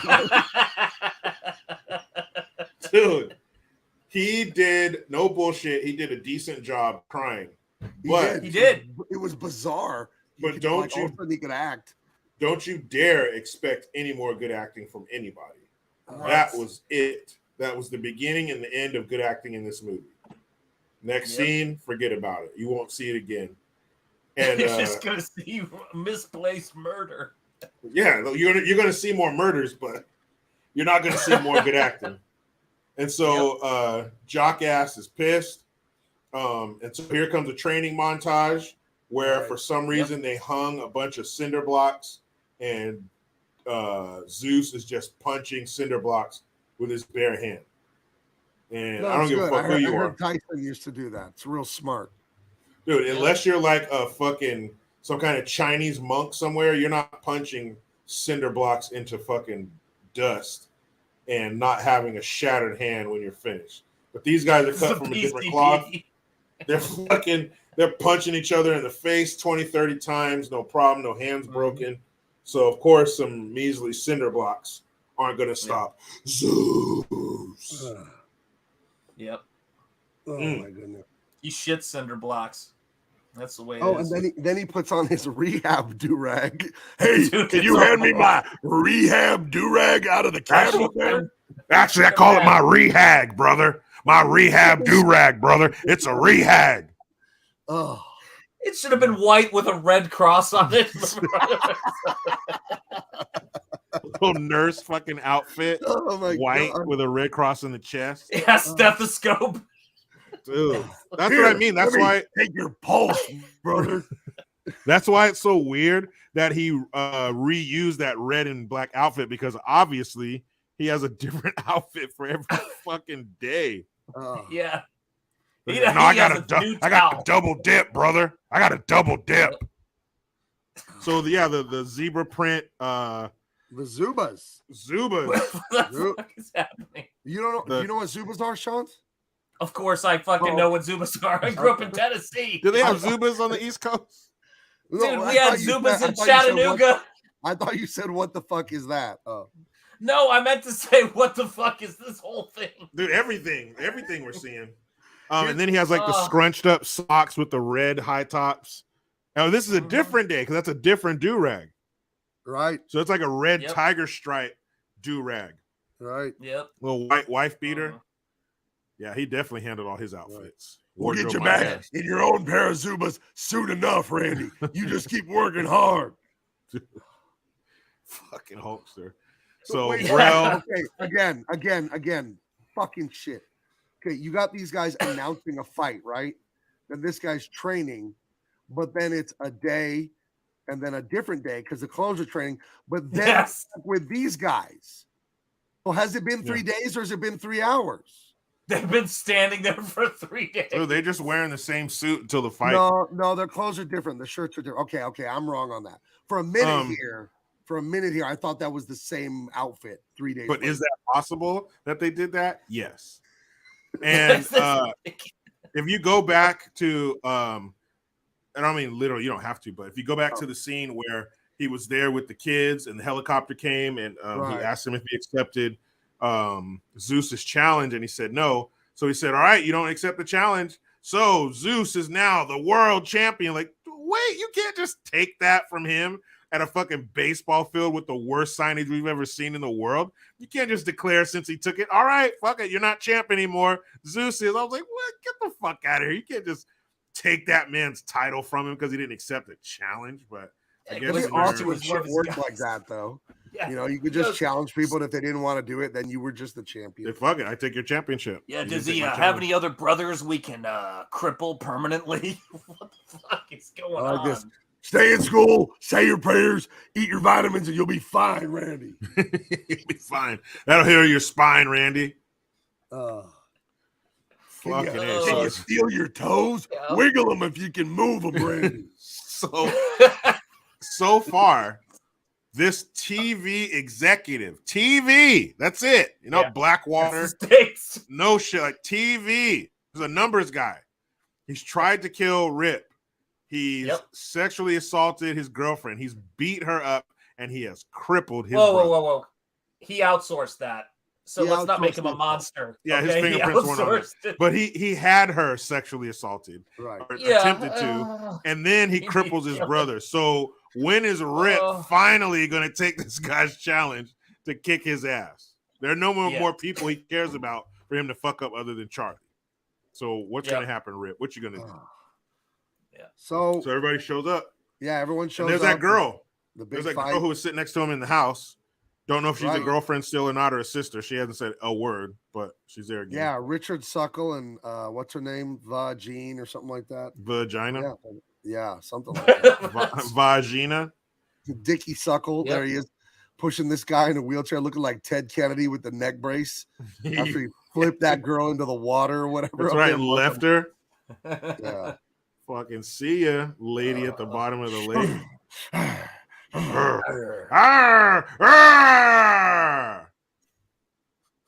Come on, Rip. Stay focused, Rip. We can beat him. You can beat him, Rip. So they're coming in, the brother and these random characters. They're coming in to watch the big fight, and right as they get out of the elevator to head to their seats, these two, not policemen but security guards for the building, they shove Hogan's girlfriend back into the elevator. Mm-hmm. So they're kidnapping her. And like everyone would do, if you were the guy in the wheelchair, the other two, you would just walk away from that and let your friend be kidnapped by security guards. Yeah, well, she yells. You definitely wouldn't call the real police. No, police have no place in this movie. You can kill, you can hurt, you can assault. It's all good as long as it's in the name of good TV. That's why they keep doing it, guys. Does everybody understand? Like, they're like, well, fuck, no one's called the cops for any of the shit we've done. We haven't been questioned. They haven't come down to WTN headquarters or nothing. So why not? And so at the end, when the doors are about to close, she calls for whatever fucking Suckle. Richard Suckle. And he turns around. Oh, hey, wait. And then when he runs around, since Randy's facing the other way, what's going on? Turn me around. But he's got the let's go of the wheelchair. Oh, what is it? Turn me around, guys. He's all, don't worry about it, Randy. You probably just get your ass kicked anyway. You'll probably get beat up again, you crippled piece of shit. He's all resentful and just a dick. Fuck, I'd be mad at Randy too. John, don't ask questions like this. Nobody knows. The movie never establishes why there's no cops here. Multiple times in this film, the cops, these guys that look like cops, just work for the TV executive and do his illegal bidding. Yeah. You know, can you imagine Jericho back at your Trader Joe's days? The manager comes, she's like, that lady coming through from the parking lot, grab her, hold her in the break room. We got to hold her for a few hours. He's like, okay, boss. Yeah. Somebody comes in late and he just fucking backhands her in front of the whole fucking store. Nobody says anything. That'd be great if that did happen, but it's not very realistic. So anyway, it's just not that they kidnapped the girl. Hogan has accepted the fight with Zeus. I don't know if I said that, but that's what's going on. This is the big climax. He's going to fight Zeus. They've kidnapped his girl, and they've crippled his brother. Yeah, they're going to make her watch the fight in the room. And Hogan is in pre-fight. He's with his trainer, probably getting taped up and going over, strategy or whatever. Pre-fight shit. Yeah. And the slimy executive Brell, he calls downstairs to tell Hogan, "Hey, jockass, do the fight for 10 minutes, then throw the fight." Or are they going to kill the girl? Like, might as well. Yeah. What's they've already committed all the other crimes. Might as well. This is Rip. Who is it? No. Hello. This is Rip, brother. Can I help you? Brell, you've already seen what I'm willing to do. I've got your girl up here with us. Dude, look how massive that fool looks. Fight. We're going down our crime checklist, Rip, and I'm afraid all we've got left is murder. Extortion, larceny, sexual assault. Oh. Fucking I don't think we can aggravated jaywalk assault. her. We've done it all. Dude, look how big he is. Like his upper body right there is fucking humongous. And that phone looks like a little toy or something. Yeah. Dude, it's big as fuck, man. No. It makes a good point. This is in the Running Man universe. It all makes sense. That's okay.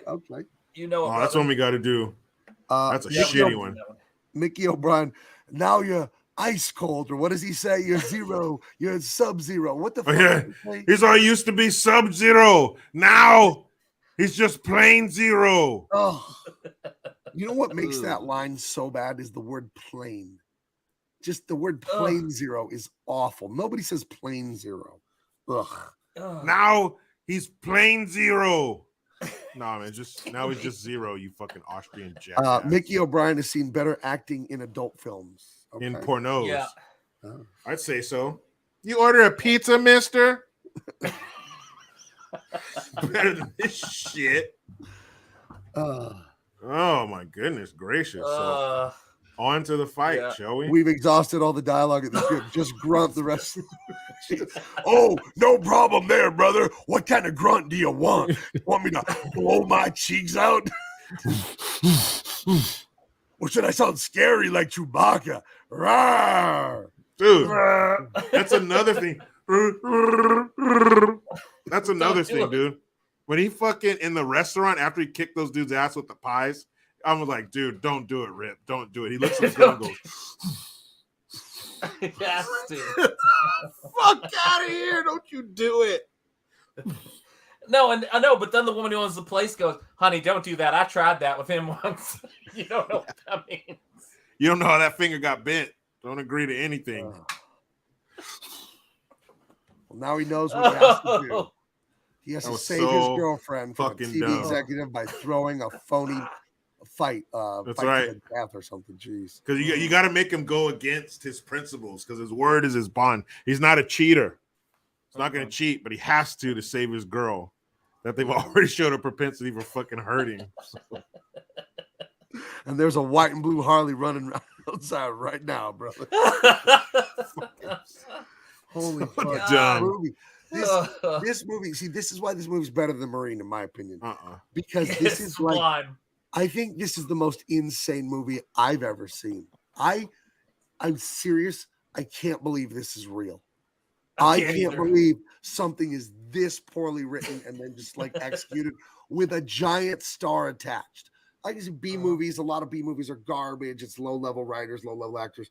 This guy, I mean, who was bigger than Hulk Hogan in the 80s? $8 million. But he was like Michael Jordan. He was like the Beatles. He was like he was the king, one of the kings of the 80s. Yeah. Hulk Hogan. How did this happen? Yayo. Just fucking vacuum cleaning fucking Coke. That's how it happens. I love it though. I'm so happy they made this. Anyway, the fight gets going.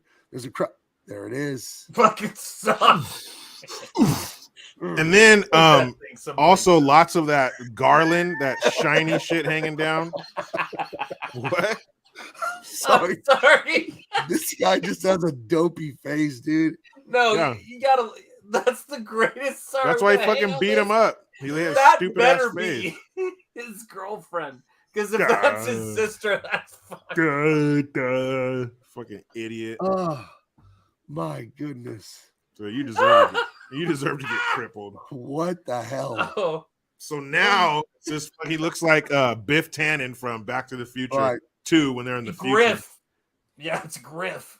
Oh yeah, it's Griff, his grandson. That's Yeah, right, Griff Tannen with his fucking steel pointed boots and shit. And what the fuck is that? That's like aluminum padding. It's bad. What is it? The headband. They still didn't do anything with those fucking eyebrows. The same person that made Hogan Sports for Kids sign made this outfit.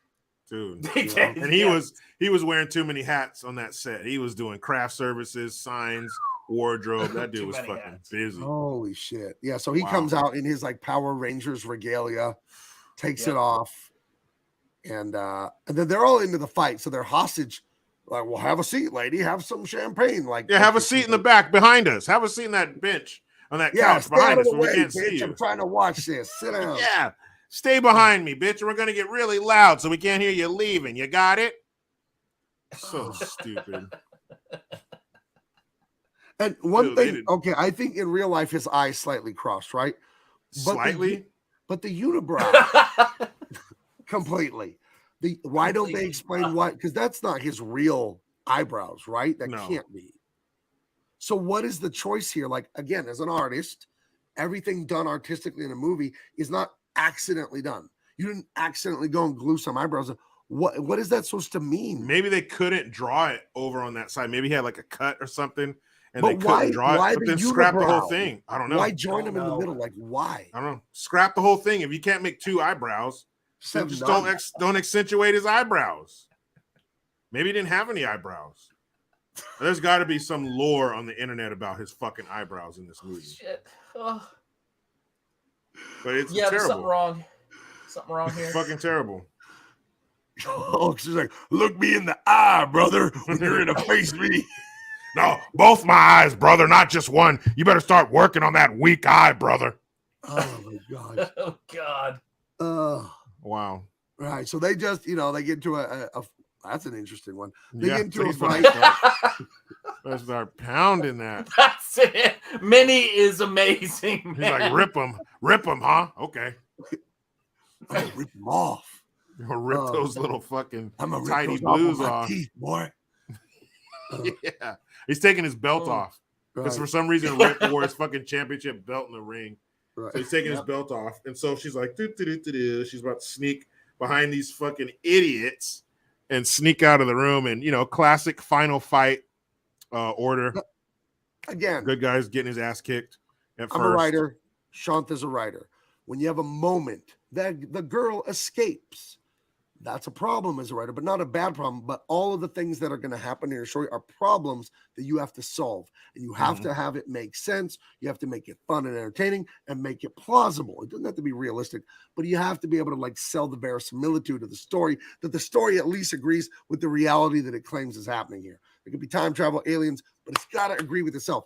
The way the writer said, well, we need to get her out of the room. So she's down with Hogan at the end of the fight. How do we get her out? And their solution is she sneaks out when the hostage the guys that capture her aren't looking. Yep. That's not a real solution. She just sneaks out. That's what they went with though. But it's like, we need her out. Well, how does she get out? She gets out. She fucking walks out. Okay. Because the four men she's in the room with are just fucking enthralled in this grunt fest down there. Just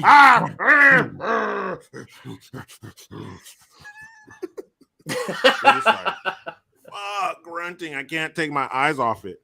So she sneaks out, and at the last second, hey, wait. Like she's gonna go, all right, I'll wait. You got me. I'll come that back. broad's getting away. So she runs, she escapes from these fucking idiots. She gets to the elevator and close the door, close. Hey! And the door closes and she makes it. Woo! All the way down. She's on the 20th floor, 19, 18, 17, 16. And it's going all the way down. And she opens the doors and then boom, the guys are waiting and they fucking take her again. Right. But this time, unnamed fucking dumb friend who got Randy paralyzed because he said, "Hey, that's Rip's brother." He runs. He's got fragile vertebrae. Yeah, tell him not to hit you right between your shoulder blades, Randy. So he he runs and saves what's her face from getting taken again twice in one evening. Yeah. And then this guy's all pissed off because you fucking let him get her, you idiot. Samantha gets away. Samantha. Oh my god. Her name is Samantha N. From Natalie and Natasha. Her name is Samantha N. Moore. It's supposed to be some like porno actress. Hi, I'm Samantha N. Moore. I forgot about that cringe ass joke that was in this. That's terrible. I didn't know she had the middle initial. I remember her saying her name like 3 times. I'm Samantha and Moore. I was like, okay, all right. We get it. We got it. You fucking coked out writers. So he saves her because he has to throw the match because they have his girl. But once he finds out, oh, they don't have my girl anymore, now I don't have to throw the match. So this is finally we get some wrestling. This is the classic, scissor his neck between the ropes and choke him and all that shit that let him go. Blah, blah, blah. And then there's a couple scenes where he's down and he looks over and he doesn't see her and he just sees his brother. Come on, Rip, come on. And he looks back and it's kind of like that shit right there. He's like, where he's looking to see it and he can't see her on the side and oh shit. And then there's more fighting and then he checks again and she's there. So now he knows. And there's a little shot at some point of Randy's hand and his pinky like wiggles. Yeah, his pinky wiggles. Yes. But already at the rehab with the Zuba pants and everything, wasn't he kind of moving his arms? He just couldn't walk? I don't know. Like what? Okay. God, but now he's coming back right at the right time. Right. My brother needs inspiration. Let me overcome my paralysis for him. Thank God, right? How did she get back downstairs the second time? It was the friend. That was in the elevator. It took her down to the right floor. That's right. But then dumb no-name dude came over there and saved her. So now she's running over, Rip. And he doesn't hear it first. And so now this dude, 300-pound dude is stepping on his neck, but he's fine. And then he sees her. Oh, you're safe. And his brother's crying for like 5 minutes. Rip. Oh, there it is. Yeah, there it is. He wiggles the pinky in this one. Look at my pinky. Fucking stupid. Come on, Rock. Come on, Rock, you son of a bitch. So he finally we see this dude again. Right. So now that's all the motivation he needed. I saw my brother's pinky. I see my girl is free. Now I'm going to start giving this guy elbows to the gut to get him off of me. And now that he knows that Samantha is safe, now he can start fucking kicking some names and taking some ass. There you go. And then, of course, you got the early celebration, and he turns around and Hulk's there to kick his ass. Boy, those eyes are fucking off. It looks like a seagull, kind of, like an abstraction of one. I don't know. Oh, and Hogan just starts pummeling him. There it is. Oh, yeah. And he picks Hulk Hogan up by his neck. You picked up that big ass dude by his neck. There's no fucking way you're that strong. With one hand. Absolute titans. Like 6'5", 6.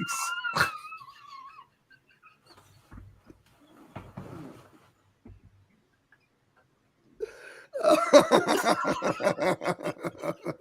just so happy to be here, guys. Sean, Tell me I pulled through. Fuck you, Come on, Rip. me and Jericho trying to finish the show. Could you wiggle your pinky and help us finish the show? My new name is Shandy. Fucking that character is so fucking ridiculous. Jesus. If you guys send super chats, I can wiggle my finger. Jericho is so fucking stupid. I don't know if I can finish the show. If only I knew that Shanth was all right. Come on, Gabe. Come on, my big brother. How's your pinky, Shanth? 45-pound the bars pinky? on camera with laser precision. Can't you fix my spine? In order for him to win, he has to know the condition of one of the most insignificant body parts. Your fucking pinky. Wait, is that Jericho pushing your? I like the dress up. Yeah. Oh man. Something off the Come shoulder. on, guys. I know you can do it. I know you can finish this show, man. You know what? I'll keep going. Somebody fucking wheel Randy out of the stadium. I don't fucking need him here. Get the fuck out of here, Randy. Oh, Fuck. I hope nobody dumps me out of my wheelchair, guys. Kicks me in the fucking ribs. Don't worry, Randy. That won't happen. Oh, thank you, None the Miser. You've given me strength to keep going. We're so close to the end credits. Mercifully. You can do it. Oh, no, it's Shandy. It's Shandy, everybody. Oh. My jackass friends told them where my soft vertebrae was. Fucking dumb friend. What are you gonna do, Zeus? Hit him in his 5th cervical vertebrae, huh? Just below the shoulder blades. The ones he just got fused with surgery last week. Wait a second, guys. Wait a second. Something's wiggling. Never mind. Oh. It's not the pinky. You don't need to see that. God, it threw me down. What up? Look at this fucking pussy. He gets dumped out of his. He's been crying before this. Don't think that he started crying because he got dumped out of his wheelchair. He was already crying. Zeus gets all crazy, dumps him out of the wheelchair, and kicks him in his fucking stomach, and then walks up the stairs to a higher elevation.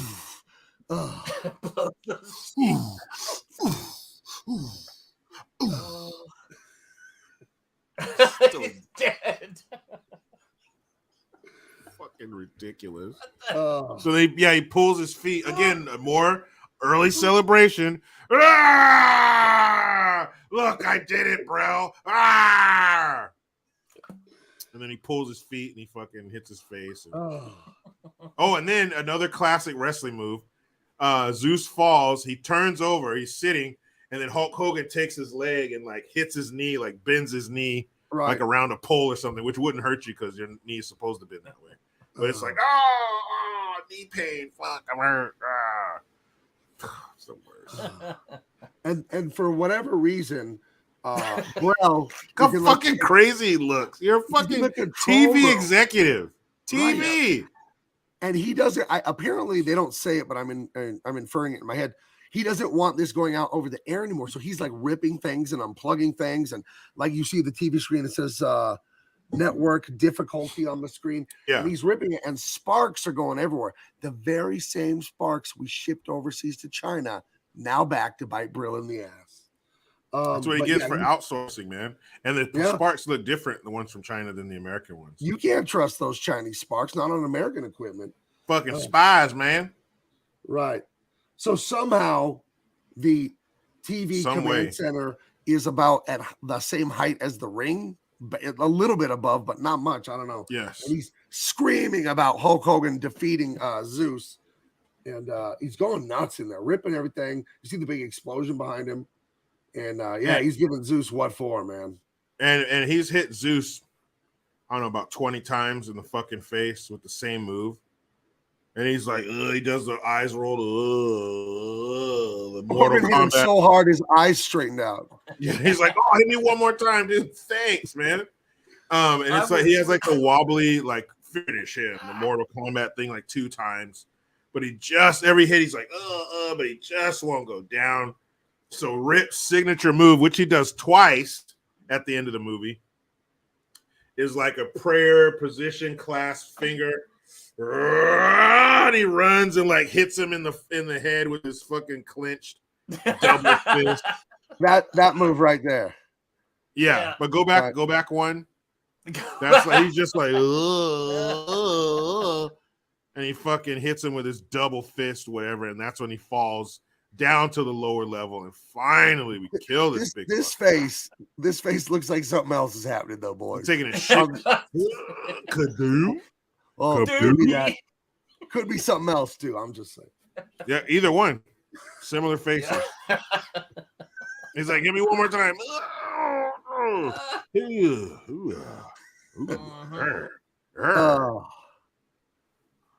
So fucking stupid. It just falls to his death. How would that even? You'd like break your pinkies, right? How would you hit somebody's? Like, are you hitting him? I guess with this part of your hand. I don't. It's just it's inadvisable. You wouldn't do it. Oh, jeez. Fucking ridiculous. And so he knocks a huge hole. He comes down with such velocity that instead of collapsing the whole ring, he just knocks a hole in the middle. Like, you know how? Why wasn't it a Looney Tunes hole shaped like his body? You know, exactly. Like making snowmen or then angels. Hogan turns to the camera like, "Oh, ain't I a stinker?" When the guy falls, but he's all, but that's all, brother. That's fucking dumb. Like the velocity he would have to fall with to make that indentation in the ring is ridiculous. And it's from a height of maybe 10 feet. Maybe in part 2 of this movie, now Zeus is paralyzed. Hulk gets all his morning gear and he helps him rehab and all his rehab gear. And then Randy dumps him out of the wheelchair and kicks him. I brought you your favorite Zubas to wear to inspire you, brother. I brought your Z-belt, brother. How do you like that, brother?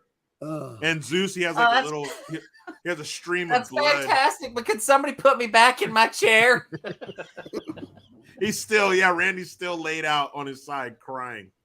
So Zeus has a little like stream of blood running down his mouth. Hulk finally broke the skin and he's bleeding a little bit. So now, much like the limo driver, he can focus all his attention on this little fucking pencil neck bitch right here, Brell. Now I'm gonna get you, fucker, brother fucker. Now we can get him. Yeah, what do you think of that, you sweat hog jock ass? But because he's been ripping all the stuff and all the wires, all the electronics, he backs into the control center wall and is killed by electrocution. Literally killed. 240 volts, fries his nervous system, absolutely kills this man. Yes. And no one in the crowd cares. They are cheering. Nobody gives a fuck. Nobody gives a shit. They're already leaving. They aren't even there. Zeus is dead. They're leaving. They're out here. I'm surprised they didn't flash it with like a cartoon skeleton. You know, like, yes. Ooh, I should have stayed with the American Sparks. Yeah. Ooh. Fucking stupid. You brother fucking jock ass. You brother fucking jock ass, brother. Brother, jock ass prick, shithead, brother. He's not a good cusser, man. He's not good. Oh my god. Yep. So Brell dies a horrible death in front of thousands of people. Very bad guy. Millions at home, thousands in the building. Zeus. Yeah, he's killed 2 dead bodies. Are basically here. Yeah. So somebody picked up Randy and put him back in his wheelchair. So now wait, go back one picture. Is he standing up? Why is he as tall as everybody? Is he standing now? Did that victory hear him? Like, stand up, you pussy. He's like, I was just fucking with you guys. I'm good. They just recovered him. They actually said to Randy that they cut the scene out, but they were like going, Randy, wait here. We're going to put you in the center of the ring. Will you please say? Dude, why is he standing up now? Came down. Yeah, he is. He's totally healed. They're taking the thing off of his neck. He's like, you don't need this. You're good. Like, I was just funning y'all, brother. I wasn't hurt at all. I just wanted to inspire you. Gotcha. Yep. It's Shandy who needs our help. He just needed some extra motivation. Come on, guys. Tears for Shandy. Somebody pick me up. Shandy, I believe you'll walk again. Somebody put me up, right? Yeah, but what if I don't wanna? I mean, I used to could, but You're gonna have to. That's kind of cool down here being crotch level with everybody. Oh, I gotta tell you, these breasts feel great on the back of my neck. Yeah, man. If you're standing up, you if can't I get can those. feel them. If you're standing up, you can't get those. So I know think it's about terrible. it. Think about it it's before you restore your ability to walk. So It's a tragedy. here's what we have at the end of this. This man is dead, fried, Oof. probably smells. Yes. This man paralyzed, possibly dead in the middle of the ring he's there. dead. Hopefully. Apparently, this is all hilarious to Rip. You know, He's Not the dying. first time someone's died fighting me, brother.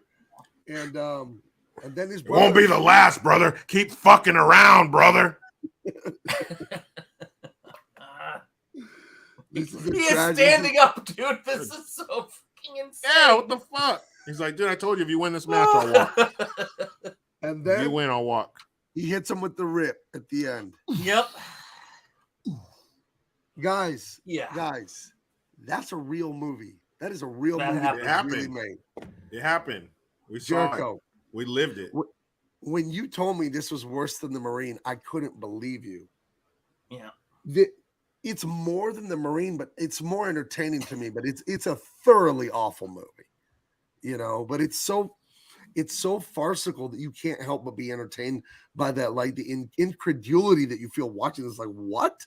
How is this real? How is there the one guy that laughs and he's gonna dunk everyone in the piss, and just the guy shits his pants. He jumps through a limo.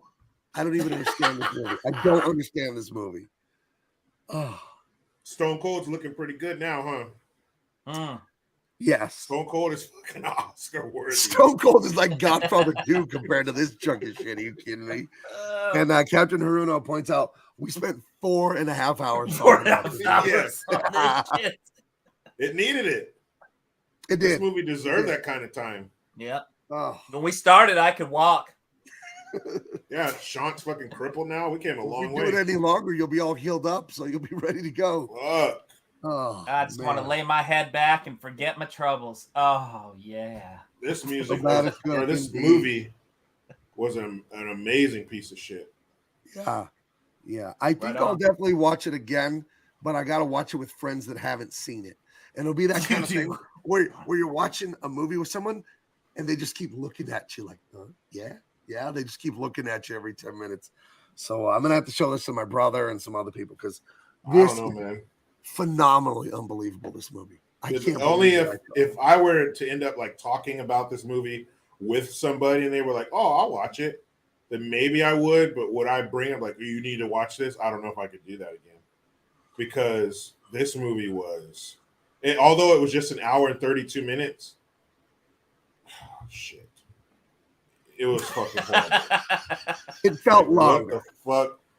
This movie, this dude is a superhero. You saw the scene where he grabbed two large men and threw them over the front of a limousine Makes sense. and splintered steel. Can steel be splintered? I guess so. If it's made of wood, yes. Yes. He came through the roof of that limo like it was balsa wood on top. Like it was Hollywood fake shit. Oh my God, this movie. The bad guy, Brell, he's the worst. Backhanding employees in front of everybody. What the fuck? Holy shit, man. This is awful. I loved it. I love this movie. It is like just pure trash, and it's so much fun. It's such nonsense. Yeah, it's I don't all know candy. There's no Right. nutritional value in this Right. movie. It is. It's like eating just frosting, no cake. It's a little too Yes. much. The movie, you know, it is. But too eating much. it until you're sick and you have to lay in the bathtub because it's coming out of both ends. Oh That's what it's like watching my this. goodness. Yeah, I love seeing that in the chat right there. I haven't laughed this hard in a long time, and I want to say from your friend Shandy here, I really mean this. When I see that, I'm just like cool beans and weenies. Get the fuck out of here, Shandy. Take Randy with you. Holy shit. Yeah, never forget Gina and Richard Suckle. That's Never. true. That's right. Never. This But, is, I man, thought this- you loved shitty movies, Jericho. I do. I do. Like this. This is extra shitty. You know, I like a shitty movie like G.I. Joe Annihilation, or what's the other one? Abducted with Taylor Lautner, Phil Collins' daughter. Those movies are terrible. This is something else. You know what makes a movie actually bad to me and I don't want to watch it is if it's boring. If it's like this, at least it's not boring. It's every 2 seconds I'm like, it's not boring. No, it's not. It is not that. There's no fat on this movie. It's all fucking action and grunting. Right. Shandy with the cool beans. All right, real quick, on a scale of 1. Hey, Arumfe, just Google it. Right. What are we Googling? No, that's what she doesn't like. Oh. Is when people say, just Google it. Oh, yeah. I remember. All right. Well, I don't know what we're doing next week as far as like movie or star, whatever. We haven't figured out, but we will. It's going to be a lot of fun. Yeah, we just need another 24 hours to get this out of our fucking system. I got to tell you, though, I love doing the good movies that we do, but I love these terrible movies. We came off an excellent 5 movies, but we did 5 Unforgiven. Yeah, and then going to this. Oh, my Lord. It was a juxtaposition of contrast, you know, like. Oh Lord! It was like going from a Michelin star restaurant to just like fucking Chuck E. Cheese. Right. To a urine trough. Shit food. I mean, this is bad. So yeah, we have to. Sorry, Captain Haruna, have y'all covered Batman and Robin? That movie was. I've never seen Batman and Robin. And I don't want to see it. It's bad. I don't even think I'm willing to watch it for this. As a comic book artist professionally, and I worked on Batman a ton, I'm insulted by that movie existence. I don't want to snap your soul. George Clooney as Batman. Yep. Oh, look at this in the chat too. Today was Clint Eastwood's 93rd birthday. I did not know Happy that. Birthday, Clint. Yeah, a master greatest. who we decided on this show is the greatest movie star of all time, Clint Eastwood. Yep. He's the shit, period. Yeah, longevity, quality, different facets of the movie industry, directing, producing, acting, doing scores. His way up for everything, man. He worked from the bottom up, man. Zero. It was amazing. He's the man. Nobody has his resume, man. Right. Clint Eastwood is the best. Street Fighter, that's another turd. Oh, on my list of guilty pleasures that I want to do on this channel for sure, I want to do No Retreat, No Surrender and Street Fighter. Both Van Damme movies. Yep. And both not good movies. Very So yeah. But the budget on Street Fighter, that's what helps make it so bad. Is the budget. Right. And same with Batman. Well, God, what was the budget on a 1997 Batman movie? At least $100 million. Yeah. And they give us just, fucking warmed up dog shit. That movie was terrible. God, it was fucking terrible. Oh, and it's None the Miser's birthday too. Wow, one of the great friends. Happy birthday! Happy birthday, fool! Happy birthday! I hope all your birthday dreams come true. None the Miser. Thank you for being here, friend. And, that's right, brother. Happy birthday to you, brother. The day you came out into that light, brother, and that doctor slapped you on your ass, brother. That's probably the last time you got your ass kicked, brother. Happy birthday, brother. That's right. Many happy returns. Let's do this. Thank you. Come again.